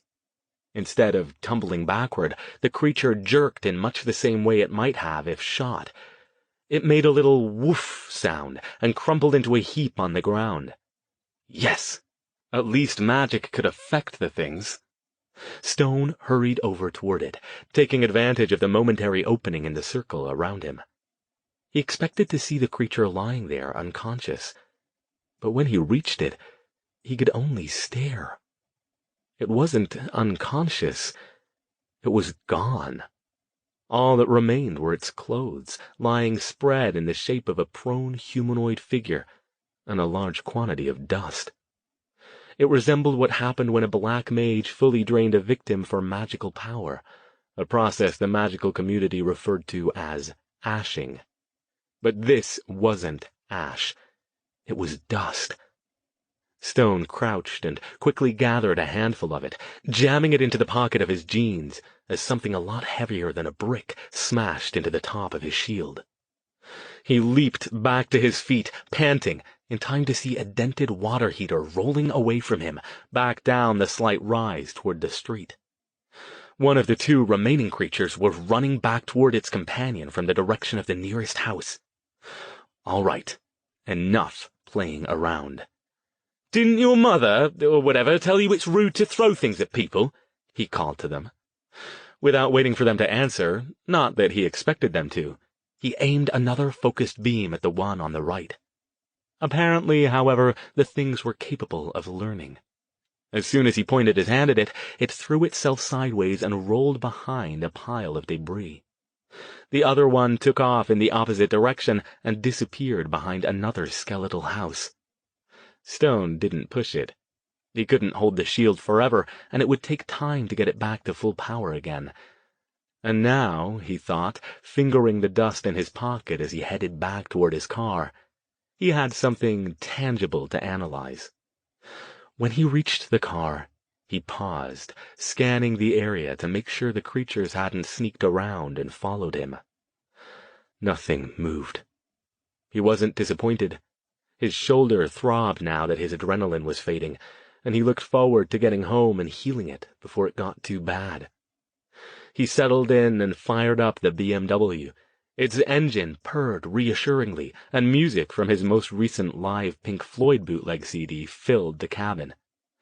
Comfortably numb. How appropriate. Perhaps he'd have a Guinness or 2 when he got home after the healing. Was it safe to give Guinness to cats? Probably not, which was a pity. Maybe it would calm Raider down. He'd heard the song dozens of times, and wasn't really listening to it as he put the car in gear and pulled away from the curb. Even so, he only made it a few feet forward before the laughter registered. Low and faint, it came out of the car's speakers, barely louder than the music. Stone pulled the car back over and stopped, staring at the controls, then shook his head in annoyance. He was being ridiculous. It was a new CD, a different remix of the song. Maybe the arranger had added the laughter as some kind of ironic counterpoint to an otherwise thoroughly depressing piece. He tapped the button to advance to the next track. The laughter didn't stop. It didn't get any louder, but merely continued lurking just beneath the music. It was a sort of rolling chuckle, amused but vaguely sinister, as if the laugher knew some unwholesome secret. Well, this was getting interesting. He hit the eject button. The CD spit out promptly and smoothly like a silvery tongue, but the laughter persisted. It filled the car's soundproof cabin, issuing from every speaker. As he reached for the volume knob, he got a quick glimpse of the rearview mirror and stiffened. A figure stood behind the car. Illuminated in one of the area's few streetlights about 20 feet back, it obviously wasn't one of the crudely formed creatures that had menaced him previously. This one was tall, thin, and wore a long, sweeping coat and an oddly shaped hat. Stone couldn't see its face clearly, but its eyes glowed with faint red pinpoints. Locking eyes with it for a moment, he thought he saw it smile.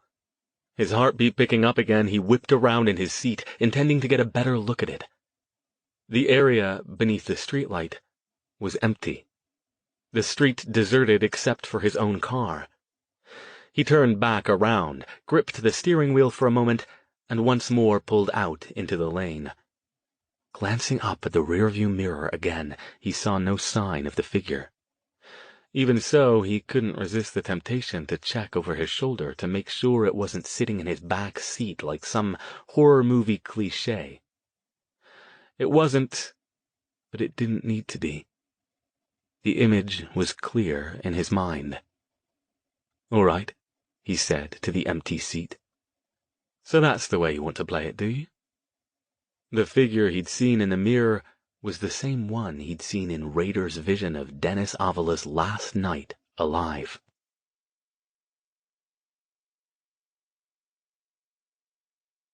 Chapter 21. Stone had no idea how Dr. Maria Alvarez, professor of history with a specialization in Northern California, would react to him showing up at her office late morning the next day. Or, to be fair, if she'd even remember him. It had been several years since they'd dated, and even then it had been a short relationship, ending in the usual flurry of weirdness that commonly sent his potential girlfriends exiting stage left. He hadn't spoken to her in years, and had heard from mutual friends that she'd gotten married in the meantime. He shouldn't have been concerned. "Alastair!" She greeted him with a smile when he appeared in the doorway. "What a surprise!" "Hello, Maria. So good to see you. You're looking well." She was. She'd gained a little weight and changed her hairstyle to something a bit less hot young professor and a bit more soccer mom, but she wore the new look well.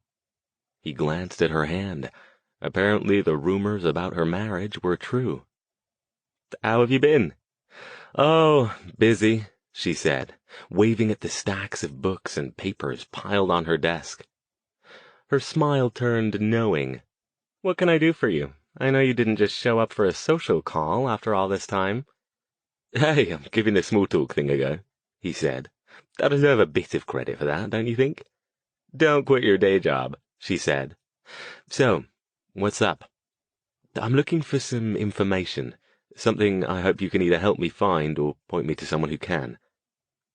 He glanced around the office, taking in the large framed map of old California on one wall, and the collection of Native American and Mexican artifacts arranged on a table next to an overflowing bookshelf. The grouping of framed photos on her credenza showed her with a smiling, dark-haired man and a pair of young children. Even before she'd broken it off with Stone, he'd had reservations about their future due to her obvious longing to settle down and start a family. She'd gotten what she wanted then. Good for her. She tilted her head. This doesn't have anything to do with that murder case I heard you were consulting on, does it? Well, he'd never been known for dating stupid women, but had everyone on the bloody campus heard about his extracurricular activities? So you know about that, then.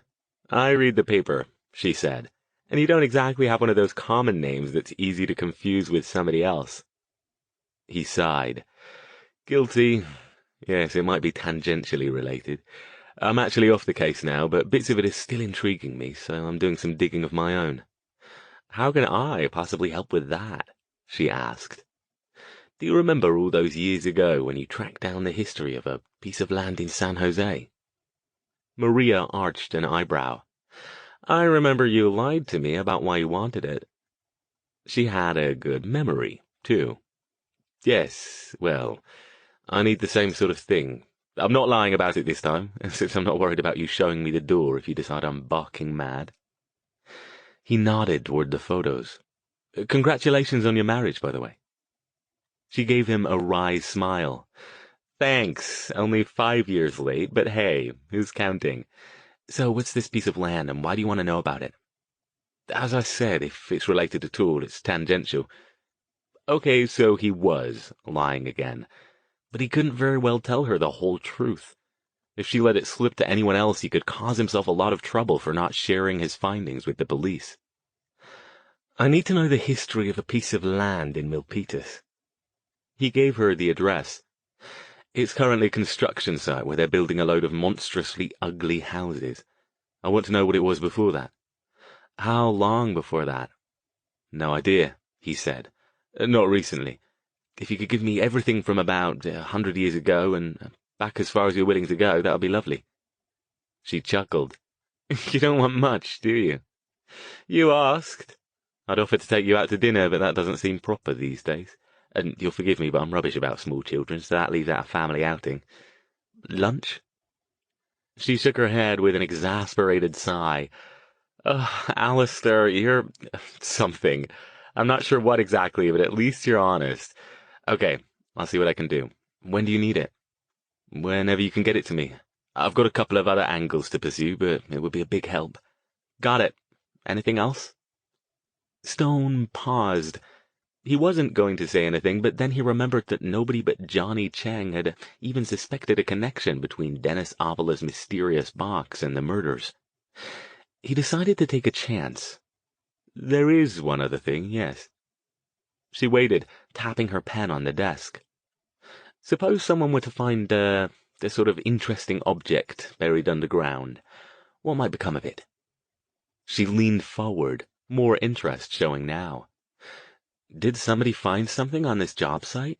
Did you? Is that why you're trying to find out its history? Well, yes. Not me, though, he added hastily, as her gaze sharpened on him like a hawk sighting a tasty mouse. Just a rumor I heard that one of the workers found it. It's supposed to be a box about this big. He indicated the dimensions with his hands. Made of stone, and decorated with carvings of crosses, priests, angels, that sort of thing. The man who found it committed suicide, and I'm fairly sure the authorities suspect he found it on the job that day and brought it home, rather than it being something he'd owned beforehand. It would have been easier if he could show her the photos he had, but then he'd have to explain where he'd gotten them. Wait, she said, holding up a hand and looking confused. You said this guy committed suicide? What's that got to do with people getting dismembered? Probably nothing, Stone said.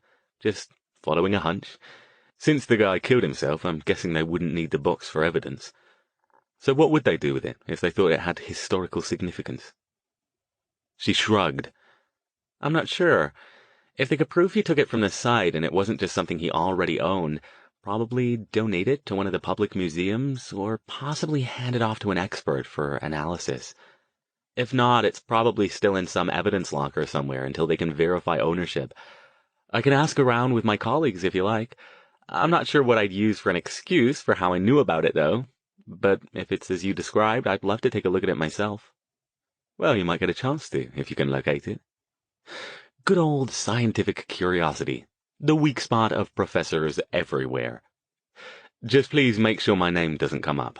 I'm already getting enough nutters leaving messages on my voicemail, wanting to interview me about the occult involvement in the murders. I'll see what I can do, she said again. And hey, if this box exists and I can get some quality time with it, you might not have to take me to lunch.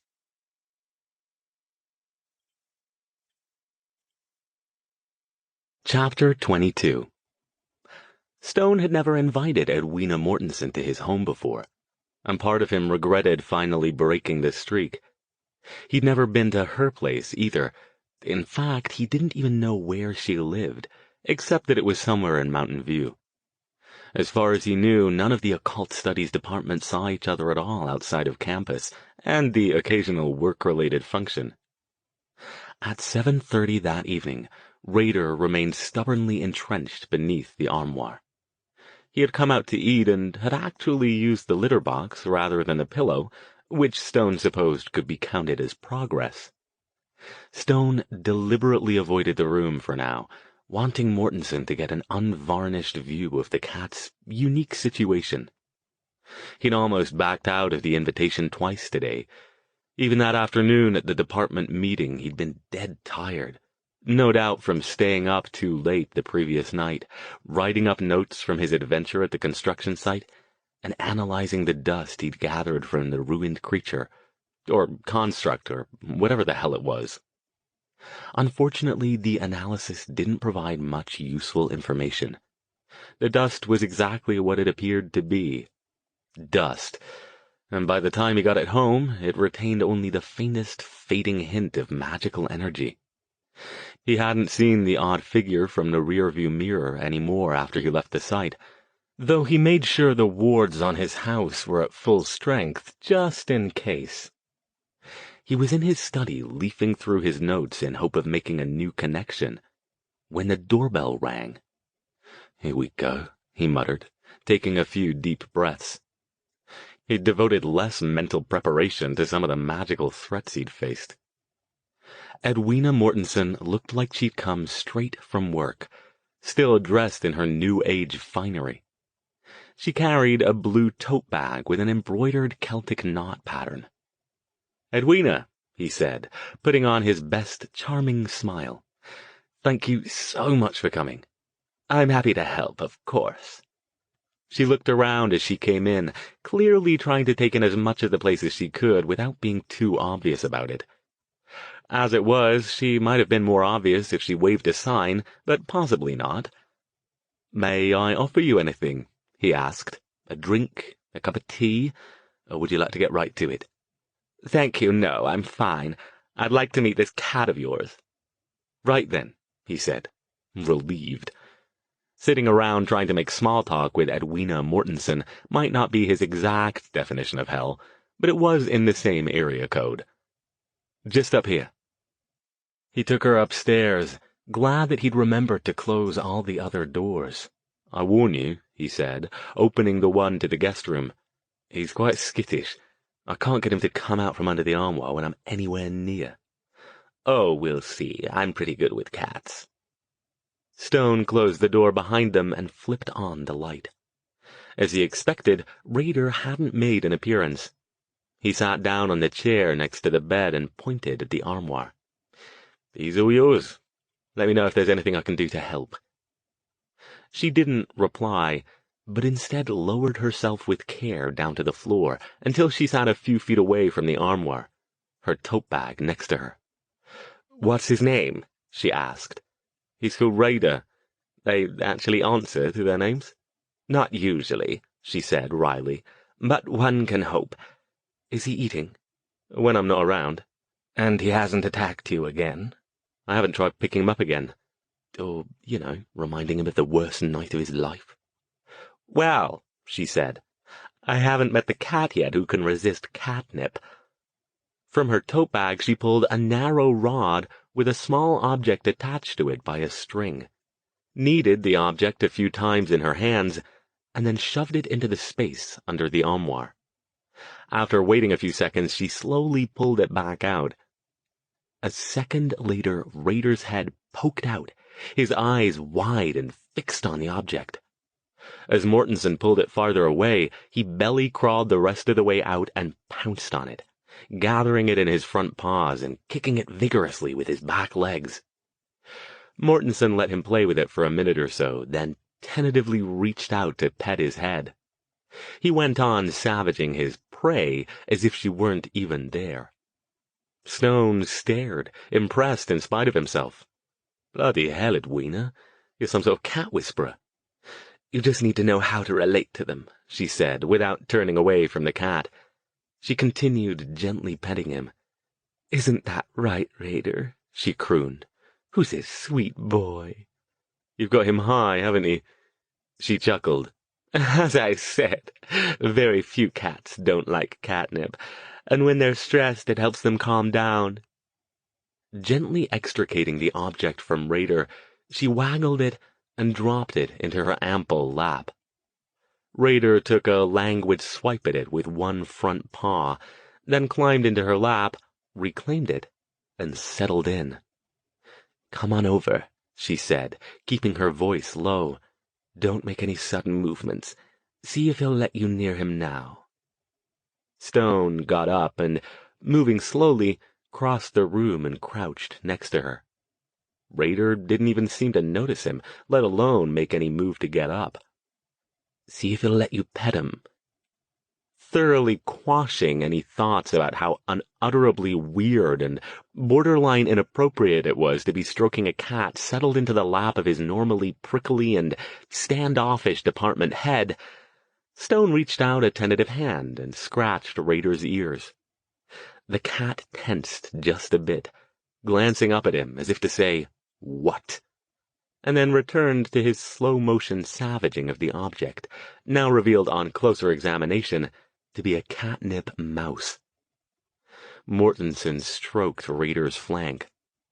"Honestly, Alastair, from the way you described it, I was expecting much more of a challenge than this. He's a sweetheart. You said you're watching him for a friend." "Well, that's the plan." Stone stood and sat down on the edge of the bed. "My friend isn't well, though, and he might end up having to give him up. I'm not sure if I want to take him as a permanent house guest. I don't know anything about having a pet, and I'm away so often it wouldn't be fair to him." He regarded her hopefully. "You wouldn't want to take him in, would you, if my friend can't keep him?" "I would, but I've already got 3, and that's about as many as I can handle." She continued stroking Raider, who seemed in no hurry to vacate his warm new spot, and pulled her tote bag to her. "I brought you a few things, though, that might help. You can keep the mouse. Just wave it around and let him chase it before you go to bed. It will tire him out so he doesn't keep you awake. And—" she pulled out a laser pointer, a couple more catnip toys that weren't on strings, and finally a small plastic jug. "This stuff works miracles on accidents. You probably won't be able to salvage the pillow, but if he marks the walls or the rugs, this will neutralize it." Seriously, who was this woman and what had she done with Edwina Mortensen? He'd been at Stamford for close to 7 years now. Not once had he ever had a non-work-related conversation even half this long with her, and now she was chattering away as if the two of them were lifelong friends. "Thank you, Edwina, honestly. I appreciate this." "Quite all right. I hope it ends up being helpful." She shooed Raider gently off her lap and made as if to get up, but struggled to manage. Stone offered her a hand up, and was surprised when she accepted. "Thank you," she said, her tone hovering between her usual briskness and gratitude as she smoothed her skirt and blouse. She dug in the bag again and offered him a book. "This covers basic cat care. You might find it useful." He noted that Raider hadn't returned to his spot beneath the armoire, but was now sitting in the middle of the floor watching the two of them. At least now he knew how to get the cat out of there. Mortensen started toward the door, but stopped before she reached it. "May I ask you something?" she said, without looking at him. "Of course." Stone tensed. Now that the cat crisis had been handled, she sounded like she was reverting to the old Edwina he was used to.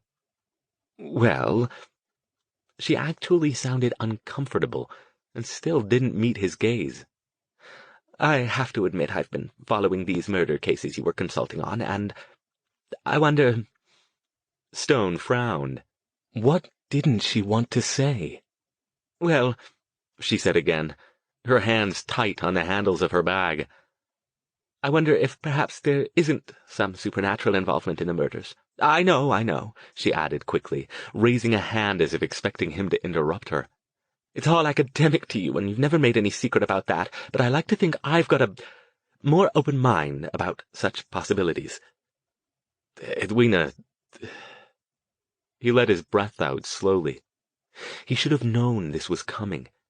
In her own prickly way, Mortensen was every bit as curious, some would even say nosy, as he was, especially regarding anything that even had a whiff of the otherworldly around it. "I don't know what to say.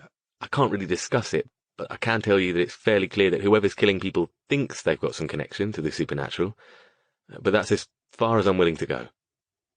She spread her hands. "I suppose I shouldn't be surprised. You and Mac are both so pragmatic about the whole thing, but if you'd seen what I've seen—" Careful. Stone took a step toward the door. The last thing he wanted to do was get into it with her about all her spiritual contacts and psychic events. Mortensen was damned sharp, and a hell of a lot less airy-fairy than she looked on the surface, but that didn't mean she didn't believe. Trying to discuss the subject with her was like walking a thin beam across a shark-infested tank. The temptation to either let her have it with both barrels about what was really happening on the spooky side of the street, or to shut her down with a few carefully aimed bits of sarcasm, made it a subject he preferred to deflect whenever possible. It was easier that way, since he had to work with her every day. "Edwina, I'm not going to change your mind. You believe what you like. I'm not officially involved anymore, but I promise you, if I see anything odd going on, I'll give it all the consideration it deserves." She narrowed her eyes, frowning. The remaining vestiges of the helpful cat enthusiast dropped away in favor of her usual chilly, formal self. "Of course," she said. "I'm quite sure you will. Anyway, I should be going. I've got some things I still need to do tonight." "As do I. Thank you again for the help with Raider. I'm sure we'll get on like old mates now." She got out of there fast, and Stone stood in the entryway for a moment after the door closed behind her. The next few days at work were going to be fun, he was sure. At least they were back to their usual relationship. He'd appreciated Mortensen's help, but the chatty cat lady had unnerved him. It was sort of like how a child felt the first time he saw his teacher at the supermarket. Just wrong. Ah, well, he did have things to do tonight. He turned back toward the stairs to find a furry form sitting at the top, watching him with wide green eyes. Damn, forgot to close the door. "Well, Raider," he called, "are you going to behave yourself now? Did Auntie Edwina convince you no one's going to eat you if you stop hiding under the furniture?" Raider licked his paw and said nothing.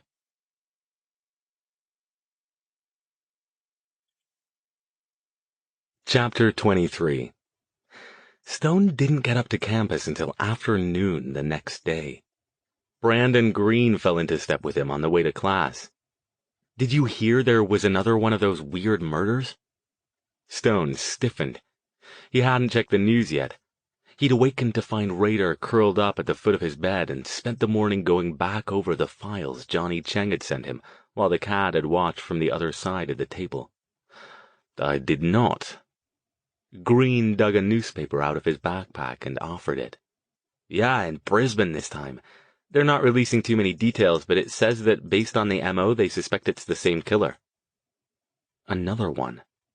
Perversely, Stone was grateful the victim wasn't somebody he knew. The killer obviously had some agenda far more important than taunting him about his inability to figure out what the hell was going on. This was 6 now, that he knew of, and they were coming closer together. How much more skin, blood, and body parts would the demon need? "I'll read this later," he said. "Thanks. So you're not consulting anymore?" I thought since you were in the paper, maybe you already knew. Not anymore. Seems things got a bit strange for the department, so they cut me loose. Green nodded. Not surprising. Cops don't go for that kind of stuff. Too weird for their straight arrow brains. He zipped up his backpack, waved, and hurried off. Stone paused there for a moment, looking down at the paper. As usual, it was light on details, but he didn't need details. He could practically picture the crime scene in his mind. He wondered if he could convince Captain Flores to send him a copy of the sigils from this one as well. As he started up again and headed for his class, he made up his mind. He'd been planning to head to England tomorrow and spend the day studying, but if he wanted to get anywhere with this before more people were murdered, he'd have to step up his game. He couldn't afford to wait for things to come to him anymore. He'd go this afternoon, get a few hours sleep, and start in the morning. He hoped Raider could handle being left alone for a day or two. Maybe at this point, the cat might like having the place to himself for a while.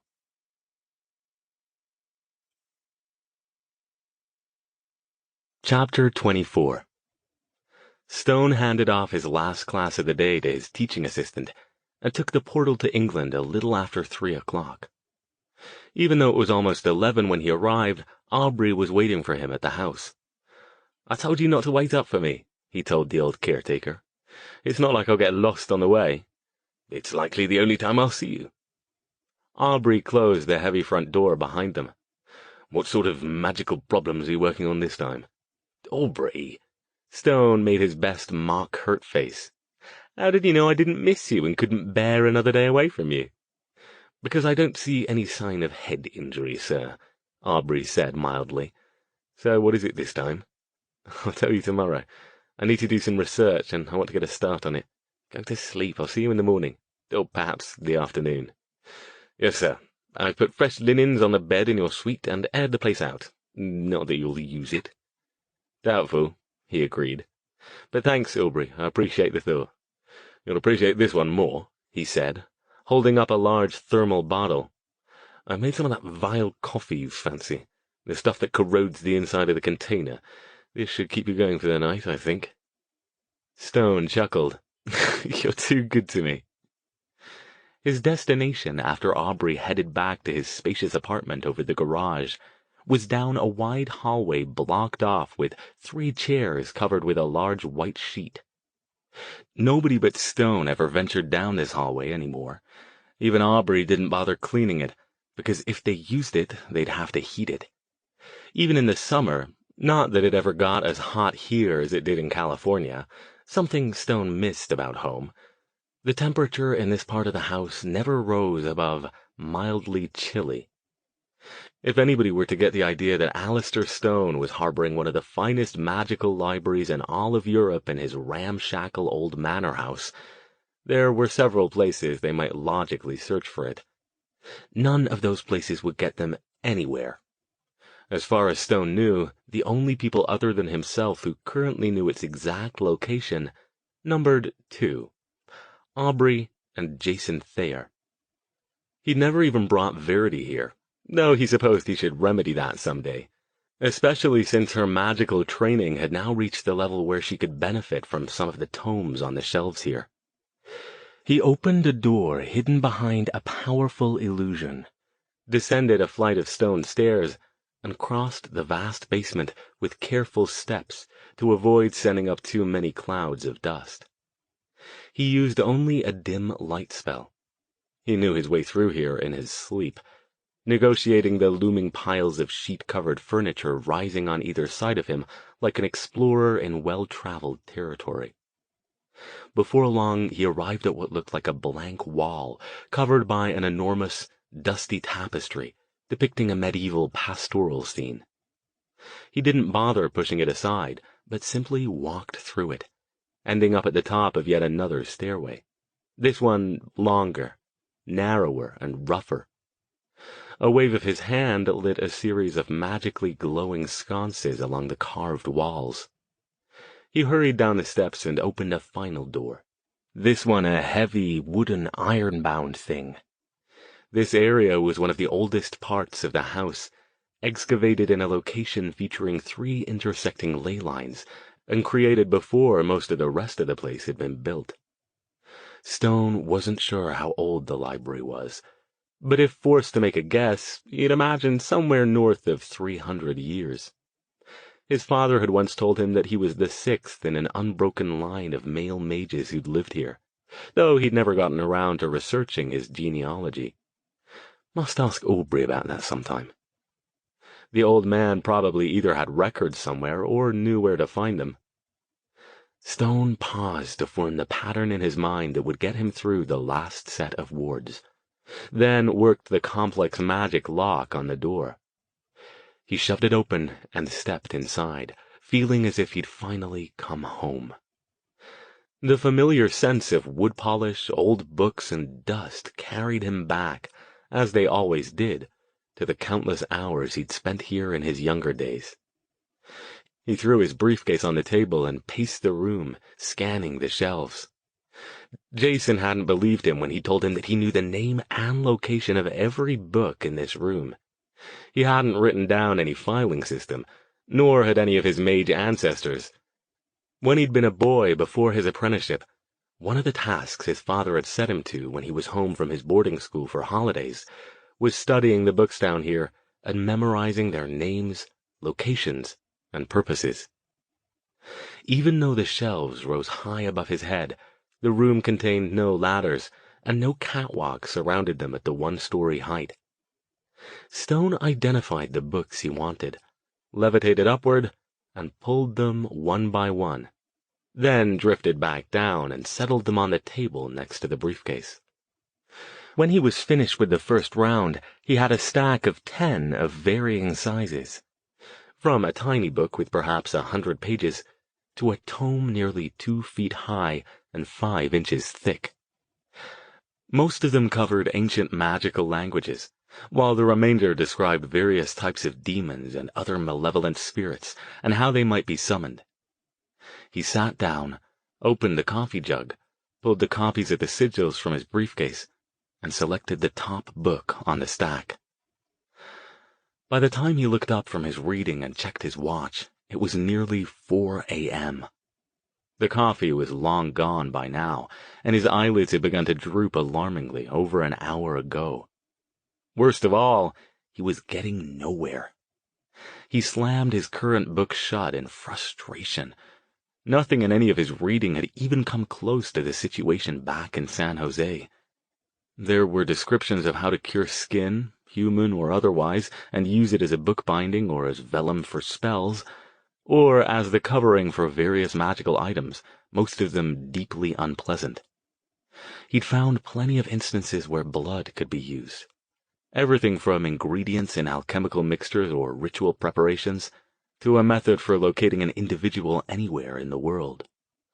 Body parts were also often used in the nastier types of rituals, and some ancient cultures believed that consuming parts of one's enemies' bodies imparted a portion of that person's power to the eater. Stone pursued that angle briefly, but it didn't make sense. The people the demon or its agents had killed hadn't been powerful, and they almost certainly hadn't possessed any magical abilities. True, he hadn't seen all the crime scenes, but his instincts told him he was going down the wrong road with that idea. He stood and began pacing the room. This was the first time in a long while that his library had failed him. Even the language avenue hadn't turned up anything useful. He'd found numerous examples of both types of so-called demonic script and Enochian, but he could already read Enochian, and none of the demonic examples resembled the sigils on his photocopies. He had more possibilities, but they represented even more remote chances of giving him what he was looking for. Stone sighed. He'd been hoping he could return home tomorrow with some answers, but clearly that wasn't to be. He was going to have to call in some help. Trying not to think about what Raider was doing to his townhouse in his absence, he shelved the books, gathered up his papers, and headed back up toward the main part of the house.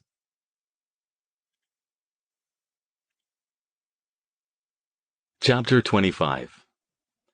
When he awoke the next morning, closer to afternoon if one was being honest, he made some calls while allowing Aubrey to indulge his all-too-rare chance to fix him a proper breakfast and catch up with the news.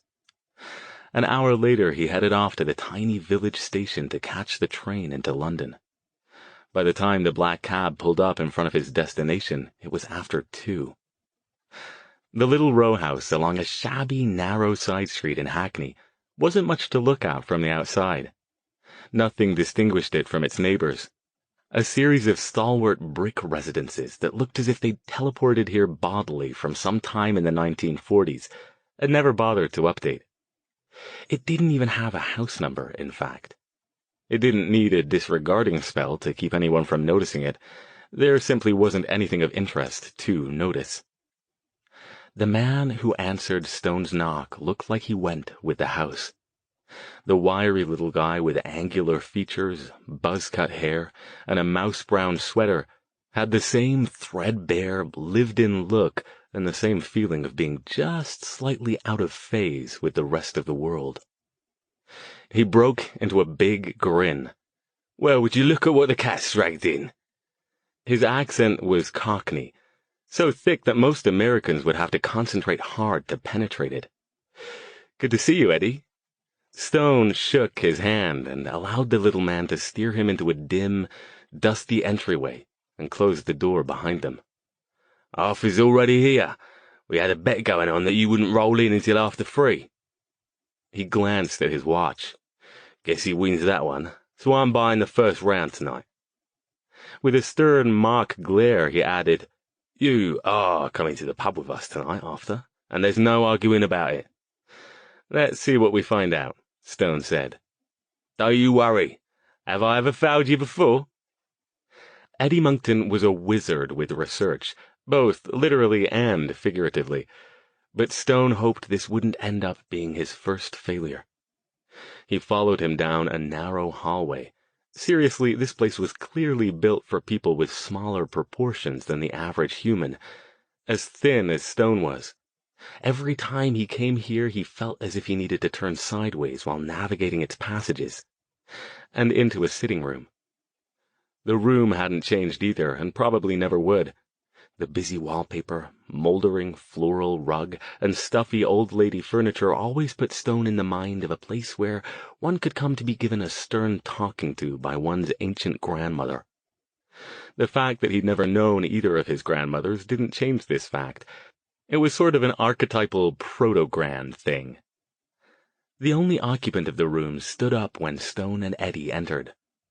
Arthur Ward, a handsome, studious-looking black man around Stone's age, put aside a large briefcase and smiled.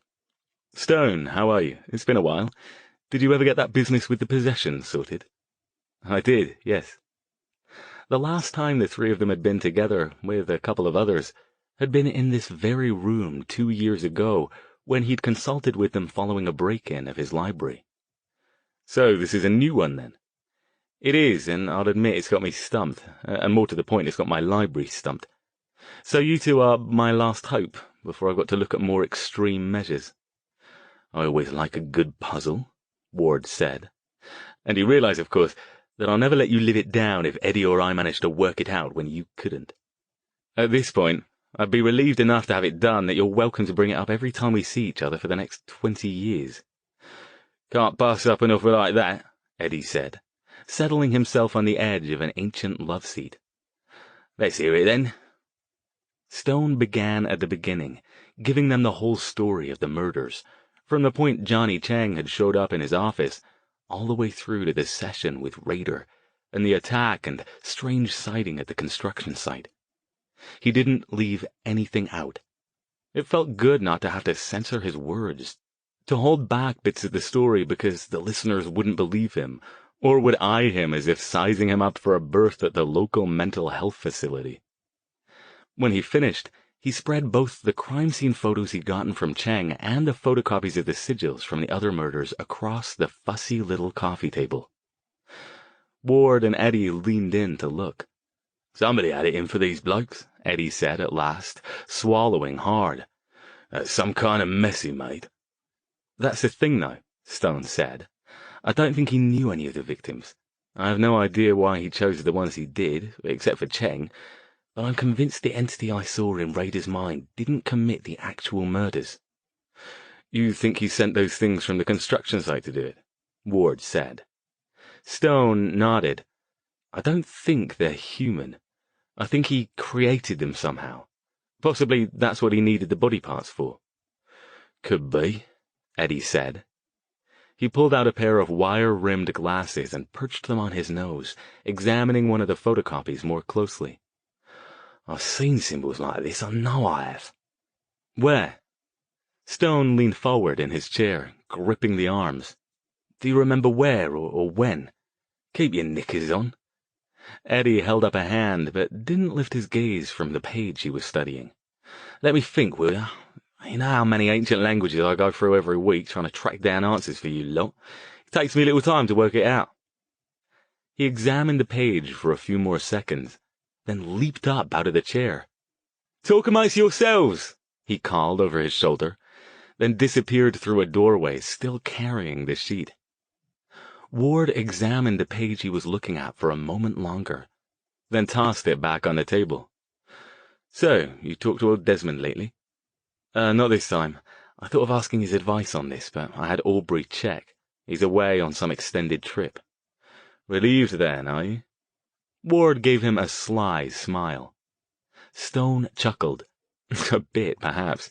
Though I shouldn't be, I suppose. He'd probably take one look at the sigils and give me one of those looks he used to give me when I buggered up some spell. That sort of, remind me again why I took on a gibbon as an apprentice, one. And then read them to you like the weather report, Ward agreed. He leaned back in his chair with a satisfied smile. We should get together more often, Stone. And not just when you're trying to save the world from something. Just having a pint or two like the old days is good too. The portal goes both ways, Stone reminded him. And it ends up in an excellent Indian restaurant, by the way, if that's any incentive. Tempting. We'll see, though, once I've worked the bugs out of the new apprentice. He's quite bright, but lazy. He shook his head. So many of them are these days. They've got so many distractions from their studies, and most of them don't want to do more than learn basic magic. How's yours doing, by the way? I've sent her off to study with another teacher for a while. She's brilliant, but her style and mine don't mesh as well. For the best, I suppose, though I miss having her around. She's coming back, though, right? If not, you could always take on someone else if you're missing the thrill of teaching proper magic. Oh, don't you start, Stone said, with mock annoyance. I've got enough of that from Desmond. Ward held up his hands in surrender. Hey, no offense, mate. At least you're teaching in your field after a fashion, unlike me. Stone was about to answer when Eddie came bounding back into the room. I knew I remembered seeing something like those symbols somewhere, he announced, tossing a pair of large tomes and an armload of rolled-up scrolls on the table in triumph. You found it? Stone asked, astonished. He reached for one of the books. Eddie slapped his hand. Now, just you wait a tick. Let me show you what I found, and then we can have at it. The books appeared quite old, and didn't look as if they'd been opened prior to today for several decades at least. A series of yellow slips of paper poked from various sections, each one scribbled with something in Eddie's arcane shorthand that Stone had never learned to decipher. The librarian snatched up the top one, opened it to one of the marked pages, and spread it on the table for the others to see. Say, it was the demon bit that gave me the answer, he said. He pulled Stone's photocopy from inside the front cover of the second book and placed it next to the open pages. Take a look. Stone leaned in for a closer look, his gaze flicking back and forth between the copy and the book. Damned if the symbols didn't look similar enough that they had to be related. He pointed at the book. What is this? Bloody old is what it is, Eddie said. He opened the other book to another marked page and put it down above the first one. This language is several thousand years old, at least by anyone's best guess. Predates written human language by a fair bit. It's one of the languages used in the spirit realms, specifically one where the residents, when they turn up on Earth, usually get slapped with the label demon. The only other copy of this book I know of is supposed to be in the Vatican Library, though there's rumours that some mage in Russia somewhere has one. So it's a demonic language? Stone asked. That doesn't surprise me, and it fits, given what I know of the entity. Can you read it? No, I'm not that good. He indicated the materials on the table. But I think we've got enough here that we can take a good shot at sorting out your little messages. At least enough that you can get the general thrust. I'm not saying we'll get pristine translations, mind you. At this point, I'll take anything I can get, Stone said. You're brilliant, Eddie. I know, he said, with a broad grin and an exaggerated bow. Come on, let's get started. I hear a pint calling me, and I'm not missing out on a trip to the pub tonight. They adjourned down the hall to another larger room with a massive table in the center, surrounded by chairs. It had probably been originally intended as a formal dining room, but had long ago been repurposed as a research area. Bookshelves lined the walls, as overstuffed as the ones in Stone's own library, though these had powerful illusions on them to make them appear as mundane tomes. The good stuff, Stone knew, was downstairs, and Eddie almost never let anyone into his domain down there. A large chalkboard, similar to the one in Stone's library, dominated most of one wall. He barely noticed the time passing. The three of them alternated between studying the tomes and scrolls separately, and breaking periodically to compare notes on what they'd found. Each time one of them thought he'd found something relevant, he would go to the chalkboard and add it to the growing list of notes, scrawls, and sigils. Finally, this maddening puzzle was beginning to come together. The language was vile and imprecise, and even merely looking at it brought to mind dark and disgusting things that hadn't seen the light of day in thousands of years, but at least it was beginning to reveal some semblance of sense. Finally, Stone jotted another note and looked at his watch. Nearly 7 hours had passed since they'd entered this room. Right then, Eddie said, still as full of energy as he'd been when they had started. I think we've got enough of the syntax to be getting on with here. Like I said, it won't be an exact match, but at least it'll get you closer. Let's see those photos again, Stone. We'll look at them in order. Stone shoved the first crime scene photo across the table, and he and Ward moved around behind Eddie so they could all examine it at the same time. It doesn't look like a spell exactly, Eddie said after several moments. No, Stone agreed. More like a sort of prayer? That's my guess too, Eddie said, nodding. Like the sigils are supposed to be an offering to something, or an invocation. Too bad the one thing they seem to have left off is the name. You didn't see anything that looked like a name, did you? Both Stone and Ward shook their heads. In truth, that was the main thing that concerned Stone. If this were some sort of demon spirit thing, having its name would make dealing with it a lot easier. Perhaps if it used the constructs to commit the murders, they didn't need to include a name, because they contained enough of its essence that it wasn't necessary. Good point, Eddie said.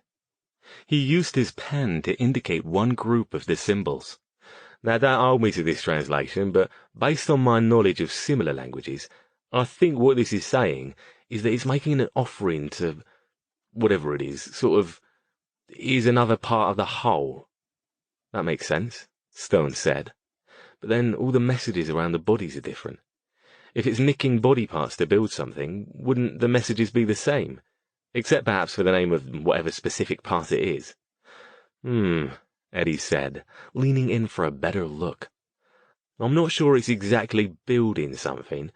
You said it's draining blood, skinning the victims, and taking body parts. I've never heard of all of those together before. And dismembering the corpses, at least most of the time, Stone said, though that doesn't seem to be a constant. Could it be a diversion? Ward asked. The skinning and bloodletting is unsettling enough, but even experienced policemen are likely to be put off by dismembered bodies. What if this thing is trying to mislead them? Possibly, Stone said. Although if the call I got really was from the demon, it hardly seems concerned about the police. So far, I don't think they've got any decent clues about how to find it. Well, they wouldn't, would they? Eddie asked, since they're not willing to take the supernatural evidence into account. Ward was examining the crime scene photo next to two of the other inscriptions from Stone's notes. "There are similarities," he said, pointing out a few of the sigils. "I keep coming back to what you said, Stone, about this vision you got from the cat. This Avila bloke dug up something that someone had carefully buried, and the whole thing started when he opened it and removed the cross. So whatever was underneath the cross had magical power, but was dormant because of the warding. And you said it looked like a heart?" Stone nodded. It was hard to tell because Raider didn't want to look at it, and the kinds of visions I get aren't like watching a film at the cinema. But the way it glowed and pulsed in Avila's hand, it bloody well looked like a heart to me. "Right then," Ward said. "So if a heart got it started, perhaps it's gathering more bits to create a body for itself, either physical or metaphorical. Gaining power with each new part," Eddie added, nodding. "Interesting thought," Stone said. "Seems odd that any old parts would do, though. I wonder if the thing was dismembered itself and its parts scattered around. Since it can't reclaim the original equipment, it's shopping for aftermarket stock?" "Not a bad idea," Eddie said. "So maybe there won't be too many more murders then. How many parts does this thing need before it's got a full body?" You said there have already been 6 murders, right?" "I prefer that there be no more," Stone said. "And who knows how many bits it needs. Perhaps it's taking the important parts first, but are we going to start seeing murder victims missing big toes and gallbladders?" "What about the blood and the skin, though?" Ward asked. He studied the notes they'd made on the blackboard. "Are those part of its new body, too? Seems to be quite a lot of skin for one demon." "Maybe it's using it for its constructs," Eddie said. "But I don't think so. Look at this." He pulled another sheet of notes to him and unrolled one of the scrolls. "This is another imperfect translation, but it looks to me like it's got its lackeys consecrating the skin and the blood to be used to create something else. See here, something very loosely like, 'The force of life will bring completion to that which I started.'" That tweaked Stone's memory about something he'd seen earlier. He rifled through the scattered papers until he found another of the crime scene photos. "And this one here, something about the vessel for my power." He shoved his hand through his hair, struggling with a half-formed thought that skittered maddeningly away every time he tried to settle on it. "The force of life," Ward said. "That could be blood, could be magical power, but in this case—" "Yes!" Suddenly the thought solidified in Stone's mind. He leapt from his chair. "Yes, that's what I've been trying to remember. I don't think the blood and the skin have anything to do with creating the constructs, or with forming this demon thing's body." "What then?" Eddie regarded him with a mixture of curiosity and skepticism. "I think he's got plans once the body's finished." Stone stabbed a finger down on one of the pages, fighting to keep his words coherent as his thoughts whirled so fast he could barely contain them. "Bring completion to that which I started. It makes sense. What if he's using the skin to create pages and the blood as ink?" Eddie and Ward both stared at him. "Bloody hell, Stone, you could be right," Eddie said at last. "There's certainly precedent for black mages using human skin and blood to inscribe spells. It's not common nowadays, but in ancient times it happened more than you might think." "So the question now," Ward said, "is what he's planning to do with it. Had he already started it when he was destroyed, and now he's picking up the job again? Was it a single elaborate spell or a series of them, and what's he planning to do with them when he finishes?" "Damn good questions," Stone said. "I don't think we have the answers to any of them yet, at least not in what we've got here." He tossed his pen down on top of the papers in frustration. "I was hoping this would give us a way of finding him, an invocation that included his name, or even a clue to which one we're talking about. If he's that old and he's been here before, I'm betting there are references to him in the old texts." "Almost certainly," Eddie agreed. "But you've got to give me more to go on than that, mate. Do you know how many so-called demonic entities I could put my hands on in the library given enough time? Even if you narrowed it down by geographical area, it would still take me weeks to turn anything up without more solid information." Stone knew Eddie was right, but that didn't make him any happier about the fact. He had no idea how he was going to find out anything else about the entity. Perhaps if Maria turned up anything about the box, it might be a good place to start. But until then, he was stuck once more. A little further along the path than he'd been before, but nonetheless still stuck. How many more people would be murdered while he spun his wheels? "You know," Ward said, holding up one of the pages, "this one looks a bit different. Did you notice?" "Different how?" Stone recognized this sheet instantly. It was the photocopy Flores had given him, showing the sigils that had appeared at Johnny Cheng's murder scene. He'd focused more on the first few, figuring that if he could decipher the early ones, it would make the later ones easier to read. Even so, though, it hadn't looked that much different when he'd examined it. "A couple of these sigils are unique," Ward said. "I don't see them in any of the other arrangements. Even though the others are all different, they all have the same sort of look. This one isn't quite the same." They all leaned in for a look. Stone focused on the two sigils Ward had pointed out. Captain Flores had obviously obscured the part of the image showing Cheng's body before he made the photocopy, so the symbols arrayed themselves in a semicircle around the large white spot in the middle. The two odd symbols were at the endpoints of the semicircle, one on each side of the redacted section, and separated from the rest by more space than any of the others. Almost as if the writer had meant them to stand out or be examined separately. Eddie flipped through one of his books and pointed at the one on the right, then laid the book down and indicated a passage on the page.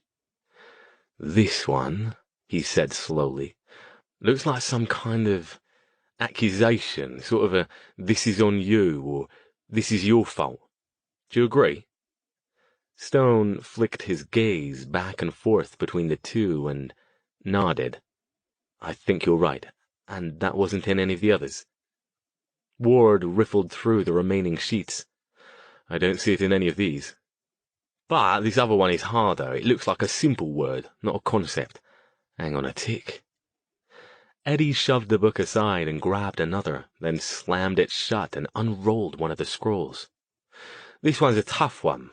Best I can do is, I don't know, cliff, canyon, rock, something like that." Stone gripped the table. Ward stared at him. "Hey, you all right?" "Bloody hell, mate, you just went pale as a spook," Eddie added. "What is it?" Stone swallowed and took a couple deep breaths. "Not rock," he said. "Stone."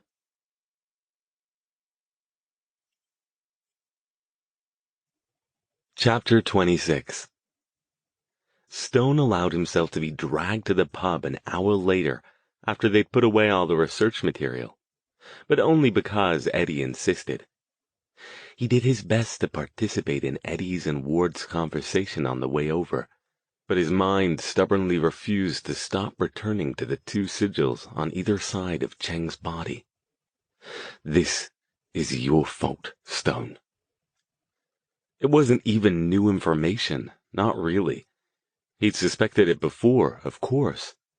Why would the demon single out Johnny Cheng of all the people in the area it could have chosen as its next victim, except to send a message to the man who was getting too inquisitive about its activities?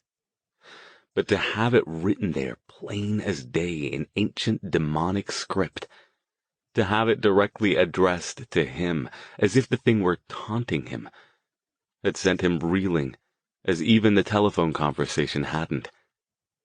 It was one thing to have an enemy threaten you. It was another entirely to have the same enemy commit a horrific crime and make sure to include a taunt that the victim would almost certainly still be alive if it weren't for your involvement. His friends, perhaps realizing that no matter how hard they tried to get his mind off the subject with their banter, at least had the good grace to wait until they were seated at a scarred table in the back corner of the Dancing Dragon Inn before bringing it up again. "So, what are you going to do?" Eddie said. "You got a plan?" Stone stared into his half-finished pint of Guinness. "I'm going to find it, and find a way to sort it out. What else can I do?" "You could leave it alone," Ward said. "Who says it's down to you to deal with this sort of thing? "He won't do that," Eddie said. "Our Alastair has taken up a second career as some sort of magical avenger, looks like." "Third career," Ward pointed out. "In between spell research and teaching university students about vampires and how to chase down ghosts." "Oh, give it a rest," Stone said. But his sour mood wasn't directed at them. "Who else is going to do it? The police?" He snorted. "They do their best, but every time they're confronted with something they don't understand, they try to fit it into some sort of mundane cubbyhole. They'll never get near this thing." "So, that makes it your job then, does it?" Eddie asked.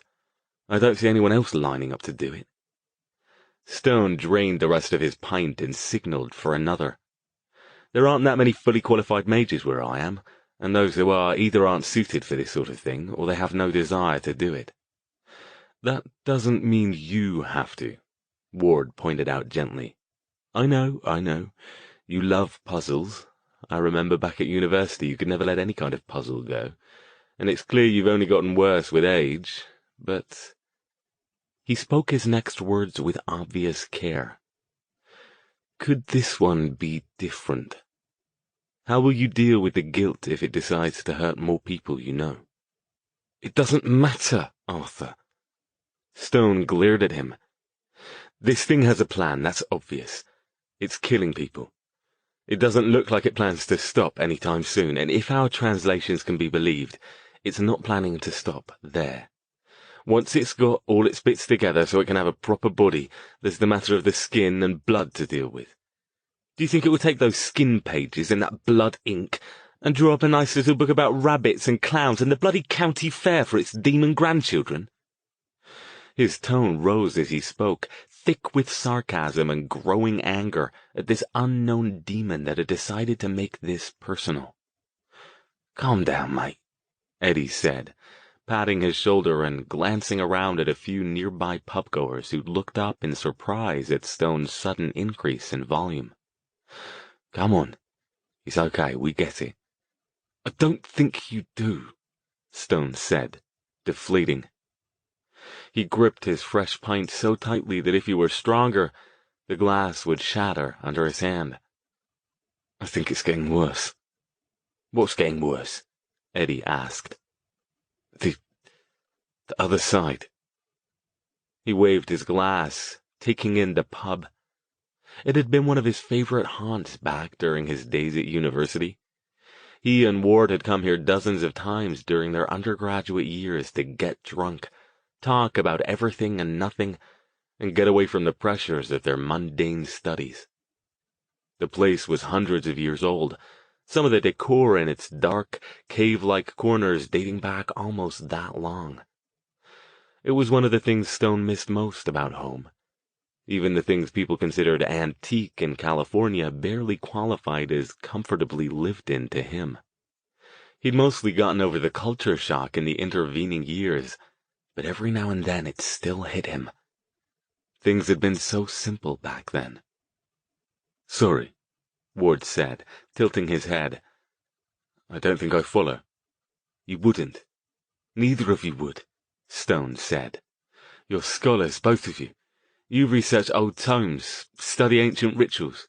Tell me," he said, including both Ward and Eddie with his glance, "when was the last time you actually used magic in a practical sense? I don't mean to move books around in your library or bring something to you from across the room. I mean, have you ever been up against a genuine magical threat?" Eddie said.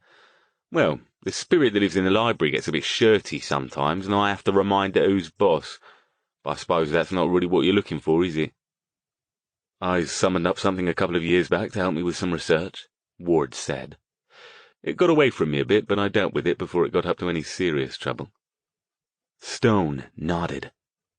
"That's what I mean." He took another drink. He suspected he'd be doing that a lot tonight. "Back here, that's about all I did as well. There were a few times, one during my apprenticeship and a couple when I was doing my graduate work, but nothing too serious. But ever since I took the job in California, I've dealt with everything from cannibal ghouls to extra-dimensional body snatchers to ancient Indian vengeance spirits. I've never heard about any of this sort of thing before I got there. I'll admit I didn't pay as much attention to what was going on in America before I actually lived there, but—" He spread his hands. "Are you saying you think you're causing these problems somehow?" Eddie asked. Stone shook his head. No, that would be fairly narcissistic of me, wouldn't it? I don't think I'm causing them, but I do wonder if I might be one of the few who actually cares to notice them, and if I might be making things worse by exposing them to the light. You don't really believe that, do you? Ward asked. No. Stone set the glass down and rubbed at his face with both hands, shoving his hair up into spikes. I don't. Perhaps it's just that I've unwittingly chosen to relocate into a place that's prone to more supernatural goings-on than others might be. Though I do wonder whether the increased amount of activity is starting to, well, feed on itself a bit, I suppose. You mean the fact that it's there might be attracting more? Eddie grabbed a handful of peanuts from a nearby dish and nibbled on them. Is it really that, though, or is it possible that you're seeking it out? Ward asked. When you were here before, asking if anyone had pilfered our libraries, you never did give us the whole story about what you were looking for. Stone gazed down at his hands on the table. I don't know. Perhaps you're right. Perhaps I'd be better off if I just kept my nose out of things that didn't concern me. But you can't do that, Eddie said, an odd understanding look on his narrow face. No, I can't. The image of the taunting sigils floated across his mind's eye, raising his anger again. This bastard isn't going to win. It won't frighten me off this with its threats. He sighed. Bugger it, let's talk about something else. I'm sick of the whole thing. I'll deal with it, somehow, when I get back home. For now, I just want to get good and drunk and forget about the whole damn thing. Are you two in? Eddie grinned.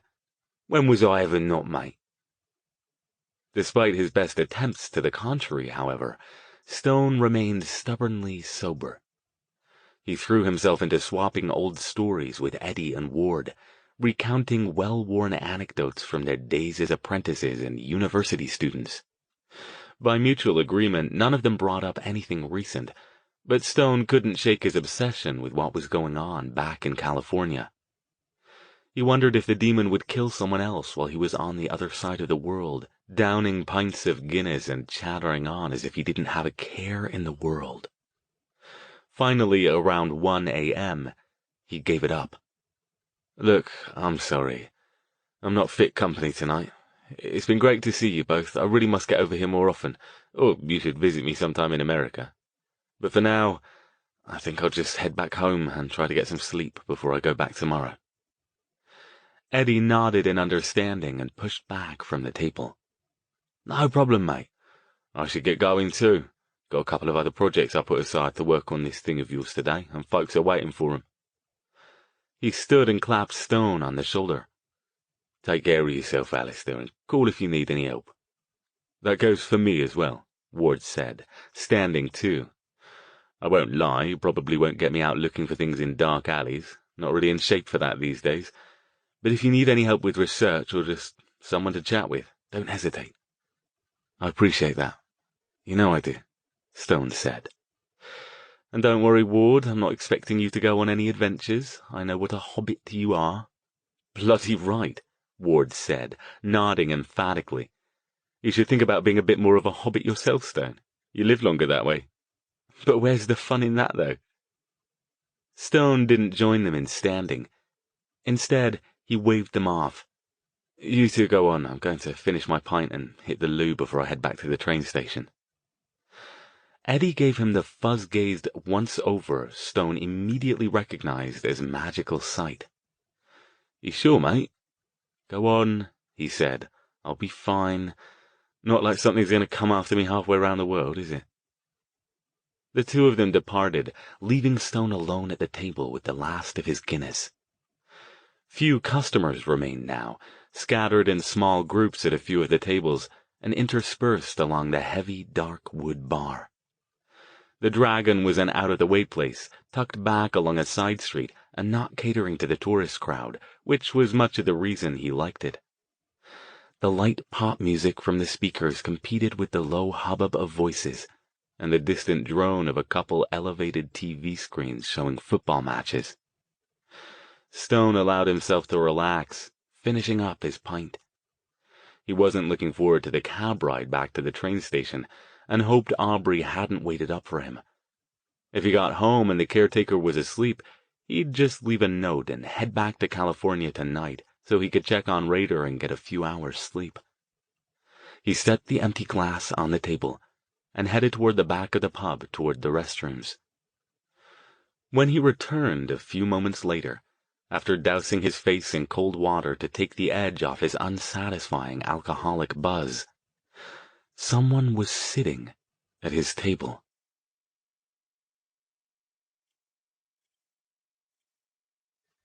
Chapter 27. At first, he barely noticed. Even though the place wasn't crowded, it wasn't entirely out of the question that somebody else had come in and chosen the exact table he'd been sitting at only 5 minutes earlier.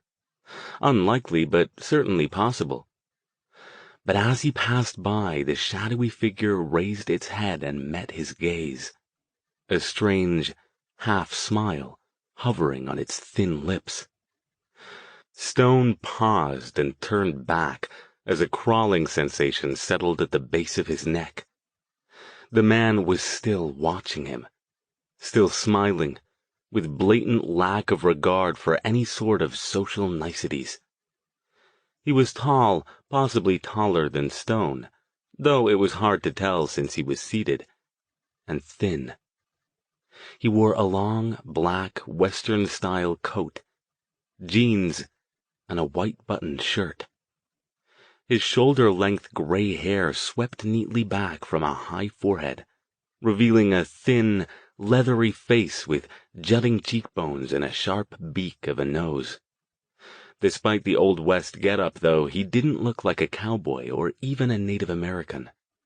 His eyes burned with an odd inner light, like pinpoints of fire at the bottom of deep pits. Something about his face seemed subtly wrong, but Stone couldn't quite put his finger on why. "Something I can do for you?" Stone asked. He was being absurd. It was late, he was half-drunk and tired, and seeing shadows where none existed. The man's smile broadened, and he indicated the seat across the table from him, where Stone's empty glass still sat. "Sit down. I'd like to talk with you for a few minutes." "Do I know you?"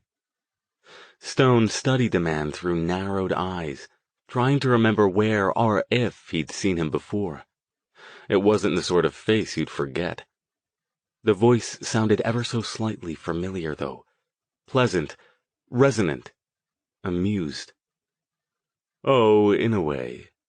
Please," he said again, once more indicating the seat. "I promise I won't keep you long. I know you have things to do." Stone glanced around the room. A few other people, mostly in small groups, still sat at tables, drinking and chatting and glancing now and then up at the TV screens. Nobody appeared to be paying any attention to him and the odd stranger. Without taking his eyes off the man, he lowered himself into the chair. "What do you want?" "I wanted to meet you. I've been hearing a lot about you, and given how interested you seem to be in me, I thought it only proper that we meet." Stone froze as he remembered where he'd heard the voice before. He'd heard it on the telephone the night Johnny Cheng died. Bloody hell. Instantly he shifted to magical sight. No aura surrounded the tall man's body. The only light on him was from those unsettling eyes. "You!" The man's smile broadened. "There's no getting anything past you, is there?" "What do you want?" Stone asked again. He stared harder at it, trying to pierce its disguise. Was it an illusion? Had the thing actually managed to bring its physical body here? He gathered magical energy to him, but didn't use it yet. Best to be prepared. "As I said, I wanted to chat. And before you think of trying to attack me, don't bother. I'm not technically here, so it would be pointless. That's aside from the fact that I'm sure you don't want to reveal your magical talents to even a small crowd such as this." For a second, Stone's mind refused to serve up a response. How could this thing be here? Why was it here? Had it followed him halfway around the world just to deliver its taunting message? Was it paying enough attention to him that it knew where he was even when he'd traveled thousands of miles? When he finally spoke, his voice was soft and even, but shook with cold rage. "I'm going to stop you." "Oh, I doubt that. You don't know anything about me. You don't know who I am, or what I want, or where I might strike again."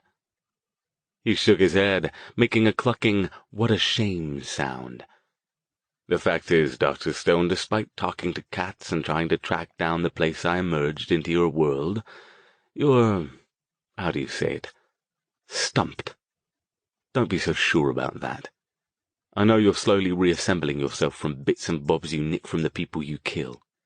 How's that going, by the way? Hunting down a spleen next? Or perhaps a gallbladder? Is that why you can't pop by in person yet, because it's quite the social faux pas to show up in public without your kidneys?" The man chuckled. "That part of my plan is nearly finished. That's not the important part, anyway. Just the prelude. You're correct that my power isn't at its fullest yet, but it won't be long now." "And what then? You'll take all that skin and blood you've been collecting and, I don't know, write your memoirs? Create a volume of bad poetry? Build yourself a girlfriend?" "Keep going, Dr. Stone. You think you're so amusing. But you won't be smiling when you finally see what my true plans are. Of course, that won't be until after I've completed them, and there's no longer any chance for you to stop me. Trust me, though, you won't be able to miss it."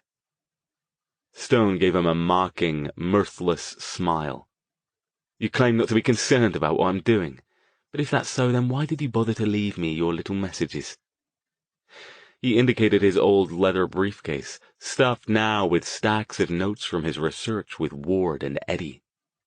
"You're wrong, you know. Detective Cheng's death isn't my fault. If you think you're going to paralyze me with guilt over what you've done, you're quite deluded, and you don't know me very well." The man shrugged one bony shoulder. "It doesn't matter. It is your fault, Dr. Stone, whether you want to accept it or not. If you hadn't decided to poke your nose into my business, your friend the detective would still be alive. It's not as if he had any chance of getting anywhere.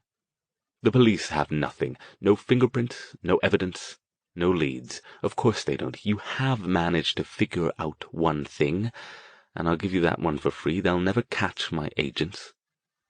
"Because they don't exist," Stone said. "Because you're forming them as you need them somehow." "Somehow," the man agreed. "You don't have the faintest idea how, but you've got the general thrust." "That was you the other night, buggering up a good Pink Floyd song, wasn't it?" "Of course. I had a faint hope that my associates might be able to dissuade you from your activities, but I can see you're quite stubborn. No matter, my plan will proceed whether you're on the case or not, and it won't make a bit of difference." Stone gripped the glass. "Then why kill Cheng? If you don't consider me a threat, then why would you take the trouble to send me a direct message?" "I wanted to see how clever you are. If you could even figure out the message and what you'd do if you did. Most mages are cowards. I've known many of them over the years, killed many of them over the years, and I thought you might be one of them." "Sorry to disappoint you," Stone said. "Go right ahead and underestimate me. You won't be the first, and you probably won't be the last. Feel free to follow along. I don't mind an audience. What should I call you, by the way?" The man smiled, showing white teeth with the hints of points. "Come now, Dr. Stone. You don't think it will be that easy, do you?" "No, I suppose not, but I've got to call you something. Let's see." He tilted his head at the man, studying him for a long moment. "I think I'll call you Archie." "Archie?" For just a second, the man seemed genuinely confused. "He was a boy I went to school with back in my boarding school days. You remind me of him. Smarmy little wanker and quite the bully. Yes, that will do just fine, I think. Archie it is. Unless you want to give me a better suggestion. The red pinpoints in the man's eyes flared. Be careful, Stone. I could kill you where you sit if you stop entertaining me. Go on, then. Stone spread his hands and leaned back in his chair. Archie stood. He was tall, at least 2 or 3 inches taller than Stone, 6'2", and almost skeletally thin in his long black coat. For a moment he loomed over Stone, but then took a step back and made a mocking bow. I'll bid you good night now, Dr. Stone. I'm glad we had this chat, and you'd best hope your rudeness doesn't get another of your little friends killed. Perhaps the gray-haired woman who likes cats, or your dark-skinned drinking buddy. You'll never know, will you? You'll just have to wait and see what I do next. He turned to leave, then stopped, and turned back. Remember, I'll be watching you. I've got big plans for you, but not just yet. Stone watched him sweep out of the room, focusing his magical sight in an attempt to get a reading from him as he left. But it was as if the man didn't exist. He noted that nobody else had seemed to notice him despite his unusual clothing. As soon as he disappeared through the doorway leading out to the front part of the pub, Stone got up and hurried after him. He was gone, just as Stone expected.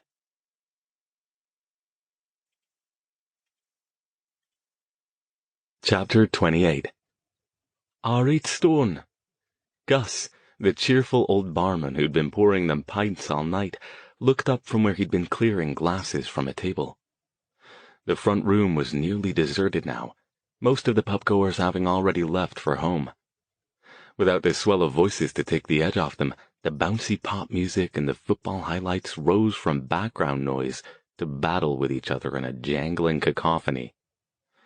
Fine, Stone said. He scanned the room in case Archie was lurking in the shadow somewhere. Gus, did you see someone leave just now? He'd have come out of the back room. Gus's brow furrowed. Don't think so, he said. Just now? Tall, thin chap in a long black coat? Sounds like you, Doc, he said, tilting his head and making a show of taking in Stone's jeans, black t-shirt, and the long black overcoat he carried over his arm.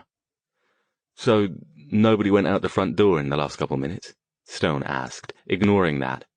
Nope. Last I saw leave were old Rog and his latest tart about 15 minutes ago. He shrugged. Your bloke might have slipped out when I wasn't looking, but it's been right slow out here. I'd have noticed somebody like that. All right, thanks. Good to see you, Gus. You should come by more often. Ain't the same without you lot tearing it up in the back till all hours. I'll see about it. Want me to call you a cab? No, thanks. Need to clear my head a bit. Think I'll walk to the tube station. See you later, Gus. He slipped his coat on and pushed open the door. Outside, the narrow street was quiet. As the door closed behind him and cut off the last of the sound from inside the pub, Stone paused a moment to glance left and right. He didn't truly expect to see Archie slinking away in the shadows, but that didn't stop him from checking. All along both sides, the other businesses were closed and dark. Only the pub's brightly lit sign, a few flickering streetlights, and the far-off headlights of an occasional meandering car on a cross street pierced the blackness. Odd. I don't remember it being this quiet. Later than I thought, I guess. He jammed his hands into his pockets and started off in the direction of the tube station. Good thing he decided not to take a cab, since none were in evidence. Ah, well, he really could do with a little head-clearing, and the 3-block walk to the Manor House station would be good for him. He'd take the train back to Holmbury and be back in Palo Alto with enough time to have another look at the sheaf of notes in his briefcase. Almost unconsciously, he picked up his pace, glancing around as he walked, looking for any sign of other people.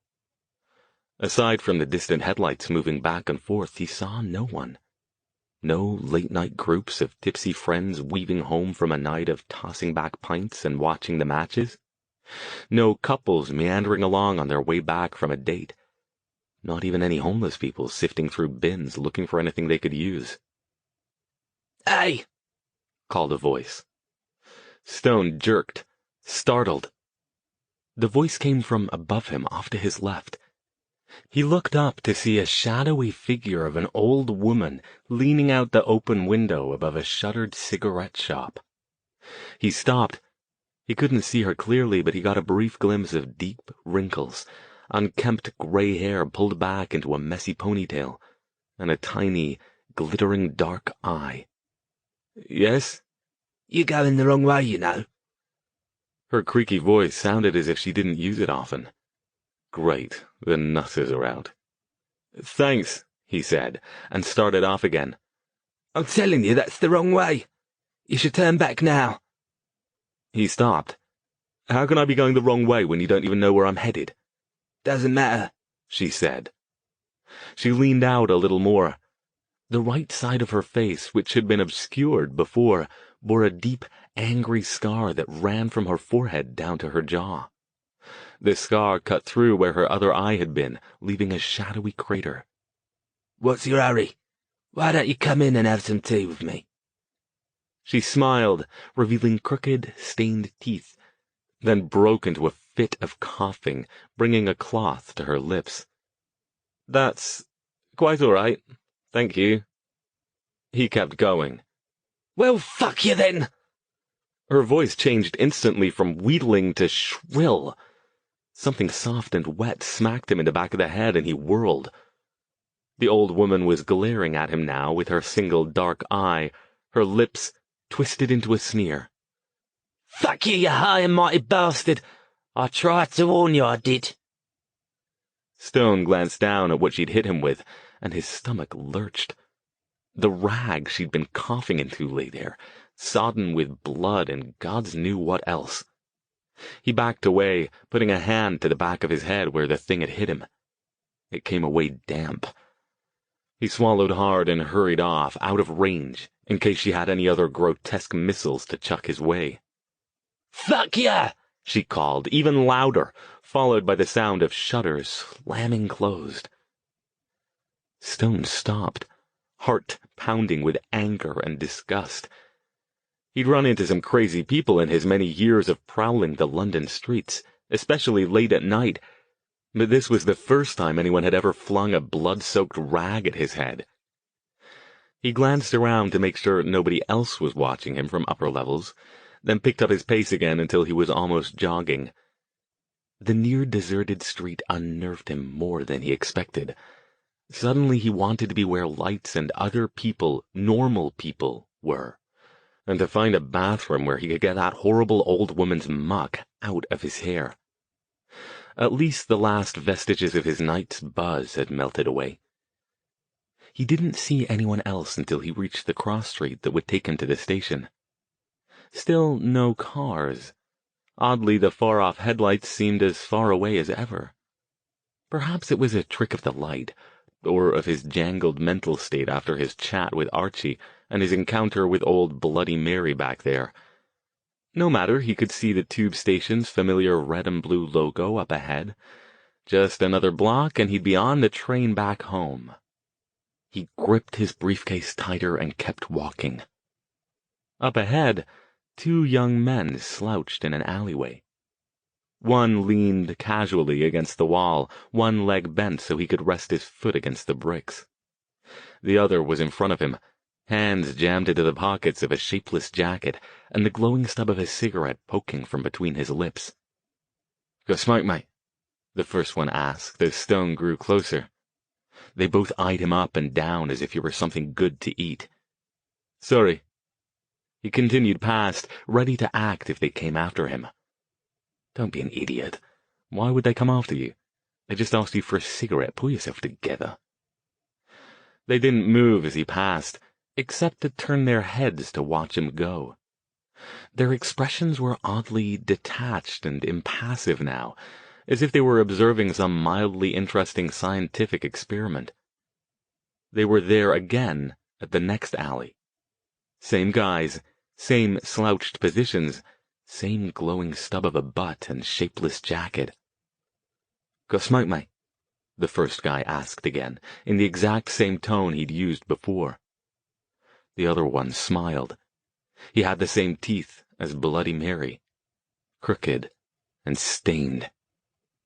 Something crawled at the back of Stone's neck, and his disgust this time was not at the two men, but at himself. Archie. Archie was still messing with him. It had to be. He shifted to magical sight and focused on the two men, expecting to see the same lack of aura that he'd seen on the things back at the construction site. But no. Both men's auras, one gold, one green, shimmered around them just as he might have expected if they were normal, non-supernatural humans. The one with the cigarette tilted his head. "Something wrong, mate? You got a smoke or not?" the other one asked. What the hell was going on?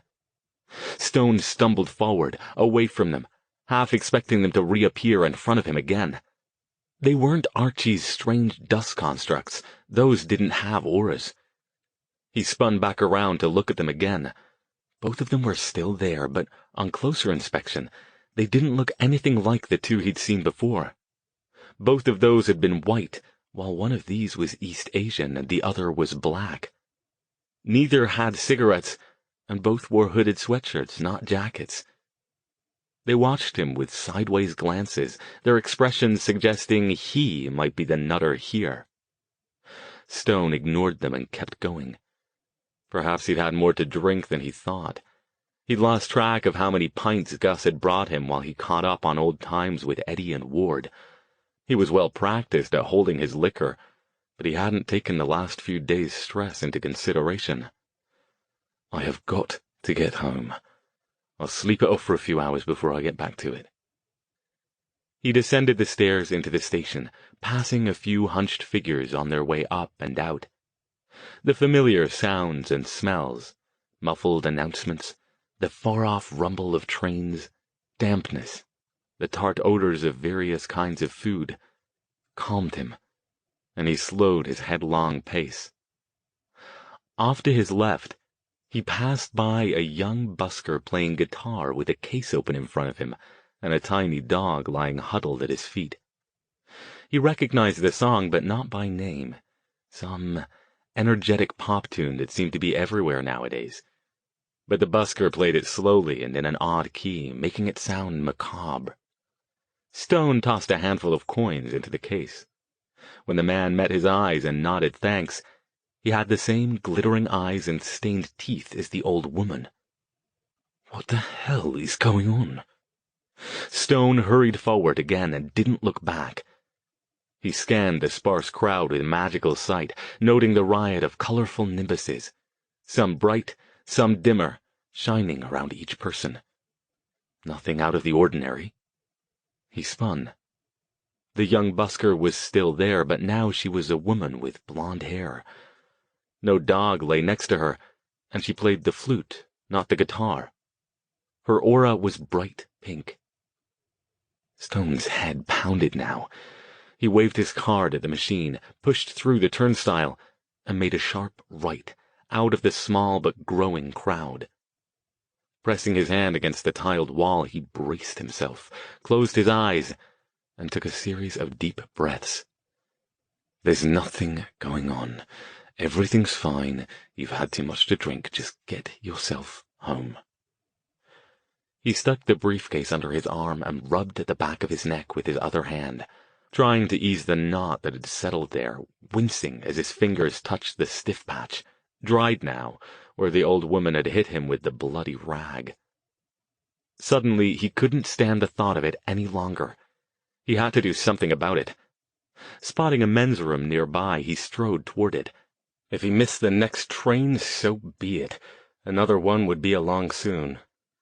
Inside, he headed to a vacant sink and bent over it, scooping water in his hand and rubbing at the back of his hair as an old man eyed him with suspicion from 2 sinks over. He rinsed his hand and pinkish water gurgled down the drain. All around him, other men went about their business, ignoring him as they hurried on their way. It didn't take long for the water to run clear again. He stood there a moment, briefcase under his arm and clutching the edge of the sink, staring at his reflection in the cracked, pitted mirror. Aside from some deep black circles under his eyes, he looked about like he'd expected, which was a relief. The water ran down his neck, sending shivers down his back, but there was no helping that. The paper towel dispenser hung open and empty on the wall, its front covered in graffiti. He ran his hand back through his hair and started toward the door. The door wasn't there. The place where he'd entered the restroom was now a blank, tiled wall, cracked and defaced with more colorful graffiti. For a moment, he thought he saw more of the sigils from the murder scenes, but then he blinked a couple of times and the scrawls resolved themselves into the usual scribbled tags. "All right, mate." He spun. The old man who'd been watching him before was now regarding him with concern. Sorry, the old man said, raising both hands in a clear, "Stay away from me, I'm not a threat" gesture. "You just looked a bit adrift." "Bit too much to drink," Stone mumbled. He almost asked the man where the exit had gone, but then he spotted it, on the other side of the restroom. How the hell had it gotten over there? Or had it been there all along, and he'd just been so preoccupied he'd gotten himself turned around? He checked out the old man, who glowed with a flickering blue-green aura. "I need to get home, now." "Sorry," he said, and pushed past the man toward the exit. As he reached it, the familiar "Way Out" sign above it flickered and morphed until it read, "No Way Out." "Archie, damn you, if this is your doing." He shoved open the door and dashed out, trying to focus his thoughts. If Archie was messing with his head, he had to throw it off. He had to concentrate. A sudden horn blared, so loud it physically stunned him for a second, and a bright light dazzled his eyes, nearly blinding him. His whole world erupted into sound and light and confusion. The horn blared again, closer. He glanced down and spotted rails beneath his feet. He had a bare second to think, why the hell did the restroom let out onto the tracks, before the train hit him. Time slowed, stretched, warped. Most people don't ever get to experience the reality of the expression, "hit him like a train." But at that moment, Stone's thought processes ground to a crawl, making sure he felt every split second of the process. He'd been standing a little sideways, so the speeding wall of metal struck him first in the shoulder and upper arm. Pain lit up, rising until it wasn't even pain anymore. His brain didn't have words to describe the actual sensation. His arm broke first, then his shoulder. Blood flew from somewhere, making an artsy Peckinpah-style spray that mixed with the graffiti on the side of the wall. Idly, as if he were watching an old-style film reel spinning out, he traced the arc of his briefcase as it flew from his flailing hand through the air, though he didn't see it land because by then he was falling. The only way he knew he was screaming was that he felt his jaw stretch as the shriek tore from his throat. The actual sound was lost amid the screeching brakes and the horn's solid wall blare. By then, the train's inexorable forward motion, don't care how slow it was going, can't stop something that heavy that fast, was crushing his legs beneath it. More blood flew up and pattered back down upon him. His wildly careening thoughts fixed for a second on old Bloody Mary and her disgusting missile.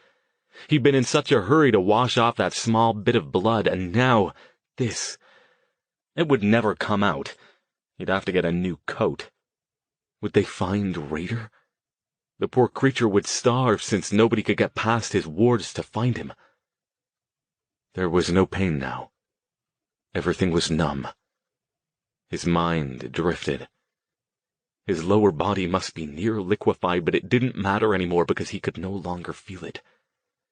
The train rumbled forward, slower, as if it knew its prey had no chance of escape. He'd never track down Archie now. This was how it ended. Wait. Archie. Goddamn bloody Archie. Stone clamped his eyes shut. No! Archie, you fucking bastard, this is not happening. Give it up. It was a nice try, but you can bugger right the hell off now. He didn't know if he yelled it or only thought it. All he knew was that he believed it. No, that wasn't correct. He didn't believe it. Belief wasn't enough. He knew it. He opened his eyes without hesitation. The station was gone. The train, the blood, all gone. The blare of the horn and the shriek of the brakes, gone. He sat slumped over the scarred wooden table in the back room of the Dancing Dragon, one hand clutching his briefcase, the other clamped in a white-knuckled death grip around his empty pint glass. "All right, Stone." Gus stood in the doorway, a rag in one hand and an odd, tentative look on his weathered face, looking as if he were deciding whether to disturb Stone's slumber. "About to close up. Can I call you a cab?" Stone let go of the glass and pushed himself up. He was sure his expression was more than a little crazed, but he didn't give a damn. He nodded. "Thanks, Gus. I'll take you up on that." "Take that, Archie, you mind-buggering twat." As he followed a confused Gus out to the front and waited for the cab to arrive, his head pounded. His stomach roiled along with the vivid half-memories of Archie's illusion, and he had to brace himself against the bar to keep from staggering. None of that mattered, though. Not at all, because, damn it, he felt good. "Gus." The barman finished talking to the cab company and hung up the phone. "Yeah, cab'll be here directly."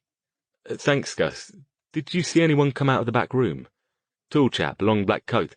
Or perhaps see him back there sitting at my table?" "Didn't see nobody, mate. I checked on you a couple of times, but you looked like you was thinking hard about something, so I left you alone." "Why?" Stone waved him off. Never mind, it's nothing."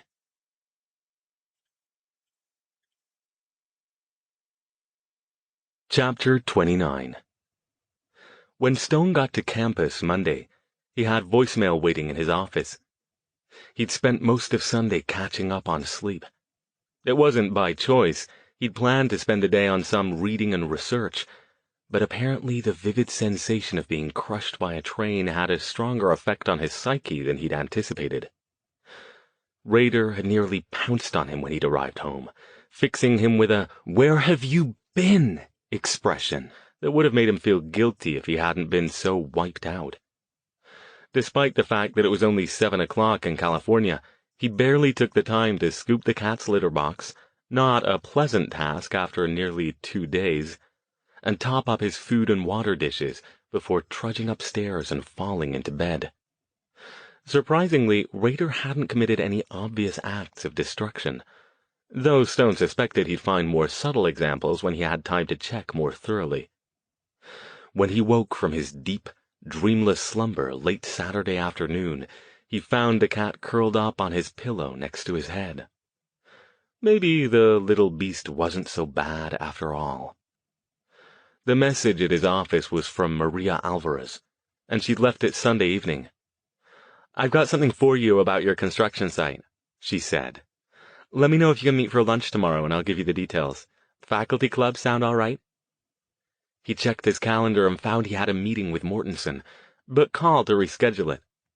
Archie couldn't wait any longer. The faster he got to the bottom of where this spirit, or demon, or whatever the hell it was had come from, the sooner he could start working on how to get rid of it. At least Archie hadn't killed anybody else while he was gone, at least not that he knew of. He had a hard time concentrating on his morning lectures, and showed up at the Stanford Faculty Club 15 minutes early. "I hope you've got something good," he said, when Maria arrived shortly after. "Well, I guess that depends on what you were looking for. It's interesting anyway, in an academic way." They got their food and settled at a small table near the window, overlooking the red-tiled courtyard. and Maria pulled her briefcase into her lap and removed a folder. "Since you told me about the box you were interested in, I confine my research to more than 100 years ago, and concentrate on anything to do with the church. It looks like that entire area belonged to the Catholic Church back then. There's a mission in Milpitas, but it didn't really get going until the late 1880s. Before that, the church ministered to the local Native American and Mexican population, but it was more spread out." Stone nodded. That didn't surprise him, but it was nice to have it confirmed. "Any idea what that box might have been? It looked too small to be a cremation urn." "They didn't cremate their dead back then," she said. "Maybe it was buried with someone, though it seems unlikely since you didn't say anything about bodies being dug up. That would have been all over the news anyway, plus they'd never have been allowed to continue with the construction." Stone said. "And they had cemeteries near churches, right? Holy ground and all that?" "Usually," she confirmed. "But we're talking about a period where they didn't even really have churches in the area yet." She pulled a photocopy from her briefcase and slid it across the table. "Before the mission was built up here, they used to have a thing called a penitencia, which was a small adobe building where the priests from the nearby churches could go to hear the locals' confessions. There's even a creek in the area named after it." Stone skimmed the article. "Do you know where this place was?" "Nobody knows for sure. The prevailing thought is that it was somewhere near the creek, but that still covers a pretty big area." Stone said again. He hadn't brought a map showing the location of the construction site, and had no idea if any creeks were nearby. "Let's say, for the sake of argument, that the box was buried at the location of this... what do you call it again? Penitencia. Penitencia. That would be considered holy ground, right?" She shrugged, smiling. "Maybe. Hey, I'm Catholic on paper, but I haven't been to Mass since I was a teenager. If you want my advice, I'd go talk to the folks at one of the big churches, maybe the one in downtown San Jose. The church keeps a lot of historical records, so they might be able to give you more information." "Not a bad idea. Did you find anything about the box?" "Still working on that. I've got a couple of calls out, but they haven't come back yet. I'll let you know if they do." "I appreciate it, Maria." He nodded at the paper. "May I keep this?" "Sure. Sorry I didn't find any massacres or mass murderers or anything this time." In truth, Stone was sorry, too. That would have made the whole thing a lot easier, especially if it meant he could track down news stories with names in them. But if somebody had buried Archie's heart beneath holy ground, while also including a cross carved with Enochian protective enchantments, that meant a few things he'd suspected were probably true. First, it all but confirmed that Archie had been here before, and Maria's research had narrowed down the time frame. Second, that whoever had defeated him the first time had to possess some heavy-duty magical chops. Had one or more of the priests in the area been practitioners? That was going to be a hard one to question anybody at the modern-day church about, given its current attitudes about magic. For that matter, had the person or people who'd put Archie down even been working in conjunction with the church?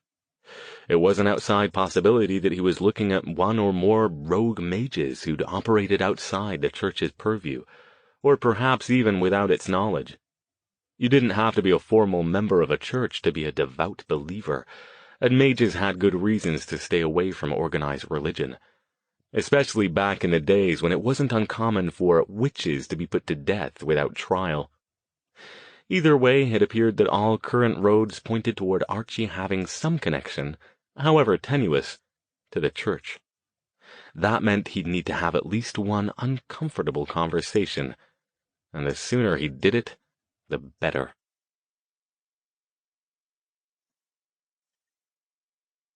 Chapter 30.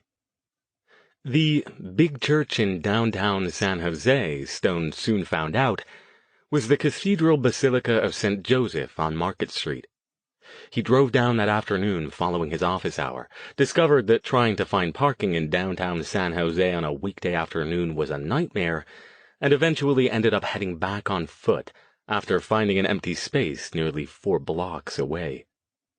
As he entered the church through the open front door, he was reminded once again of the gap between his native home's cultural perceptions and those of his adopted one. The basilica was a beautiful building, to be sure, large and impressive by California standards.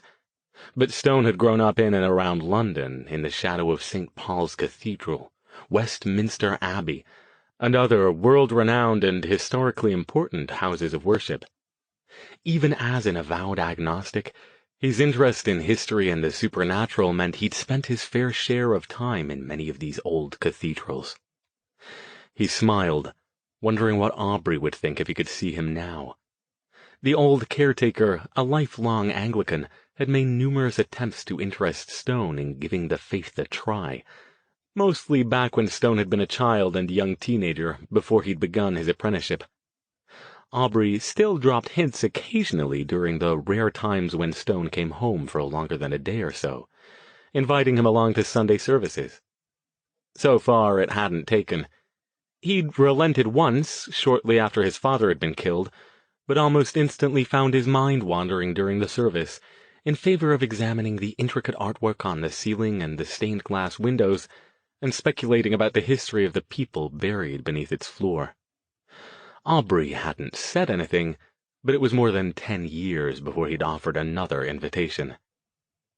The cavernous nave was lit only by the afternoon sun streaming in through the large stained-glass windows, illuminating a holy water font and rows of pews flanking a central aisle. Stone spotted a few people sitting interspersed among the pews. Mostly individuals, but a few couples and mothers with small children as well. His footsteps rang softly on the inlaid wooden floor. He paused for a moment, realizing once again that he didn't have the faintest idea what to do now that he was here. Perhaps he should have called ahead and requested an appointment. But what would he have said? Yes, I'd like to talk to a priest about a piece of land somewhere. I think a demon might have been awakened by a construction guy digging a hole. Yes, that would have gone over great. Probably better to do it in person. It took him a bit of asking around, but eventually he found someone who could point him at one of the priests who wasn't busy. He followed the woman down a hallway, and she knocked on an office door. "Father Reed, someone here to see you." Stone wasn't sure what he thought a priest's office would look like, but somehow he thought it would be more ecclesiastical. Sure, a few trappings fit, the large crucifix on one wall, a framed painting of the Virgin Mary on another, but mostly it just looked like the kind of place where work got done. The stacks of books on the desk and overflowing wooden bookshelf reminded him of his own office back at Stanford. The man behind the desk looked up and smiled, removing a pair of wire-rimmed reading glasses and closing the book he'd been reading. "Welcome," he said, standing and offering his hand. "I'm Father Reed. How may I help you?" He was perhaps 50, with dark, graying hair and an open, friendly face. He wore a black, short-sleeved shirt over a clerical collar. Stone shook hands. "Hello, Father. Alastair Stone. I work up at Stanford, and, well, I've got a few questions for you, if you have a moment." He offered his business card. Father Reed studied it. "Department of Occult Studies, that's one I hadn't heard of." He didn't look at Stone as if he shouldn't be here. In fact, he didn't even seem disturbed by the idea. That was something. "Not surprised, we're quite small. Why don't we walk?" Reed came around the desk and indicated the door. "I was about to go get a cup of coffee. Would you like one?" Stone couldn't decide whether Reed was serious or just wanted to get him out of his office, but he supposed it didn't matter. "Yes, that would be nice, thank you." As the priest exited the office, Stone caught a quick look at him with magical sight. His aura was a strong, pulsing gold. Reed headed off down the hall, moving at a leisurely pace. "So, what can I do for you, Dr. Stone?" Well... Stone considered how to phrase his question so as not to raise Reed's suspicion about his motives. "I understand the church keeps records regarding land it used to own. I'm interested in finding out about a particular area for a project I'm working on." Reed nodded. "There are indeed extensive records about that sort of thing. What area are you talking about, and why do you want to know, if I may ask?" He pushed open a door and waved Stone inside. It was a break room, much like every other one of its type Stone had ever been in. A counter on one side had a couple of coffee makers, a bowl of fruit, and a microwave. Next to it were a refrigerator and a small vending machine. A young woman stood at the microwave, waiting for something to finish cooking. Stone waited until Father Reed got 2 cups of coffee and headed for the farthest of the 3 tables scattered around the room, near another bookshelf and an elaborately framed print of the Last Supper. "It's an area in Milpitas," he said. He pulled a map from his briefcase and spread it on the table, indicating the area in question. "It's a construction site now, but a colleague at Stanford tells me it used to belong to the church." Reed examined the area. "I'd need to check our records, but given where it is, wouldn't be at all surprised if that used to be church property. Not any time recently, though. What time period are we talking about?" "Mid to late 1800s, probably." "Yes, quite possible, then," he said. "We didn't have a mission in that area, but there was still a heavy church presence to minister to the local population."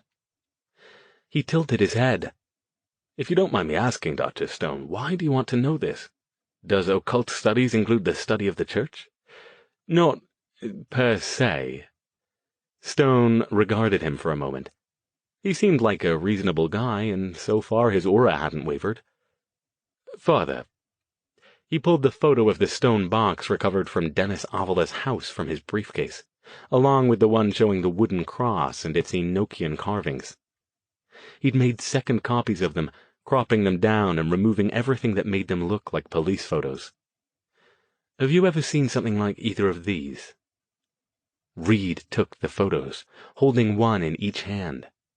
He focused on them a lot longer than he had the map, and when he looked up, his expression was thoughtful. "Where did you get these, Dr. Stone?" "From a colleague." There wasn't a lie. He and Johnny Cheng had been colleagues of sorts. They thought I'd be interested in them due to the odd carvings on the box and the cross. Have you ever seen anything like that?" "Does your colleague have these items?" "Careful, he's sharp." "No, only the photos. In fact, part of why I wanted to find out about the area in Milpitas is that I'm trying to track them down, and I think they might have originated in the area. So, have you?" Reed examined the photos for almost another full minute, his gaze shifting back and forth between the two. Finally, he put the photo of the box on the table. "I've seen things like this before. It's not local craftsmanship. By that I mean the Native American and Mexican people who lived in the area. Their art styles are very different. This is obviously quite old, and it looks like it had been buried for a long time. But the craftsmanship is beautiful. I'd say it was hand-carved by an artisan, and almost certainly one who belonged to the church." "Do you have any idea what it's used for?" Stone leaned forward. "Does it have a specific purpose?" "Not a specific one, no. Though those I've seen were often used to house sacred objects or other items with spiritual significance." Stone nodded. "What about the cross? Do you recognize the carvings?" Reed pulled his reading glasses from his pocket and settled them into place, pulling the second photo closer. "Yes, but I can't read them."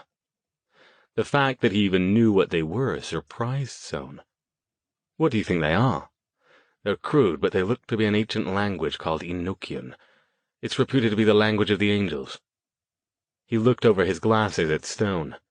"I'm surprised you didn't know that, given your occupation. Or perhaps," he added, tilting his head, "you did know that." It was almost, but not quite, a question. Stone inclined his head. "Touché. I didn't know if the church still taught about Enochian. It's fallen out of favor as a topic of study in the last few decades." "Can you read it, Dr. Stone?" "I can, yes." "Would you be willing to share your knowledge?" Stone paused. This conversation was going in an entirely different direction than he'd planned, but Father Reed had still shown no signs of being put off by it. Perhaps he'd found one of the rare clergymen who didn't find talk of the occult disturbing, or at least was willing to view it with an open mind. "Let me ask you a question first, Father, if I may." He glanced over toward the young woman who was the only other occupant of the room. She sat at the table farthest from them, eating something from a plastic container with a book open in front of her. He dropped his volume so his voice didn't carry. "Do you have any experience dealing with Demons. Demons? Reed didn't drop his volume. The young woman glanced up, then quickly returned to her book as if embarrassed to have overheard them. Stone waited.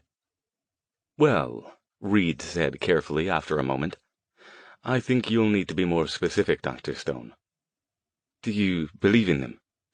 Would you mind telling me why you're asking this? We've moved quite a distance from questions about former church property." Stone nodded toward the photo at the cross. "You asked me what the Enochian script read. It's a warning, Father. Since, from what I understand, the cross was found inside the box, I believe the Enochian message was included as a warning to beware of whatever else was inside, and possibly as an attempt to ward against its power, or keep it contained." "And you think the box contained a demon?" Reed frowned. "Dr. Stone, no, nothing like that." Stone lied. Apparently he'd reached the end of the father's willingness to consider the supernatural.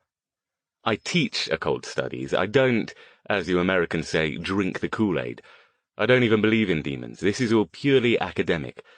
But given that I think the people who created the box and carved the cross did believe, I'm examining all possible research paths to help me understand what might be going on here." Reed gave him a long look as if trying to gauge any ulterior motives. "As you probably know, the church does on occasion have to deal with demonic entities. But it's not common, and if you're envisioning something like The Exorcist, well, I won't say it doesn't happen. Exorcists do exist, and they do grapple with cases of demonic possession, but there aren't many of them left, and most of them are quite old. It's not a doctrine that's universally accepted these days, and not a calling popular with the younger members of the clergy." "But what about whenever this thing was created?" Stone pointed at the box photo. "Do you think this might be connected with an exorcist?" "I couldn't begin to say, Dr. Stone." Father Reed took a deep breath. Suddenly, he didn't look like he was enjoying the conversation any longer. "I won't rule it out, of course, and should you happen to find out where the box and the cross are located, I'd be very interested in seeing them in person. They certainly look as if they belong with the church." He finished off his coffee and stood, glancing at his watch. "I hope I've answered at least some of your questions satisfactorily. I do apologize, but I have an appointment in a few minutes." "Of course." It was clear to Stone that he wasn't going to get anything else out of Father Reed. At least not now. "You have my card if you happen to think of anything. If you do, I'd very much appreciate the call. If I do, I will certainly contact you." Reed offered his hand again, and Stone shook it. "Thank you for coming by, Dr. Stone." Stone mulled over his new information as he walked the 4 blocks back to his car. If the church had indeed owned the land where the box had been found, it was beginning to sound as if someone, either a clergyman or someone else knowledgeable enough to realize that imprisoning Archie's heart in the box and interring it on holy ground would be sufficient to keep him under wraps, perhaps indefinitely, had been behind it. Whether this person, or persons, had been magically talented or merely highly devout was still up in the air, and he didn't think at this point he'd be able to find out which was true. If only he could get his hands on the box or the cross. They had to be somewhere, but now that he no longer had Johnny Cheng to consult with, his chances of finding out where had been diminished significantly. His best bet was Maria Alvarez. She could be pretty damn tenacious when on the trail of some interesting artifact relevant to her areas of study. If she could manage to get some time with it, he was sure he could persuade her to let him at least take a look. He got back to his office a little after 5. Hubbard, Mortensen, and even Laura, the admin, had left by then, so aside from an anthropology professor at the end of the hall holding a late office hour, he had the place to himself. He glanced at the paper to make sure there weren't any new murders and noticed his voicemail light was on. Still skimming the headlines, he used magic to shut the door and then hit the button. The first 4 messages were the typical stuff from students wanting to meet with him or asking questions about upcoming exams. The 5th was from Mortensen, wanting to schedule a meeting for next week. He let them wash over him, jotting down the occasional note, but not really paying attention. The sixth message was a female voice he didn't recognize. Dr. Stone? You don't know me, but my name's Grace Ruiz. You were talking to Father Reed today. I'm sorry I eavesdropped, but I had to tell you this. I know it's going to sound weird, but if you're trying to find out about demons, well, you shouldn't. Please, I don't think you realize how dangerous it could be. Could I talk to you? I'll try calling back tomorrow during the day. Please, listen to me though. Stay away from it. The line went dead. Stone stared at the phone, only then realizing that he was gripping the paper so tightly that his fingers had torn holes in it. Grace Ruiz. Like hell. He flung the paper at the trash can across the room. It slammed into the wall and landed on the floor next to the receptacle as he shoved his chair back and got up, fist still clenched. "Archie, you bastard," he murmured under his breath. "You might have fooled me once, but it won't happen again."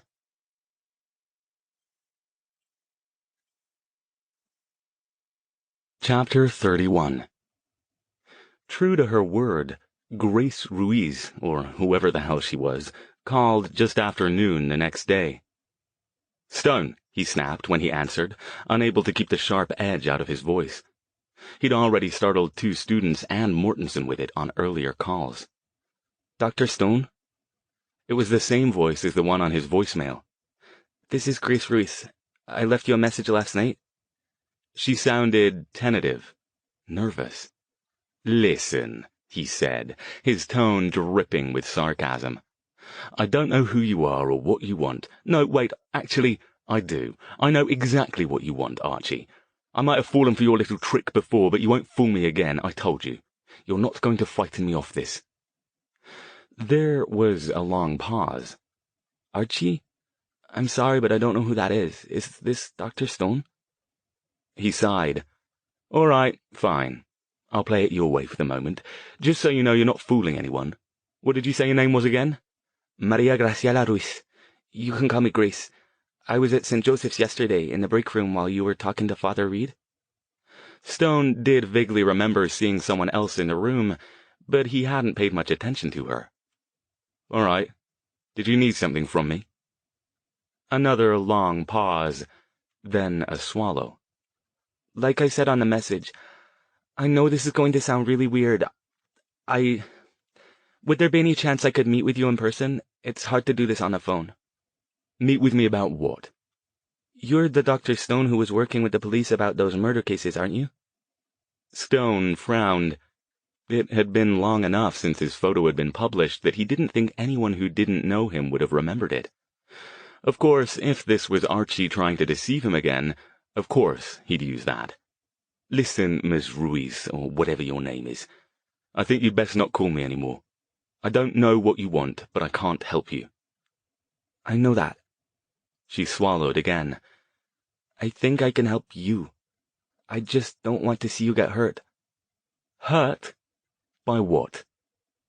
The pause stretched out for nearly 30 seconds, until Stone thought perhaps she'd broken the connection.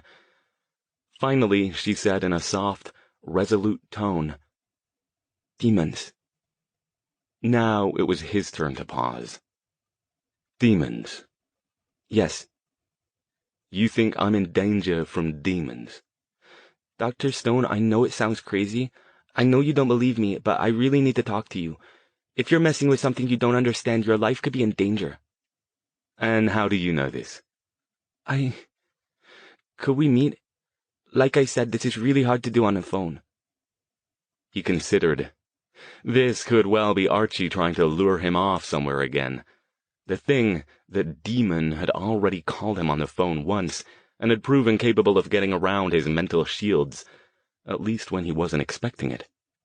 But he was expecting it this time, and he had managed to break Archie's hold once he twigged to the fact that things weren't making sense. "Fine," he said. "We can meet, but I can't get away until this afternoon." That's fine. This afternoon is good. I'm off at 3. Do you know where the San Pedro Street Market is? Stone had passed it as he'd walked back to his car the previous day. "That's the one with all the food places?" Yes. I'll meet you in there near the potato place. Does 4 o'clock work? "Yes, I'll be there." And I'm warning you, if you are Archie and you've got anything planned, I'm ready for you this time. You won't find me such an easy mark. I don't know who Archie is, but I promise you I'm not him. Please, be careful, Dr. Stone. You have to take this seriously. I'll see you there. Stone hung up, more confused than ever. Assuming this girl was telling the truth and she wasn't Archie playing his tricks again, who was she? What had she been doing at the church, and what did she know about demons? She said she'd overheard him talking with Father Reed, or at least the part where he'd mentioned demons. Probably just some superstitious church volunteer, he decided. He didn't like handing off his afternoon class to a TA for such a flimsy reason, but at this point, at least until he'd heard back from Maria Alvarez, assuming he did, he had no guarantee she'd even find anything about the box and its current location. He had no more leads to follow. He was about to leave when someone knocked on his door. He opened it on a young man with close-cropped green hair wearing a black t-shirt and ripped jeans. "Hi, Dr. Stone," he said. "Sorry if I'm bothering you." No bother." Stone couldn't remember the kid's name, but he recognized him as one of the students from his Occult in America course. "I can't meet with you now, though. I was just heading out." "That's okay," he said. "It'll just take a second. I did your extra credit assignment and I wanted to turn it in." He unslung his black, patch-covered backpack from his shoulder and unzipped it. "Which extra credit assignment?" Stone asked, frowning. "You know, the one about coming up with a supernatural explanation for those murders." He pulled a stapled sheaf of papers from a binder and offered it to Stone. "Most of it I just made up. I figured it could be something like intelligent zombies or ghouls or something like that. But I did find some stuff that looked like those symbols you put up on the board." Stone froze. "You did?" "Yeah, it looked pretty close anyway. I figured it was close enough to get credit." Stone flipped through the sheaf, skimming the text. Sure enough, toward the end were a series of hand-drawn symbols. One row consisted of the 3 Stone had written on the board the day he'd given the assignment, and 3 more rows beneath included several other different ones. They weren't well drawn, but they closely resembled sigils Stone, Eddie, and Ward had discovered in Eddie's research material the past weekend. "Excellent work. Where did you find these?" he asked, careful to keep his tone even and only mildly interested. "The library down at the Rosicrucian Museum? I remembered you mentioned it last quarter as a good place to find lots of weird occult texts, so I went down this weekend and poked around a little." Stone glanced at his watch. He'd need to leave soon if he was going to take care of a couple last-minute errands and get down to the meeting with Grace Ruiz early enough to scope the place out before she arrived. "Good job. I'll take a look at this in more detail later, but I've no doubt you'll get the extra credit. I'd like to take a look at the material where you found these. Can you tell me where it is?" "Sure, the titles are in the footnotes, but the books were kind of hard to find." He pulled out a piece of scratch paper and sketched a crude map of the library. "They were on the second shelf from the top over here, back in the corner. They were about demons and shit, or stuff like that. If they're the same, it sounds like the guy killing those people was trying to use demonology or something." "Yes, that was my thought too. A lot of nutters out in the world. Thank you, Mr. He glanced at the first page of the paper. "Mr. Lucas." "Yeah, no problem. See you in class tomorrow." Stone stood in his office doorway for a few moments, studying the sigils on the paper. He couldn't read them, but perhaps if he compared them against the notes he'd brought home from his session with Eddie and Ward, he might be able to make sense of them. Damn. Now he wished he hadn't agreed to meet with Grace Ruiz. He could head to the library now and track down the books. Ah, well. He'd get the meeting out of the way and do it after. He couldn't imagine it would take too long to politely listen to whatever crazy tale she told him and take his leave.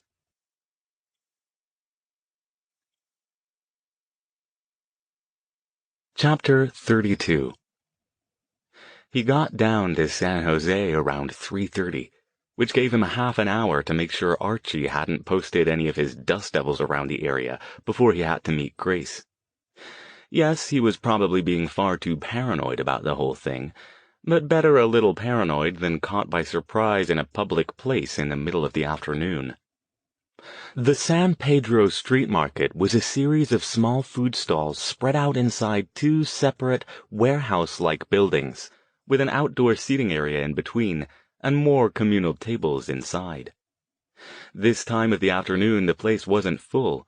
A few mothers with children, students, and downtown workers were spread out around the tables, but most were unoccupied. The workers at the food stalls wiped down the counters and tried not to look too bored. Aromas of all sorts of cuisines, Mexican, Asian, Indian, joined into a tantalizing mishmash. Stone took a slow, meandering path that led him around first one building and then the other, surreptitiously examining each person with magical sight to make sure everybody's aura was where it belonged. After Archie's little stunt back in London, he'd gotten into the habit of taking a few minutes each morning to beef up his already formidable mental defenses. The effort of maintaining them tired him some, but only in the same way you might get tired from concentrating too hard on something for too long. It wouldn't do him any permanent harm, and he was damned if he'd let Archie get under his skin again. After he finished his circuit, he returned to the area near the stall selling loaded potatoes. He found an out-of-the-way corner where he could keep an eye on the nearby seating and pulled up his disregarding spell. That way, he could see Grace come in and get a good look at her before revealing his presence. She arrived 5 minutes early, coming in through the side door closest to the potato stall. Stone studied her for a moment. She was definitely the same young woman who'd been in the break room during his chat with Father Reed. In her early 20s, she wore faded, flared jeans embroidered with colorful flowers, a pink t-shirt, and sneakers, and carried a small leather bag over one shoulder. Her long, dark hair was gathered into a neat ponytail. More importantly, though, her aura pulsed strong, mostly untroubled, and the same brilliant gold as Father Reed's. If this was Archie or one of his constructs, he'd stepped up his game. She paused a moment, looking around. When she spotted Stone, she smiled and made a tentative wave. Stone stared. She'd spotted him? That wasn't supposed to happen.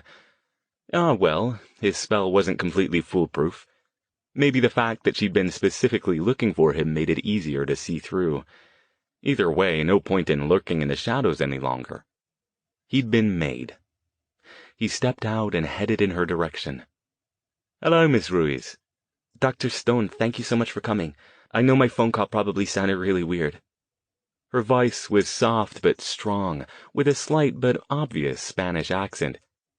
"Really weird is my stock in trade, Miss Ruiz.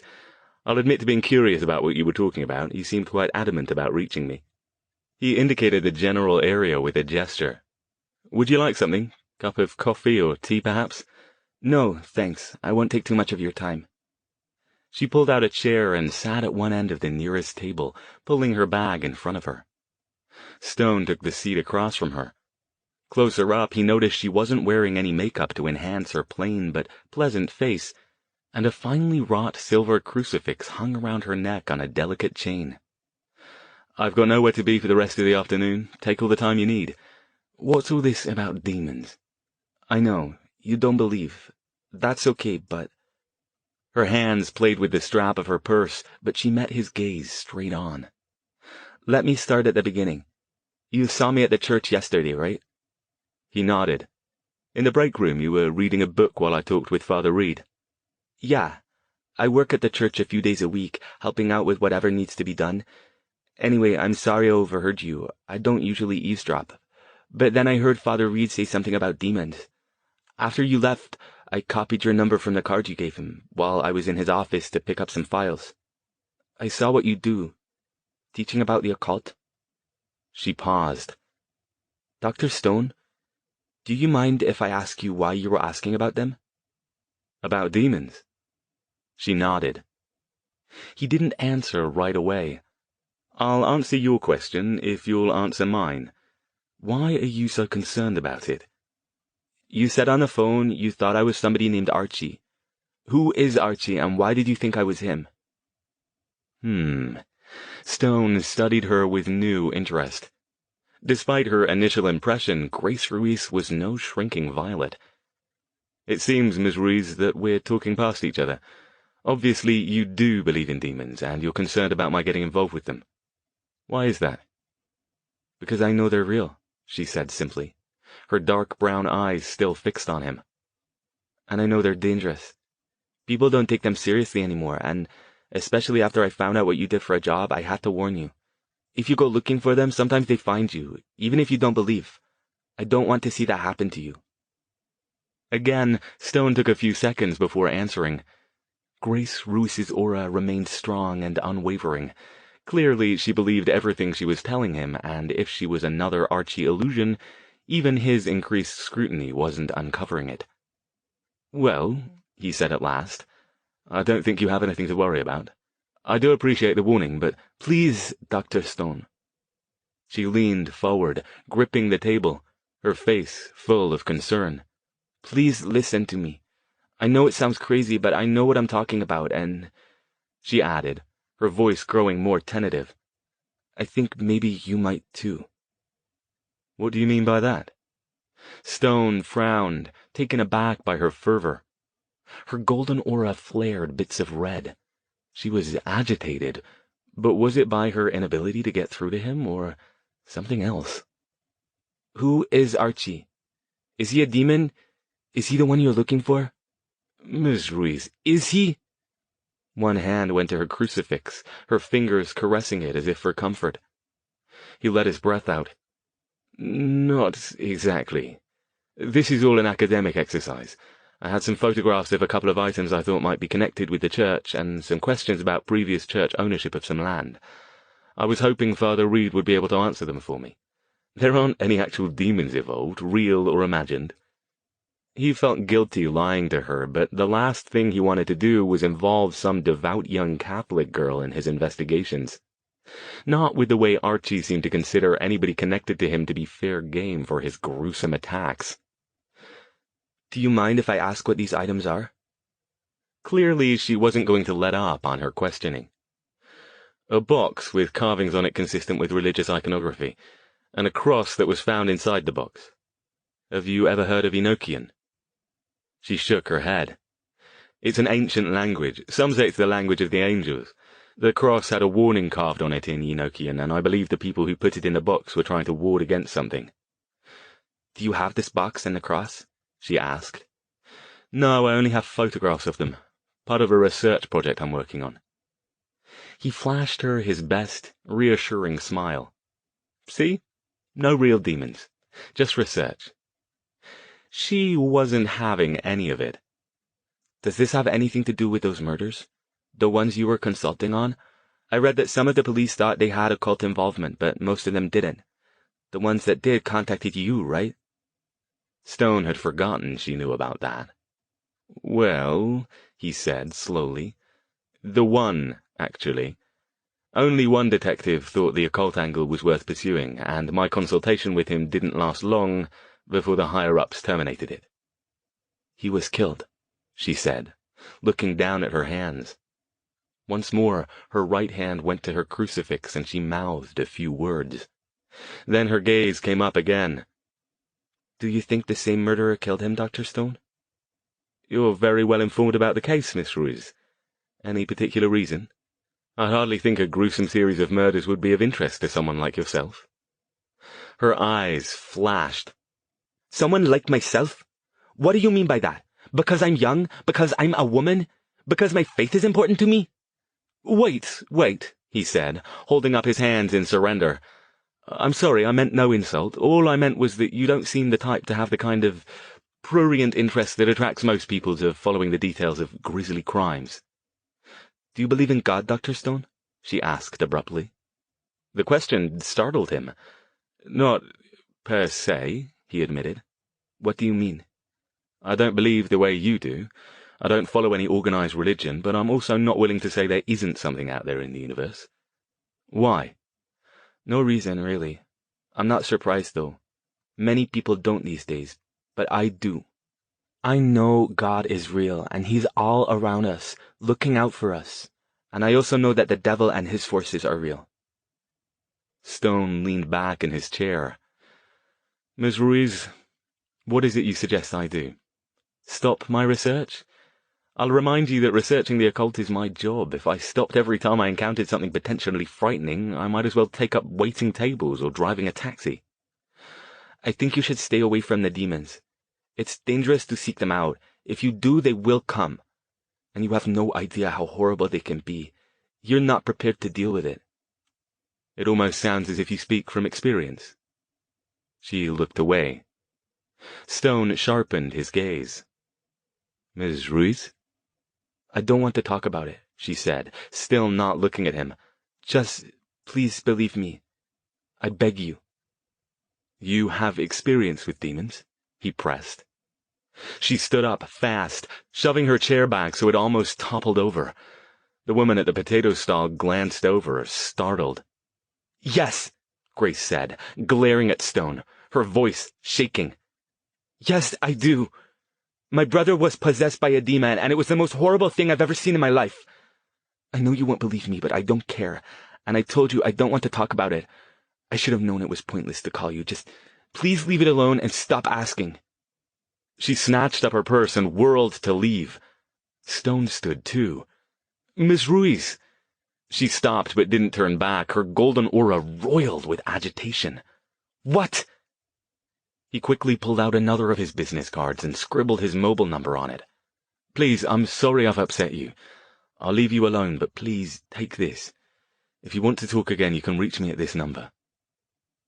For several seconds she stood in the same position, shoulders rising and falling fast as if she were breathing hard, or perhaps trying to hold back tears. In a sudden movement, she spun, grabbed the card from his hand, and then strode off toward the exit. Stone watched her go, her aura trailing red flickers behind her. He glanced at the potato stall worker, who was looking at him with suspicion, then sighed and made a show of heading off in the opposite direction from where Grace had departed.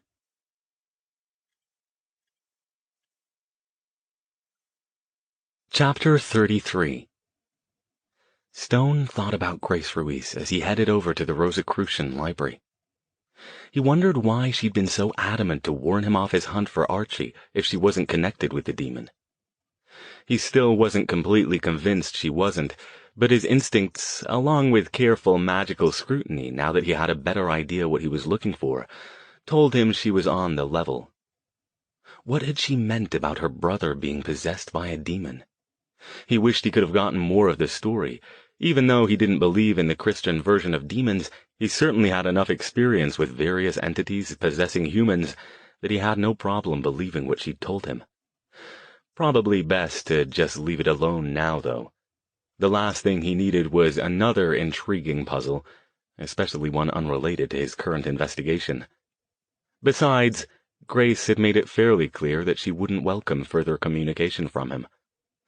Maybe after he dealt with Archie he could hunt her up and ask her again under less emotionally charged circumstances.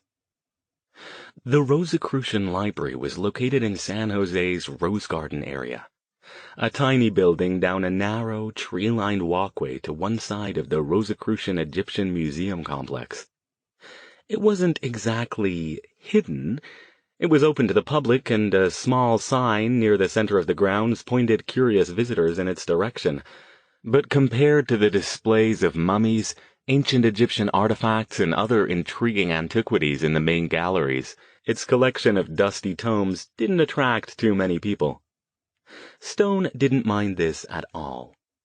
Ever since he discovered it several years ago during a search for a long-forgotten bit of esoteric trivia, he'd come down here several times a year to examine their new acquisitions and take advantage of their well-stocked stacks, covering everything from ancient religion to various sects and practices of the magical arts. He wondered if any of the library's personnel knew that a few of the books, especially in the restricted area, actually were imbued with magic. He'd checked them over the first time he'd spotted them on a sweep with magical sight, and pronounced them harmless, so he hadn't felt the need to warn anyone to be careful with them. A while back, He'd made an arrangement with the museum to grant him a particular sort of membership, for which he paid a significant annual fee. He had no real interest in the mummies and other marquee exhibits, but what he did want was access to the library after hours, and on the days when it was closed to the public. The director had been reluctant at first, but his reputation as a world-class researcher of the occult and a Stanford professor had finally swayed her. The only thing she'd asked in return was that he come down occasionally to give lectures on occult-related subjects the membership might find interesting. Since then, his periodic presentations on alchemy and ancient Egyptian magical practices enjoyed significant popularity among both the adult and school-age attendees. The library was closed today, but he knew the librarian was around, so he didn't have to use the access key they'd given him. A quick call brought her to the front door to let him in. "Alastair, good to see you. You haven't been by in a while." She was a small, plump woman in her mid-40s, dressed in a lightweight beige cardigan over a floral blouse. School-marmish half-glasses perched on her nose. He followed her inside. "Hello, Patricia. I've got a bit of research to take care of. Might be here a while. I hope I'm not disturbing anything." "Oh, no. Just cataloging some new books we got today and catching up with some paperwork. I'll probably be here a couple more hours at least. Let me know if there's anything I can help you find." Stone nodded and headed off into the stacks. The library wasn't large. Most of its collection took up an area about the size of a big garage. The remainder, mostly valuable or controversial tomes that couldn't be made available to the general public unsupervised, were kept in a smaller, locked room. Even Stone's arrangement with the museum didn't give him access to that room without a librarian to accompany him. That was all right, though. The books Lucas had indicated in his research paper were in the main collection. If he discovered anything that led him to believe he'd find more in the restricted room before Patricia left, he could ask her to let him in. He located Lucas's books in the occult section and grabbed a few other likely-looking possibilities along with them. All of these he carried back to one of the tables.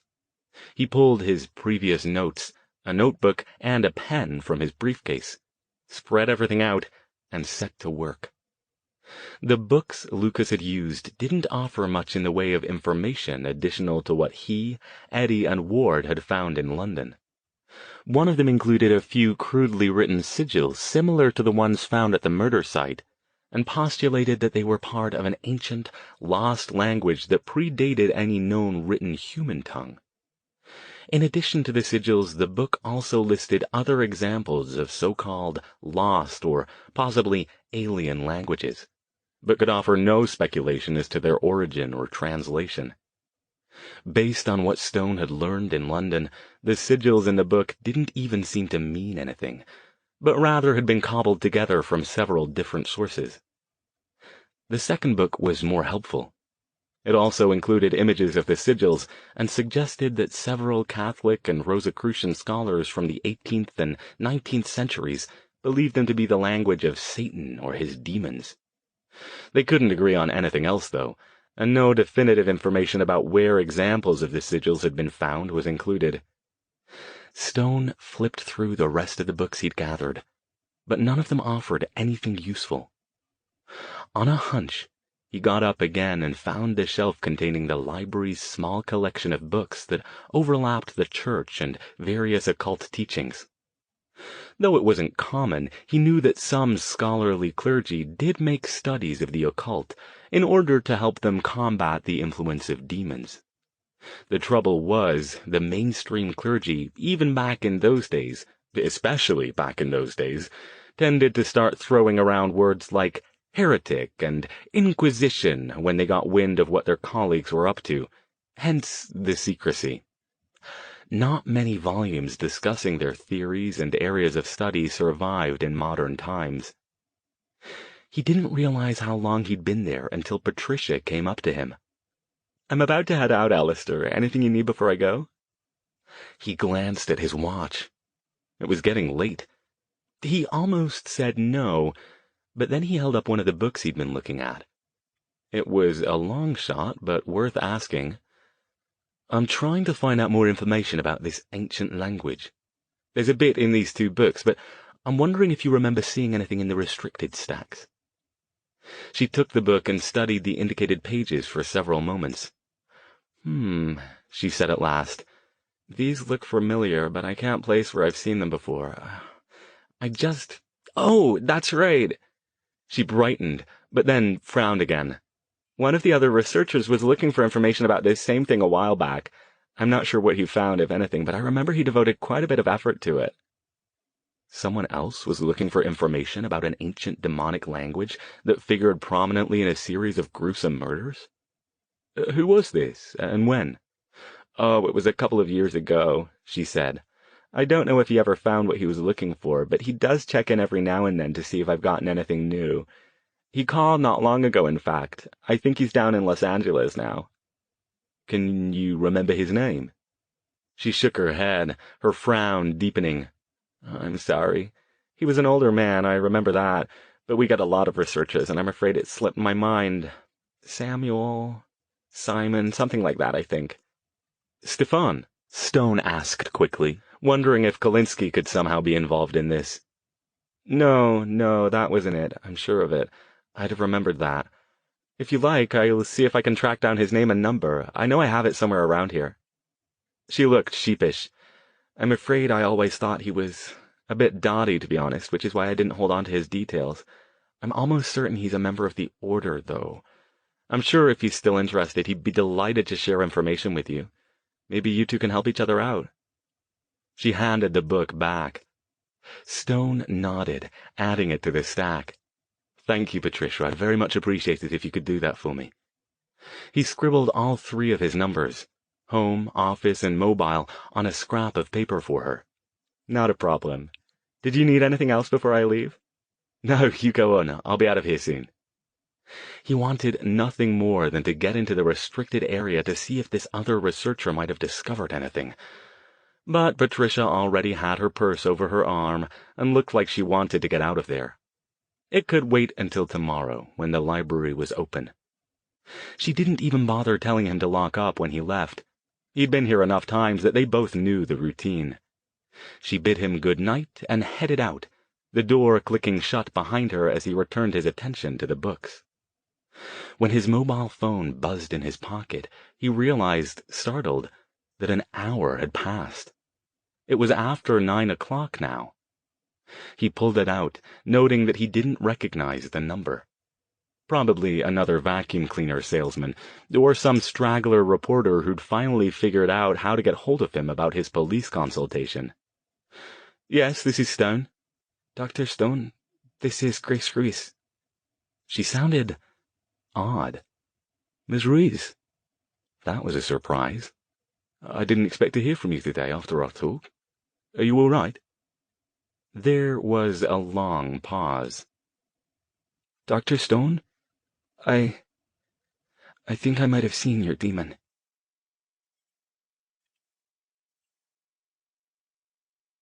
Chapter 34. Stone tightened his grip on the phone. Seen my demon? What do you mean? Another pause. Could we talk somewhere? Of course, name a place. What could she be talking about? Had Archie attacked her? And if so, how had she managed to get away from him? There's an all-night diner called Fernando's. She gave him the address. Do you know where it is? No, but I'll find it. I'm still in San Jose, so it shouldn't be long. Thanks, she said. But she still had the same odd, shell-shocked tone. I'll see you there.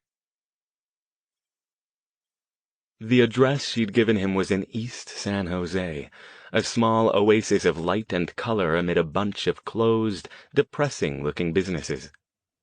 Stone parked the BMW under a streetlight, put a quick disregarding spell on it, and hurried inside. 2 young Latino men in baggy jeans and tank tops lounged outside the front doors, passing a cigarette back and forth. They eyed him with suspicion as he passed, but said nothing. Grace Ruiz sat in a booth near the back of the diner, her hands wrapped around a half-full cup of coffee. She was staring into it, but looked up as he approached. Thank you for coming, she said. I know I keep calling you with weird messages, but no, it's quite all right. Stone slid into the seat across from her. To Magical's side, her golden aura looked even more agitated than it had earlier in the day. What's this about a demon? She took a deep breath and had a long sip of her coffee. I was walking home from the bus stop about an hour ago. It was dark, and there wasn't anyone on the street. I thought I saw somebody duck into an alley, so I crossed the street and kept going. Stone nodded. The neighborhood looked like a rough one. A young woman walking alone after dark would need to be vigilant about her surroundings. He waited patiently for her to continue. She didn't say anything else until after the waitress had come by and brought Stone a cup of coffee. I'd just gotten home. I live with my grandmother a couple of blocks from the bus stop. I was taking the garbage out to the dumpster and back. Then this guy stepped out in front of me. Her fingers tightened around her cup. At first, I thought he was one of the neighborhood gangbangers. Sometimes when they get high, they can be a little scary, but he looked strange. Strange? Stone leaned in closer. In what way? His face. There wasn't a lot of light, but it was like it wasn't quite finished. I don't know, that doesn't make any sense, but no, it does. A chill settled over Stone. Her description sounded exactly like one of Archie's dust constructs. Please, go on. He didn't say anything or come after me, but he just stood there, watching me, and the longer I looked at him, I started feeling like something was wrong with him. I know this is going to sound unbelievable, but I felt like he wasn't human. Like God was warning me about him. Her gaze flicked up as if gauging his reaction to her words. What did you do? Stone asked. I said a prayer, she said, and I ordered it away in the name of God. And that worked? Stone couldn't keep the skepticism out of his voice. While he had met at least one strongly devout mage, the idea of a mundane human driving off a spirit with nothing but faith just wasn't plausible in his experience. Her eyes flashed. Don't look so surprised. I told you, God is real. My faith isn't something I just do when it's convenient. I'm sorry, please go on. So you drove it off? No. It spoke to me. What did it say? Stone had forgotten about his coffee now. She took a few more deep breaths and her voice shook. She had all the outward symptoms of someone who'd experienced a profound shock and hadn't yet recovered from it. It said, "You shouldn't have talked to Stone. That's not a healthy thing to do." And then it pulled out a knife and ran toward me. Bloody hell, Stone murmured. What did you do? Did you run away? Grace swallowed and shook her head. Her expression took on more resolve. No. You don't run away from things like that. If you do, they'll never stop chasing you. I was so scared, but I knew God would protect me. She fingered her crucifix. I held this up and I rebuked the demon in the name of Jesus. You rebuked it? She nodded. There's a prayer for that. Several, actually. I rebuke and cast out every unclean spirit to the pit and command them never to return in the name of Jesus. That's the one I used. And that worked? Stone stared at her in frank amazement. It stopped moving.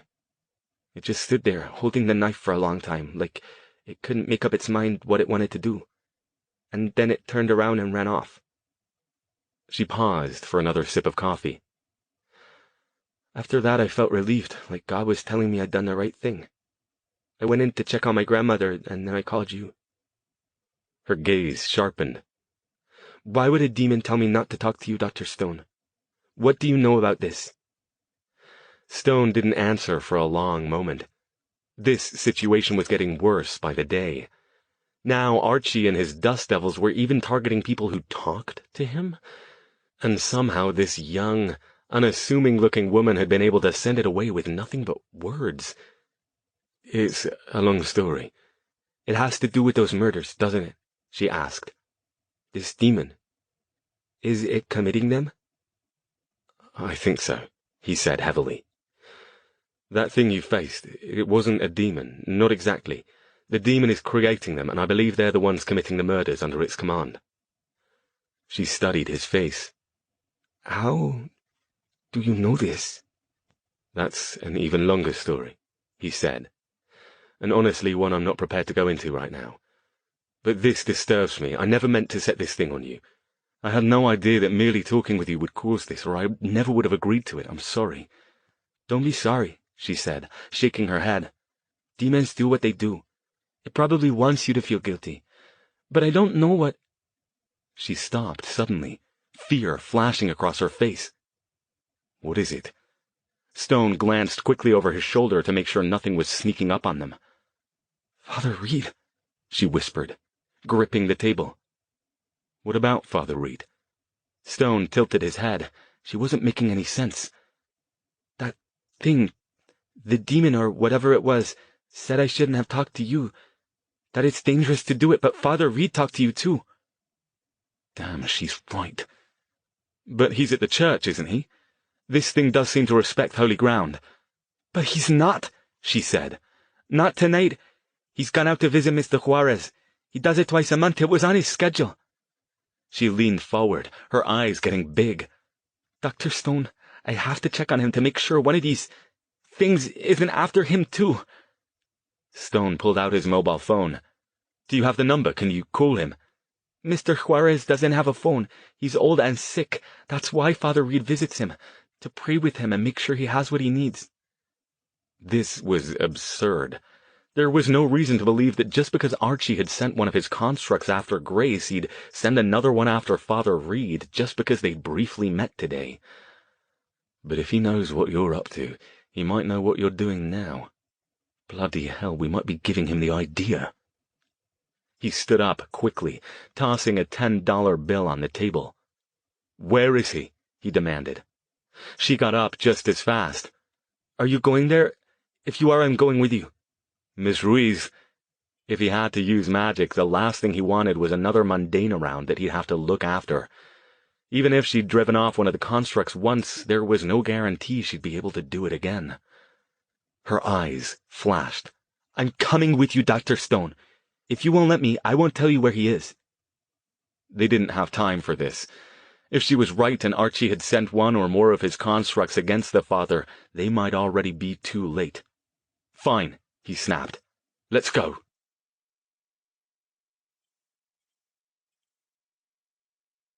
Chapter 35. They drove in tense silence, except for Grace occasionally giving directions. Stone noted they were heading further into East San Jose, to an area he'd never visited before. The surroundings grew more run down the farther they went, and by the time they turned down the narrow street where Mr. Juarez lived, the area featured more abandoned, graffiti-tagged houses and dusty, weed-choked yards than occupied residences. Most of the streetlights were out, and the few cars parked along both sides were either beaters or non-functional.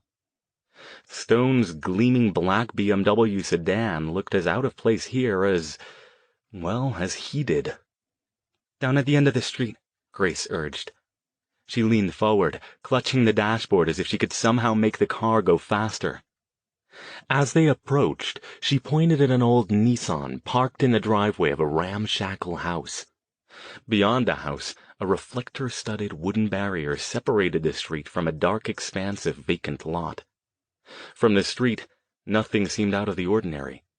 No flashes of light, no sudden screams or lurking figures. Stone pulled into the driveway behind the Nissan. Grace had already popped her seatbelt and was shoving open the door. "Wait," he ordered, opening his own door. "Something's wrong," she said, her expression troubled. "Come on." She hurried up the walkway. Stone caught up with her and grabbed her shoulder. "Miss Ruiz, wait! You can't just go running in there." Magical sight revealed nothing amiss, but it wasn't foolproof. She glared at him, shook free, and continued up the cracked walk to the door. She knocked 3 times. "Father Reed?" she called. "Mr. Juarez?" When there was no answer, she turned the knob, panting with frustration. "Locked. We've got to get in there. I know something's wrong." "Here, let me." Stone pushed past her and, shielding the knob with his body, used a flick of magic to unlock it. He shoved it open. "Father Reed!" he called, louder than she had. "Are you in here?" "How did you—" Grace started, but cut off abruptly when a weak cry came from somewhere in the back of the darkened house. "Father Reed!" Before Stone could stop her, she ran inside and started down the hall on the other side of the tiny living room. Stone overtook her halfway down. Light shone from behind the half-closed door at the end of the narrow hallway. He got a brief impression of threadbare carpeting, a few family photos hung along the hall, and the lingering smell of musty disuse and stale urine, before he wrenched open the door the rest of the way. "Madre de Dios," Grace moaned from behind him. Stone took in the scene in a quick glance. The narrow bed in the middle, the overturned checkerboard on the floor, the mismatched second-hand furniture and stained walls. All of this was only a backdrop, though, to the figures sprawled across the bed. The one beneath, an elderly Latino man with wispy white hair and a plaid pajama top, was barely visible. His eyes were wide with terror, his hand scrabbling at the edge of the bed in a futile attempt to grasp something. The one on top was Father Reed. The priest lay across the old man in a protective pose, his arms spread wide, a large crucifix clutched in one hand. His back, striped with bloody wounds, rose and fell with his labored breathing. "Oh, Mother Mary!" Grace cried, trying to push past Stone to get to the stricken figures. He stood firm, blocking her entrance to the room as something rose from the far side of the bed, a leering, grinning figure, its grotesque, molded clay parody of a human face alight with glee as it flung something at Stone. He barely got his shield up in time to block the handful of knives. A few slammed into it and bounced off, while others buried themselves in the wall, quivering in the dim light of a small nightstand lamp. The figure laughed and ducked away again. Father Reed moaned and shifted position, his grip tightening on his crucifix even in his semi-conscious state. "Dr. Stone, what's going on?" Grace demanded, her voice stronger now. "Let me in there!" She shoved him again with strength born of panic, knocking him off balance. "Look out!" Stone didn't have time to extend the shield to cover her before another figure charged out of a tiny bathroom he hadn't spotted and lunged toward her. He acted instinctively. No time for carefully considered plans. Pointing both hands at the second figure, he focused his mind on the pattern and flung a tight concussion spell. It threw itself to the side at the last moment, shrieking. The beam missed the center of its chest, hitting it instead at the junction between its torso and right arm. The arm tore free, thrashing and turning to dust, while the rest of the creature crashed into the back wall. The room shook, old plaster raining down from the ceiling. The lamp on the nightstand teetered and crashed to the floor along with several medicine bottles, plunging the bedroom into darkness. Stone raised a hand and summoned a light spell around it. He knew it would make him a target, but better him with his shield than Grace or the two men. A low, murmuring voice rose to one side, and he realized it was Grace, praying. "Get out of here," he ordered her. The murmured prayer didn't stop, and neither did she do as he said, even as she stared at the light shining around his hand in something between horror and amazement. She was backed into the corner, clutching her crucifix with one hand and pointing toward the bed with the other. The first creature, the one that had flung the knives, leapt up again, vaulting over the bed and crashing into Stone's shield, driving him back through the open door and into the hallway. The second creature followed more slowly, its gait awkward and lurching as it compensated for its missing arm, which was already beginning to grow back. Stone lost his balance and toppled, landing on his back. The two creatures, their slit-mouthed, burning-eyed faces identical in their maniacal glee, piled on top, pounding at the shield with clenched, gray, skinned fists. They looked like a couple of angry children trying to punch their way into a fishbowl. "Get the hell off me!" Stone yelled. He let the light spell go and threw a wider concussion spell at an angle, shoving them up and back toward the end of the hall. He scrambled back up before they could recover, glancing into the room to make sure no more of them were coming out of the woodwork. Were there more of them here? The two at the end of the hall disappeared around the corner, leaving Stone a choice he didn't want to make. Did he stay here to protect Grace and the two fallen men against potential additional threats? Or did he go after the two he knew were here? If they got away, they could do anything. Run, circle around the back of the house and go back in through the window, or come after him again when he wasn't expecting it. "Miss Ruiz," he called, "help the father. If you see more of them, yell."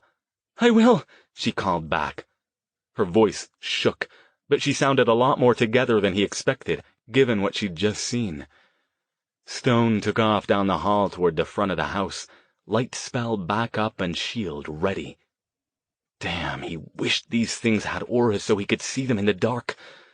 Something large and heavy crashed hard into his shield as he entered the living room, driving him sideways into a wall and filling his vision. What had they hit him with? His head pounding with psychic feedback from the sudden assault, he rolled to the side just as something else equally massive slammed down into the spot where he'd just been. Equally massive, and covered in a tacky floral print?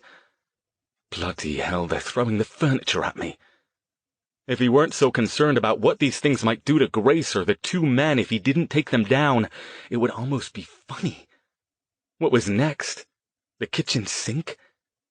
What wasn't so funny was that his shield was taking a beating, and so was his brain. Smaller hits like fists or even single bullets he could shrug off, dissipating them over the shield's surface area to bleed off the damage.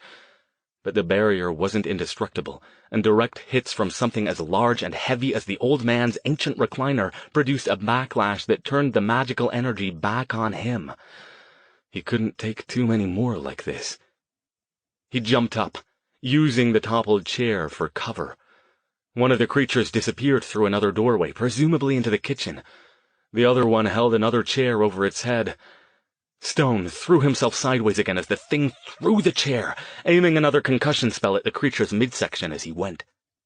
It glanced off, hitting it in the side instead of dead on, but that spoiled its aim enough that the chair landed to Stone's left, crashing down on the floral recliner. At least the thing was running out of furniture to throw. That was the good news. The bad news was that the second one ran back in, both hands full of knives. Stone ducked behind the floral recliner, trying to bolster his shield in spite of the pounding pain in his head. He popped up and threw another concussion spell, hoping to at least knock one of the things off balance. He could use more powerful magic if necessary, but all his elemental spells, fire, lightning, ice, had the potential to do major damage to the old man's house. He'd use them if he had to, but he'd taken these things out with focused concussion beams before. He could do it again, if he could just get a good shot at them. As long as nothing else went wrong, he had this. The sound of glass breaking came from the bedroom, followed by Grace's terrified voice. "Dr. Stone! Help!" It was a good thought, while it lasted.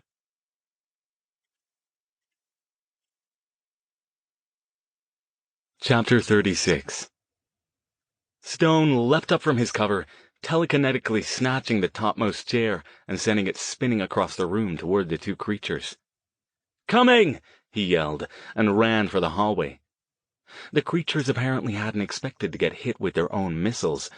They scrambled out of the way, one letting loose with a handful of knives.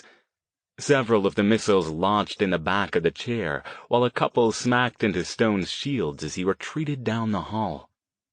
He didn't want to leave them there. They'd be on his heels soon enough, but he had no choice. He skidded to a stop in the doorway of the bedroom, taking in the scene in an instant. Another creature stood on the far side of the bed where it had obviously just crashed in through a broken window. Jagged shards of glass hung in the frame and littered the floor. Grace stood at the bed's foot, shoulders square, arms trembling as she held her crucifix out in front of her. She didn't look at Stone. Her gaze was fixed on the creature. Her lips moved in silent prayer. The new creature hesitated, not wanting to approach Grace, but then its resolve seemed to firm. It sidestepped away from her and lunged at Father Reed and the old man on the bed. But this time, Stone knew what was coming, and he had a clear shot. He gathered magical energy and focused a beam on the center of the creature's chest. Before it could reach Reed and Juarez, he let the spell loose. It reeled back, its weird, muddy voice shrieking in pain or anger, and slammed into the far wall. It had barely hit before it exploded into dust that sprayed across the threadbare, glass-strewn carpet. Stone allowed himself just a second to relax. His head was pounding hard, and he could feel his shield weakening. He shifted it to the single crystal he had, his purple stone ring, which helped a little. "Dr. Stone, look out!" Grace wasn't praying anymore. She turned toward him, and suddenly her eyes got wide. She brought her crucifix up. "Get out, demons!" she screamed. "In the name of our Lord Jesus, be gone!" She didn't slow them for long, only a second or two, but it gave Stone enough time to spin around just before the two charging creatures slammed into him again, taking him down. He fell back, momentarily stunned, his shield dropping as both of them came down on top of him, all flailing arms and wide-open mouths. One of them slashed his arm with a knife. The sudden pain jerked him back to awareness. He didn't have much time. Already they were pounding him with their fists, scrambling for more of the knives scattered across the floor. If they took him out, Grace and Father Reed and the old man wouldn't have a chance.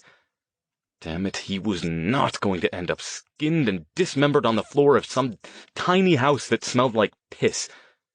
With a roar, he summoned deep reserves of energy, making sharp gestures with both hands. Enough!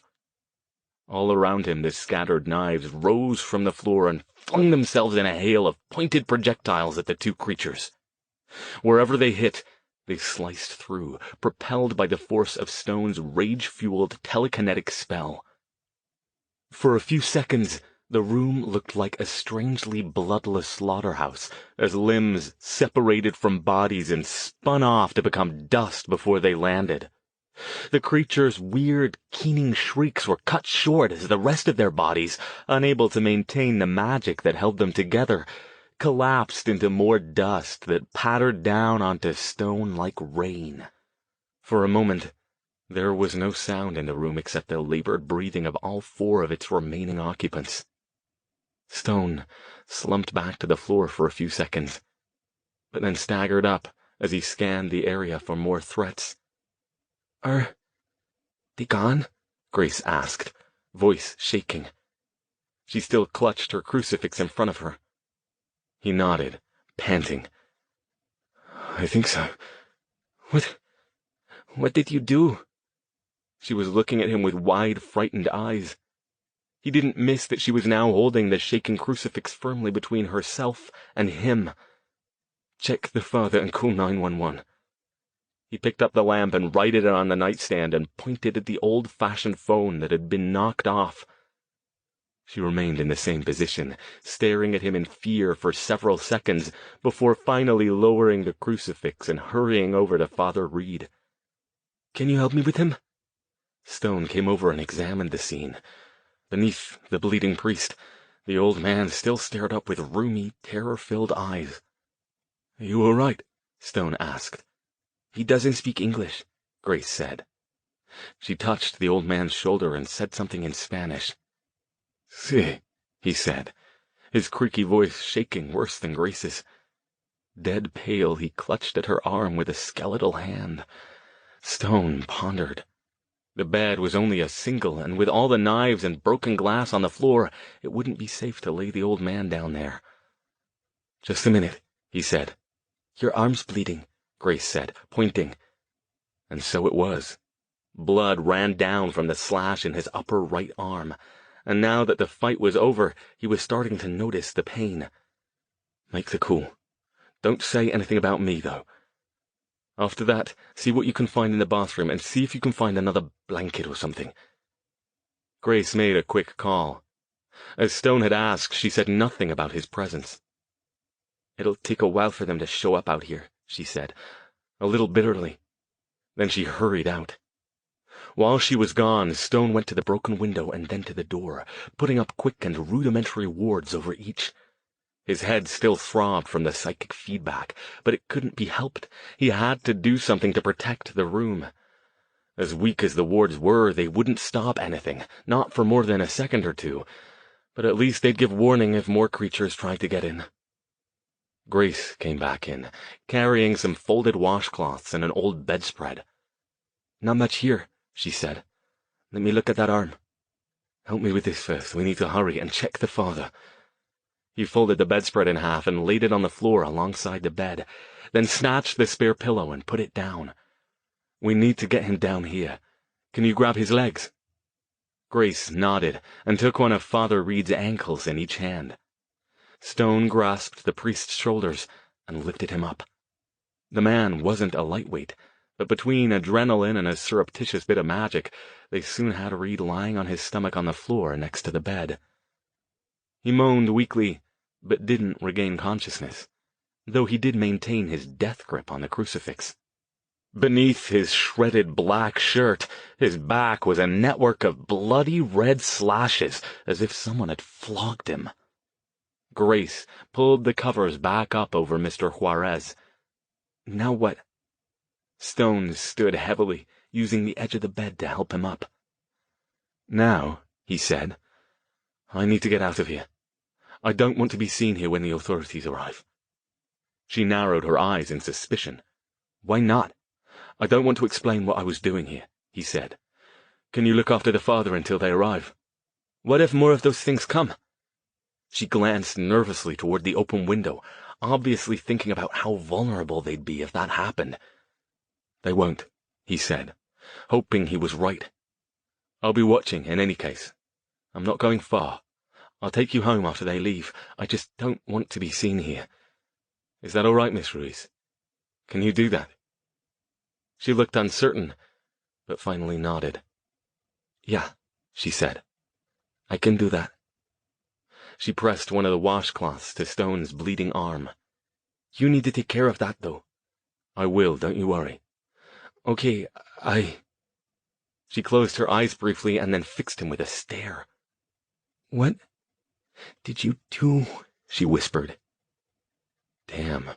He was hoping she'd be shocked enough by events that she wouldn't think to ask him that until after he'd gotten out of here. "It's not the time for that, Miss Ruiz." He patted her shoulder with his good hand. Already he could hear the far-off sound of approaching sirens. "Best if you tell them it was a home invasion when they ask what happened." "Yeah." She nodded slowly.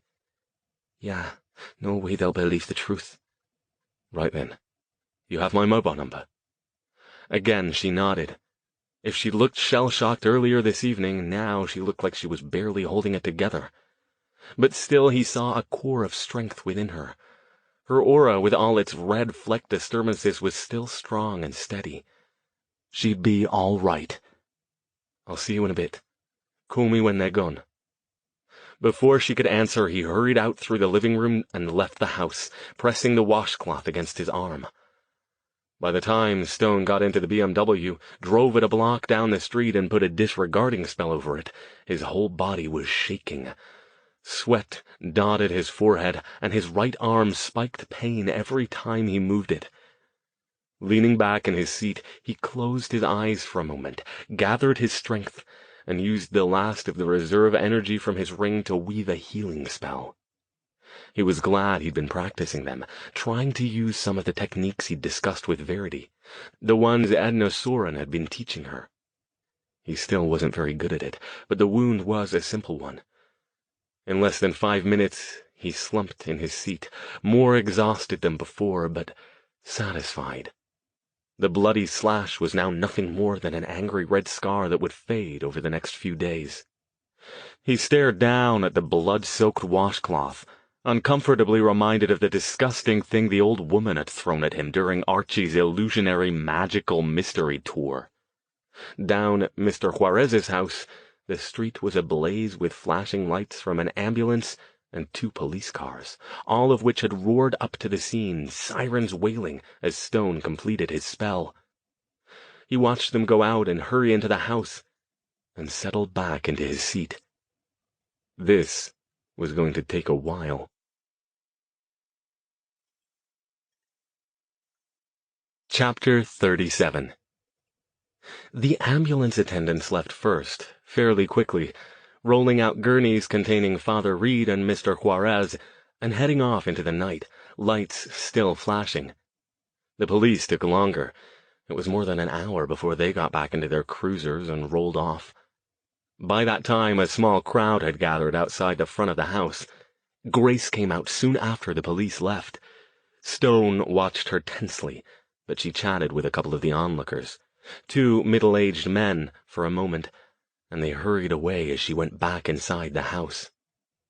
A few minutes later they returned, one of them carrying a large sheet of plywood, and disappeared around the side of the house in the direction of the back bedroom. Stone's phone buzzed. "Yes?" Grace's voice sounded stronger now. "Are you still there? We're about done here. Just up the street on the other side. Are you all right, Miss Ruiz?" "I don't know yet," she said bleakly. "I'll be there in a minute." A few seconds later she emerged from the house, had a brief conversation with the few people remaining in the crowd, and then hurried in his direction. As she got close, he dropped the disregarding spell. She half sat, half fell into the passenger seat with a loud expulsion of breath. "How did it go?" he asked as he drove off. She shrugged. "I'm not sure. I told the cops there was a home invasion, but I'm not sure they believed me. They wanted to know how a girl, an unconscious priest, and a sick old man managed to drive them off, and they couldn't make sense of the piles of dust on the floor." Stone grimaced. Those were good points. "How were the father and Mr. Juarez?" "I prayed over them while the ambulance men looked after them. Father Reed didn't wake up. I don't think he'll remember anything about you being there." "What about Mr. Juarez?" The old man was the weak link in his whole chain of lies.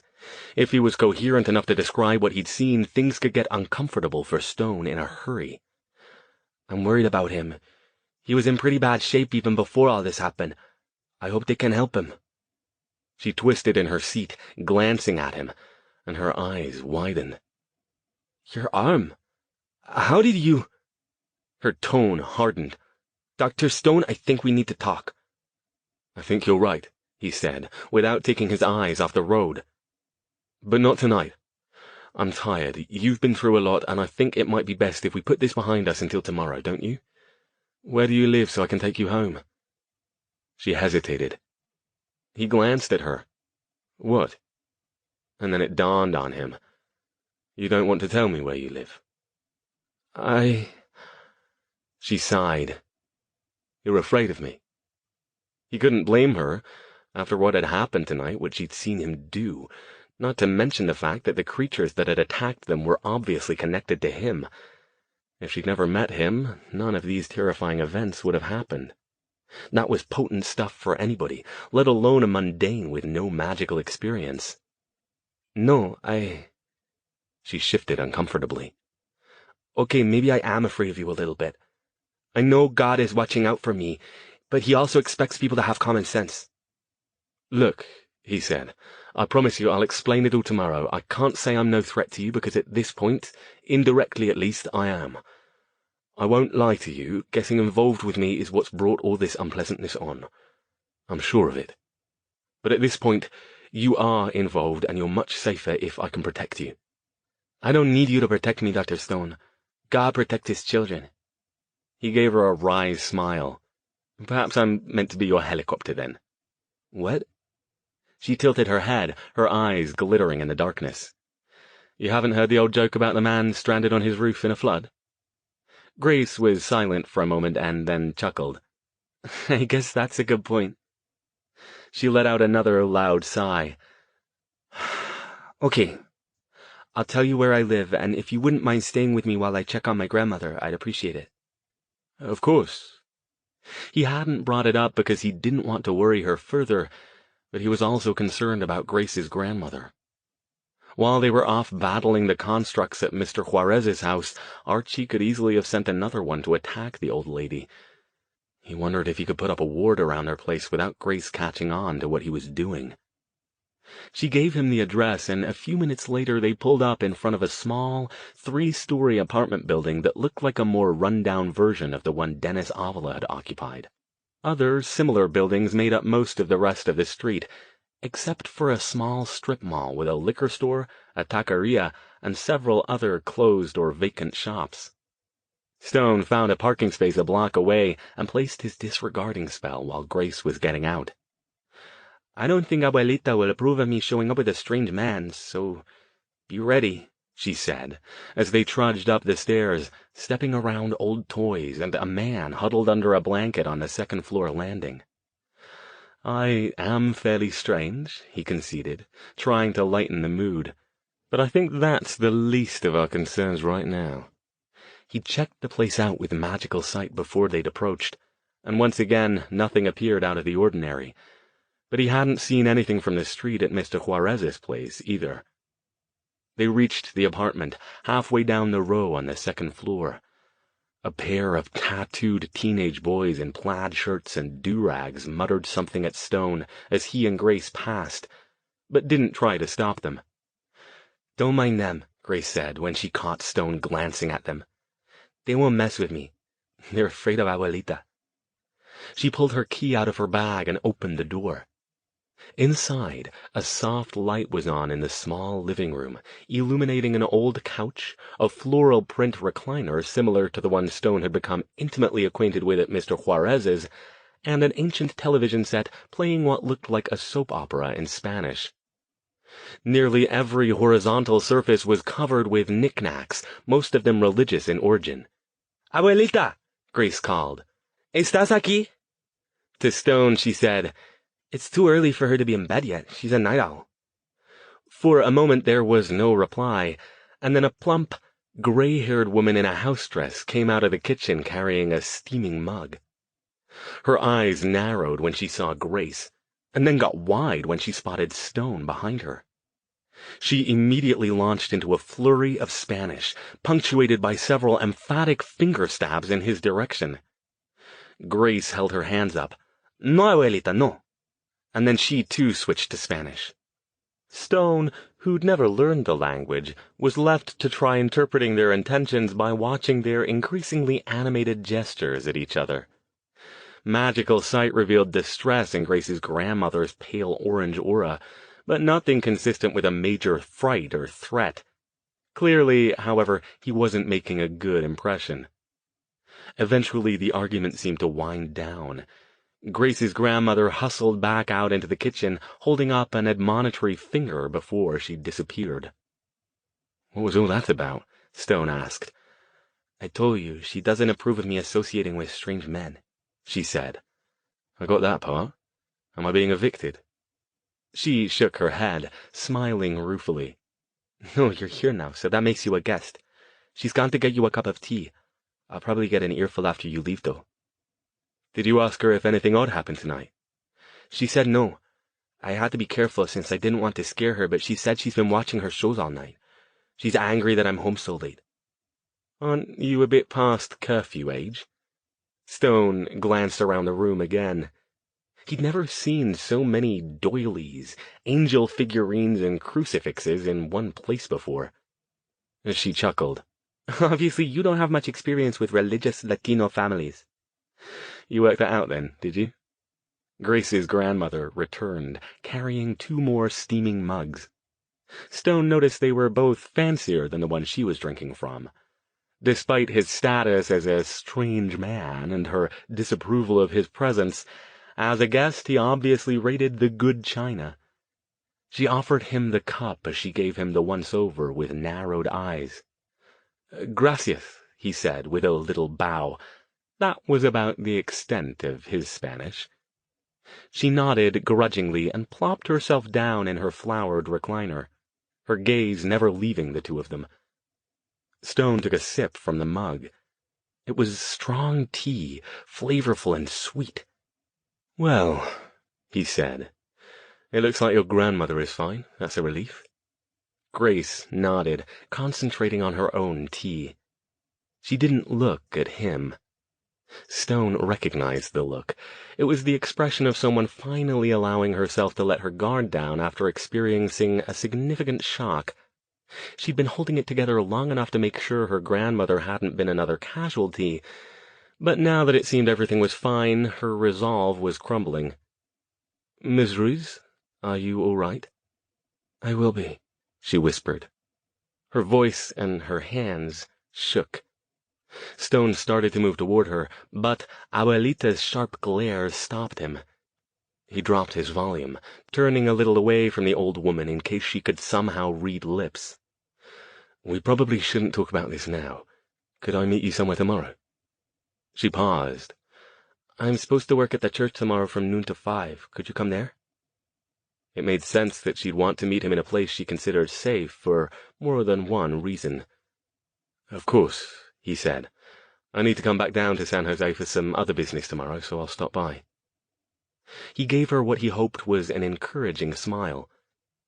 "It'll be all right, Miss Ruiz." She nodded. "It will. I know it. Like I said, God will protect us. That's what he does." Stone didn't reply to that.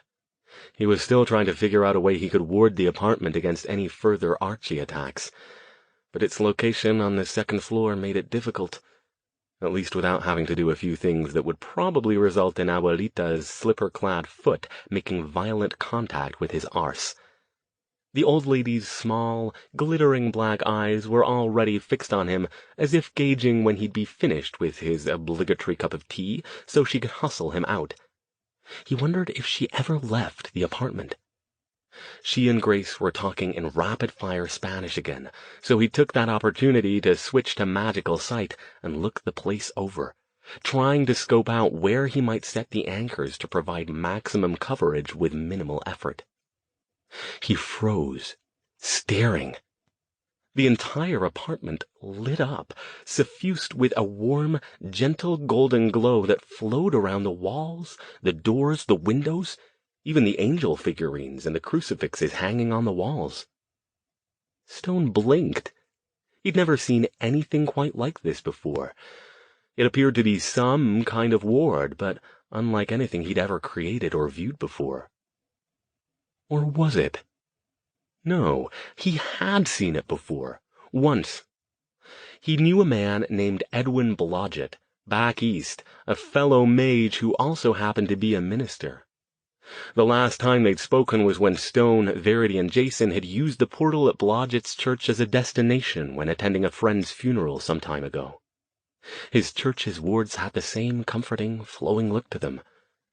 Could it be that Grace was Dr. Stone? He jerked, pulled back to the real world to find both Grace and her grandmother staring at him, the former with confusion, the latter with suspicion. "Yes, what is it?" She looked apologetic. "Abuelita says she's tired. I'm sorry, but—" "Of course, I'll go now."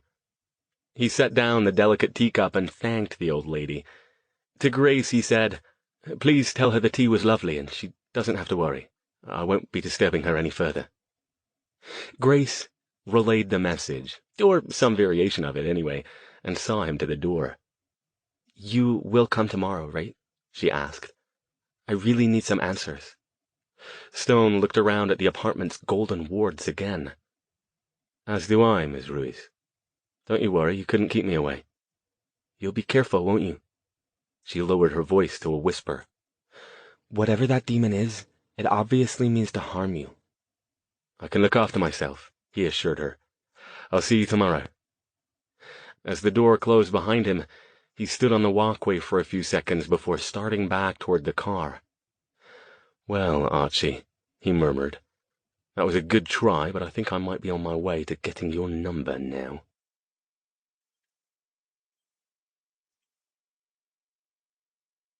Chapter 38. The next day he called the department office and told Laura he was taking a personal day. He only had one class, so he didn't feel too guilty about it, but Archie couldn't wait any longer.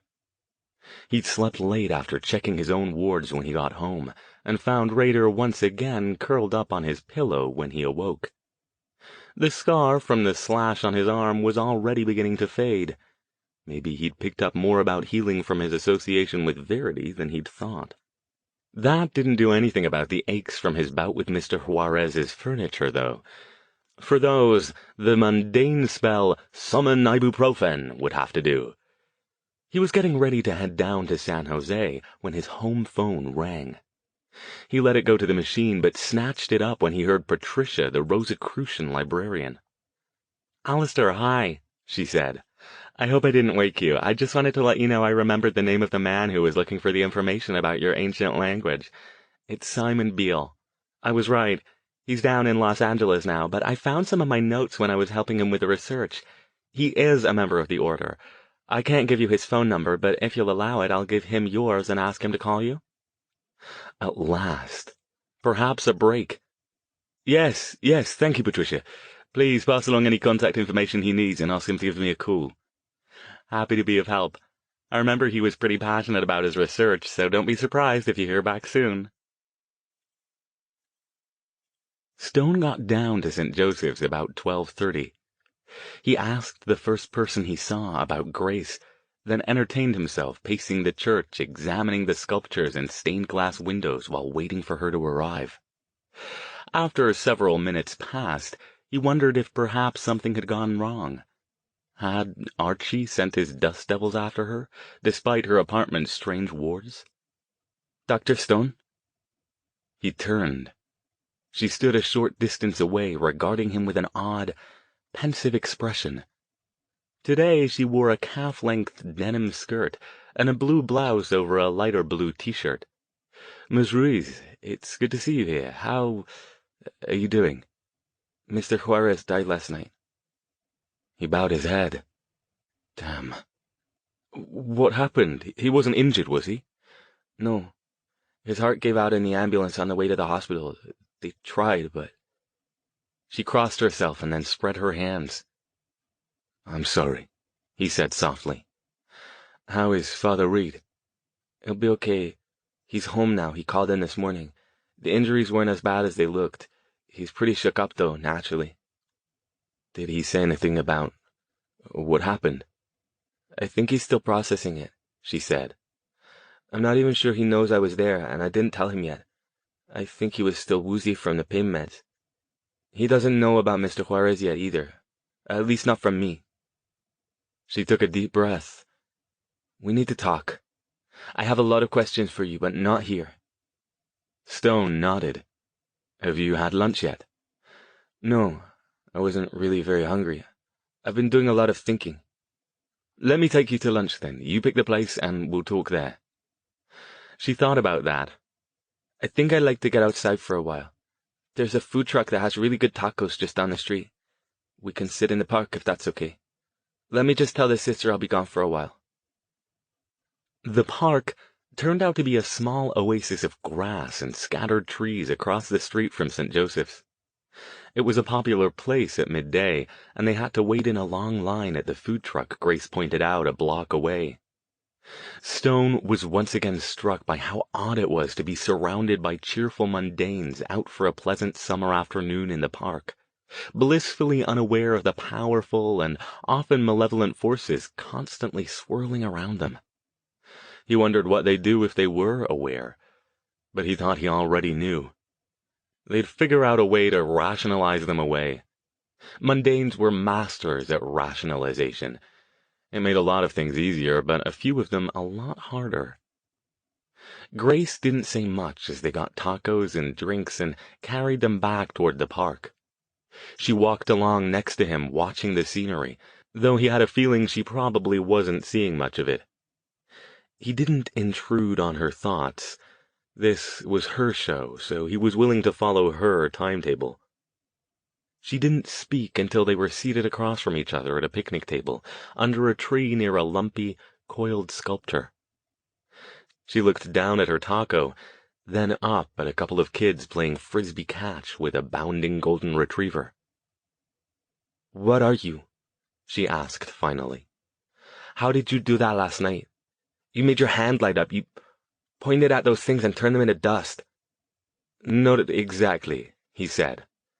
They were already made of dust. I just helped them back to their natural state. Her gaze came up. That's not an answer. No, it's not. But I'm not so sure you truly want to hear the real one. He bit into the taco. She was right, they were excellent. Good Mexican food, the spicier the better, was a taste he'd picked up since he'd moved to California. He hadn't thought he liked it until he found the stuff that passed for it back home in England didn't even belong in the same category. Why wouldn't I want to hear it? Do you want my honest answer? I don't want you to lie to me, Dr. Stone. I think we're past that. Why would you think I wouldn't want to hear the truth? He took another bite to give himself time to give his answer careful consideration. Because, he said at last, I know how your church feels about what I do. What do you mean, what you do? He looked her in the eye. Magic. He wasn't sure how he expected her to respond. The few times he'd revealed his magical abilities to mundanes, they'd usually reacted with wide-eyed shock and disbelief, followed by a request for proof. With someone like Grace, so young and so connected with her Catholic faith, he wouldn't have been at all surprised if she'd gotten up, declared him an abomination, and refused to associate with him anymore, especially given that she'd already had the demonstration. After what she'd seen last night, it would take some truly world-class rationalization skills to explain it away with some mundane cause. What he didn't expect was for her to sit calmly and take another bite of her taco, followed by a long drink of soda. Her gaze never left his while she did it. "No comment?" he asked. She set down the taco. "What can I say?" she asked. "I saw what you did. You could be the devil trying to deceive me, but I don't think you are." He blinked. "So, you believe me, just like that? Does that surprise you?" "Frankly, yes," he admitted. "Not many know. Of those who do, most didn't take it nearly as calmly as you did." "I trust in the Lord," she said. "I believe He'd let me know if you were someone I shouldn't associate with." "But I thought your church condemned magic. I might not be a believer, but I'm passingly familiar with the Bible, purely on a scholarly basis." "It does," she said. "I don't believe what you're doing is magic, though." "Oh?" He frowned. They'd been getting along so well up to this point. "What do you think it is, then?" "I don't know. And I don't need to know. I saw what you did, and I saw what you were fighting against. That demon is evil, I'm certain of it. I'm certain the one I saw on my way home was. And you were fighting them." "With magic?" "With something," she said. "The important thing is you were fighting evil. Since magic is evil, the Bible's pretty clear on that. What you were doing must have been something else." She met his gaze. "It doesn't matter what it was, Dr. Stone. I know that sounds odd, but it's true. I trust God to warn me if anything changes." He sat in silence as he finished one taco and started on a second. Grace Ruiz was indeed a surprising young woman. "What is that supposed to be, anyway?" he asked, nodding toward the lumpy statue. "It looks like a dinosaur with a digestive disorder didn't make it to the loo in time." She giggled. "It's supposed to be Quetzalcoatl, but a lot of people agree with you." Then her expression sobered. "So, what do we do now?" "Now," Stone said, "I've got some questions for you." "What questions?" Again he paused. This wasn't going to be easy, and he'd have to choose his words carefully or risk losing all the progress he'd made with her so far. "Miss Ruiz." She tilted her head, waiting. He let his breath out, and his mind seized onto an entry into the conversation that he'd forgotten about until now. "Yesterday, when we met, you got angry with me when I asked you if you spoke from experience about demons. You said that your brother had been possessed by one and that you didn't expect me to believe it." She nodded slowly, her expression growing guarded. "I think you know now that I won't have trouble believing you, don't you?" Yes, I suppose I do. Can you tell me about it? He asked softly. What happened? And how do you know it was a demon? She looked down, picking at the remains of her taco. It's not something I like to talk about, she said. I understand that. He kept his voice gentle, non-threatening. But as much as I hate that it's so, you're involved in this now. I need to know a few things about you so I can keep being your helicopter. What happened with the demon, Miss Ruiz? For a long time she said nothing. She continued plucking at bits of her taco and nibbling on them until none were left. Then she looked up and met his gaze solidly. I grew up in a bad part of East San Jose, Dr. Stone, she said. My life was, well, I guess you call it pretty terrible. I'm guessing you never worried about where your next meal came from, did you? Or had to worry about getting shot in drive-bys on your way home from school? No, he said. No, you're right. I never had to worry about those things. She nodded as if she already knew that. My mother was a drug addict. She never really wanted us, at least not as much as she wanted her next fix. Neither of us knew our dads. Abuelita looked after us, made sure we got to school and had enough to eat, even if she had to go without herself. And she always made sure we went to church. That was really important to her. She got up, gathering her cup and taco wrapper. Can we walk? It might be easier to talk about it if I'm moving. Of course. He fell into pace beside her as she tossed her trash and chose a path that would take them around the park. Anyway, she went on, my brother didn't like church. He'd fallen in with a gang by then, mostly for protection. Kids, especially guys, pretty much had to around our neighborhood. I don't know if Abuelita knew, but I think she suspected. He was a couple of years older than me, and she couldn't really handle him anymore. Her steps picked up a bit, and she didn't look at Stone. But I love church. I went every chance I got, and even spent a lot of my free time there, helping out when there weren't any services. To me, it was a little bit of peace in the middle of what was mostly a pretty chaotic life. I got to know all the fathers and the sisters, and every time I was afraid life was getting to be too much for me, my prayers would comfort me. I always felt like God was there, keeping an eye on me. Stone nodded. But your brother pulled away. He didn't so much pull away as never really belonged in the first place. As soon as he was too big for Abuelita to order around, he stopped going. He always took care of me, looked out for me, but he couldn't understand what I saw in all that religious stuff, as he called it. But by that time, I was about 17, I knew what I wanted to do. I was going to give my life to the church. What do you mean? You were going to become a nun? Yes. I felt like God was calling me. I know that probably seems crazy to you, but it was so strong I started thinking about it all the time. I went to one of the fathers at my church and told him about it. My grandmother was so proud of me, but that wasn't the most important part. All I wanted to do was serve God. She helped me work it all out, and as soon as I graduated high school, I started the process. A novice, Stone said. That's sort of an entry-level nun, right? You didn't take your vows yet? She shook her head and didn't look at him. No. Actually, there's a lot more to it than that. I wasn't even a novice yet. I wasn't really anything yet. You go through a period where you experience the life and decide if your calling is strong enough that you want to take it to the next step. And I just made the decision to start with that. Stone frowned. So what happened? He asked, then stopped. Wait, this has something to do with your brother, right? Is he the reason you didn't continue? Please, she said, and her voice shook. Let me tell it my own way. I'm sorry. Please, go on. She started walking again, and so did he.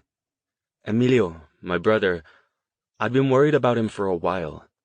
He wasn't acting like himself. Even though he was running with a gang, he'd always been a good guy. Kind, gentle, funny. At least with me and with Abuelita. But he'd started hanging out with these new guys from a different gang, and... She shuddered. It's hard to explain, but I kept getting stronger and stronger feelings that something wasn't right. I should have listened. I'm sure God was trying to tell me something, but I missed it.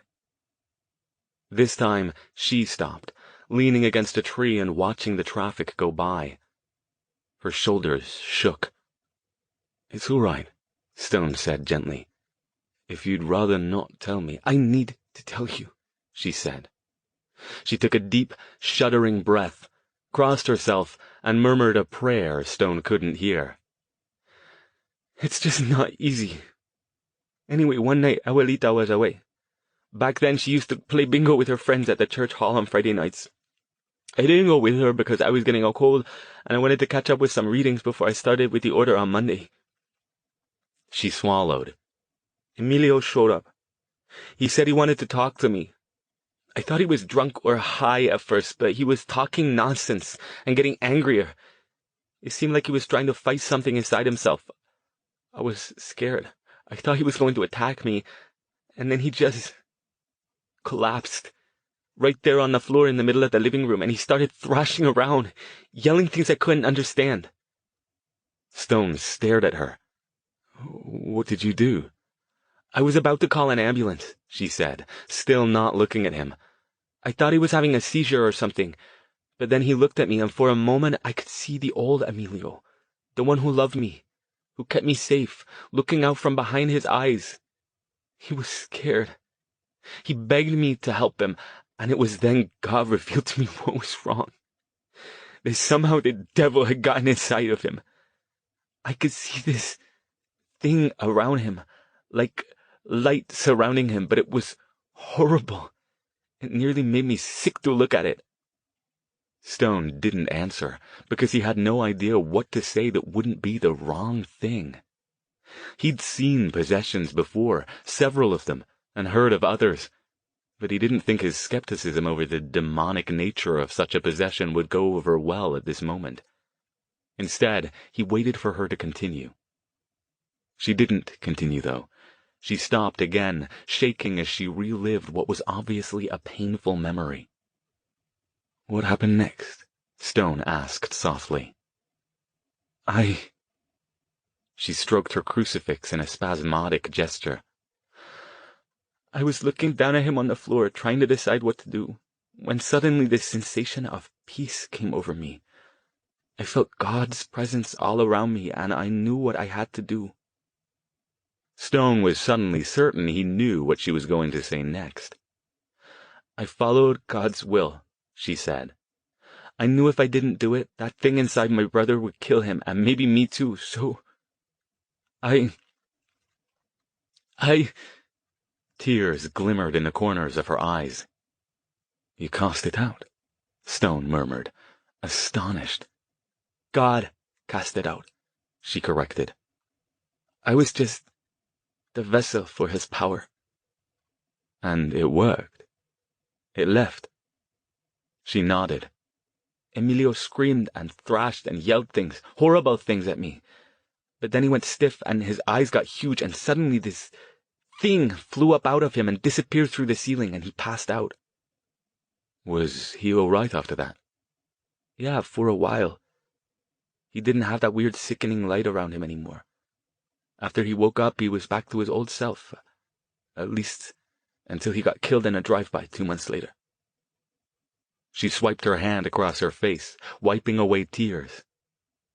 "I'm so sorry," Stone said. She nodded. "If I may ask," he said after a moment. "What?" She started walking again, her hands jammed into the pockets of her skirt. "Well, you said that the situation with your brother had something to do with your decision not to enter the convent. But I would think that such a thing would give you more conviction about God's plan for you, not less." "It did," she said. "But I didn't tell you the rest of the story." "There's more?" "Not much more. Just that my grandmother walked in on us right before the demon left my brother's body." Stone frowned. "I don't see." She let out a long sigh. "The Catholic Church is very traditional, Dr. Stone. Very conservative. I love the church and everything about it, don't get me wrong, but they don't deal well with things that don't fit with their doctrine. And one of those things is wannabe junior nuns performing unauthorized exorcisms. You mean to tell me they... Stone trailed off, unable to keep the indignation from his voice. It was one of the things he disliked the most strongly about organized religion.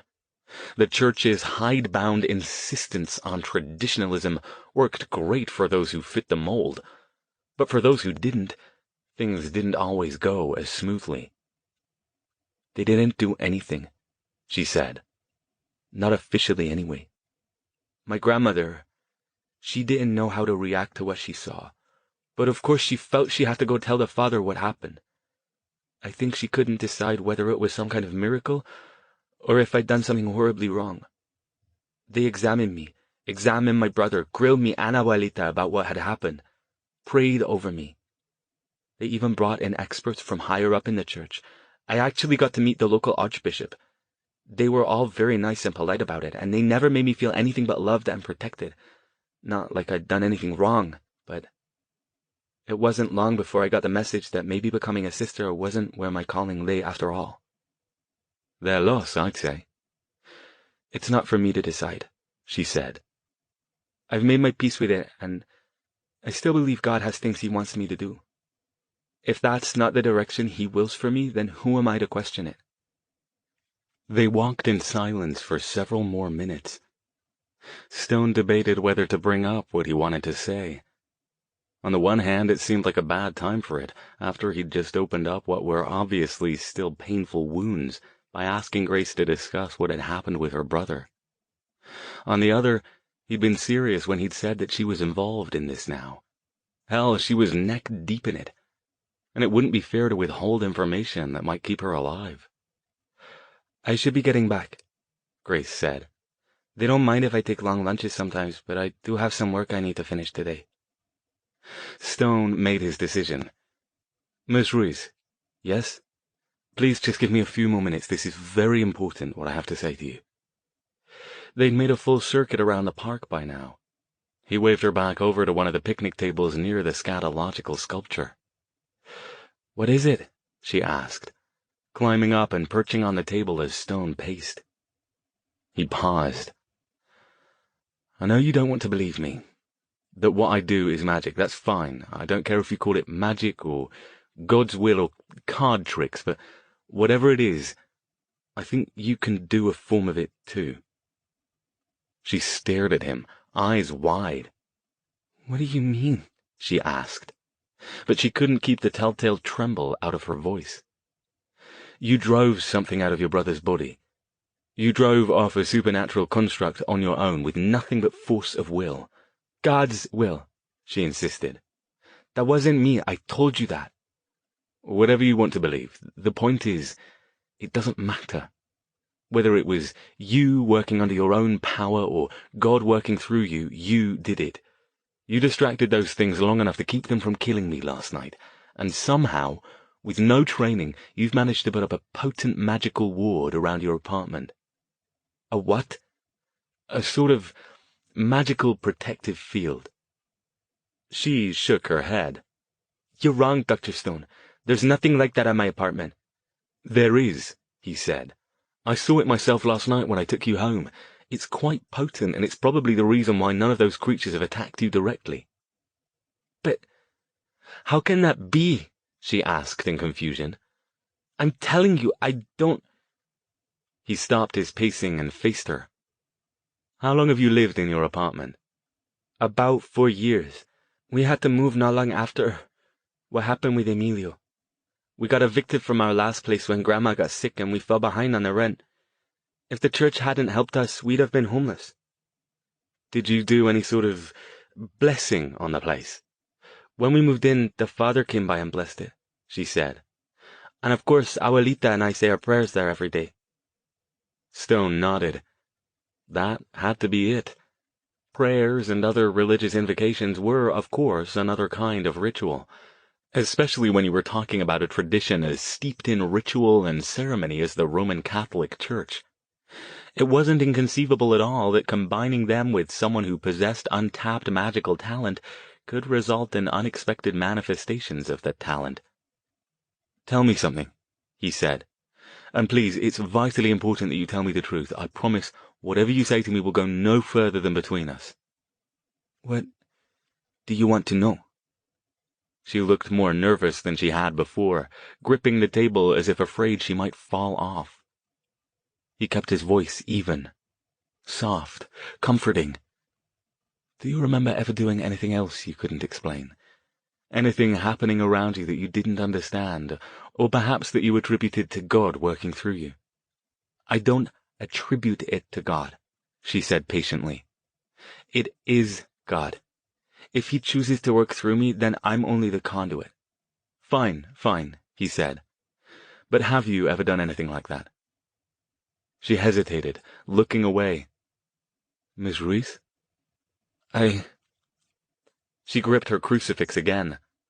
"Last night, after I called 911, I prayed over Father Reed. I asked God to watch over him and prayed that his wounds weren't serious. I was so afraid that he would die. There was so much blood." Stone nodded. That didn't surprise him.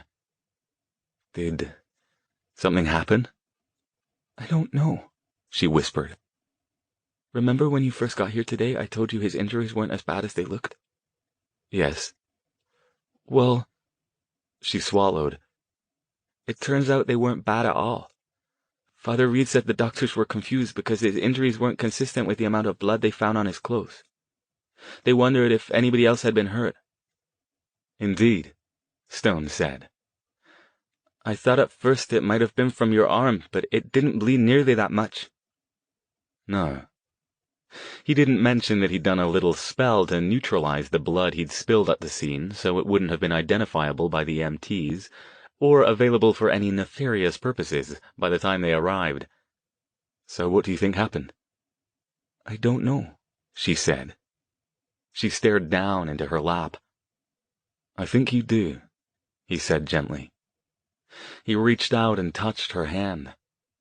"Look at me, Miss Ruiz." Her gaze came up with obvious reluctance until it met his.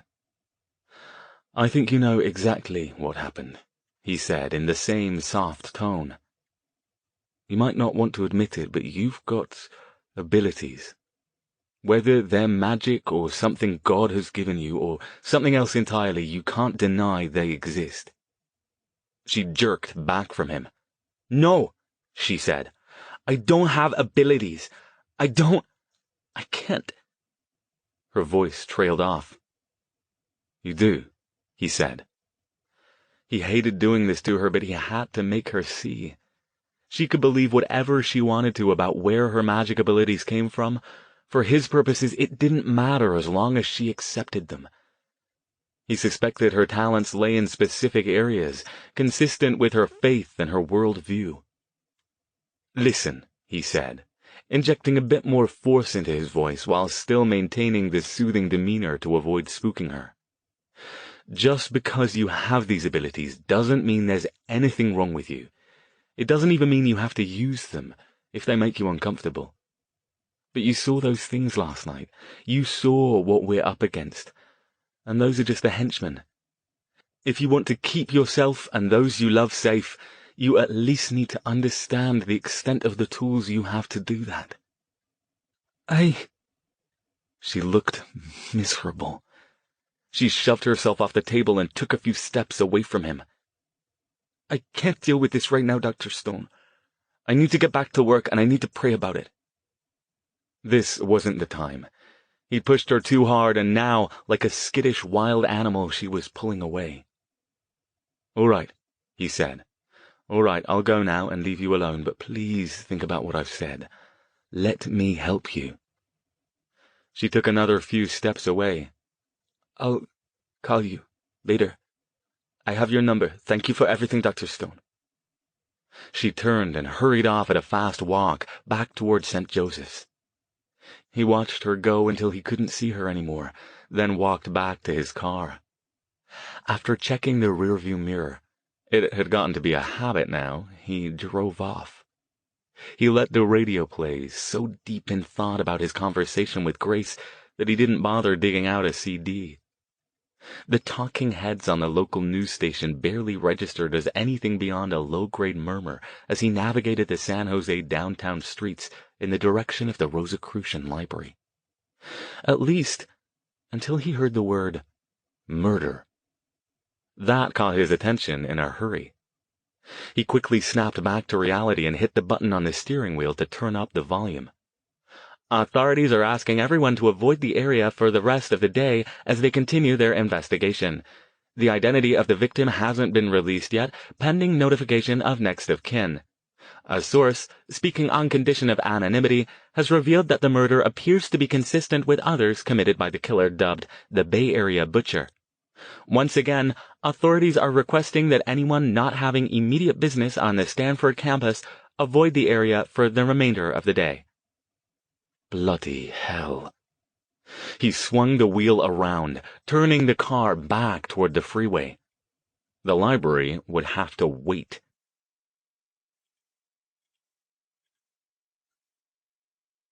Chapter 39. As Stone suspected when he arrived at the Stanford campus, they hadn't blocked off all the entrances. That would have been nearly impossible, as well as unnecessary.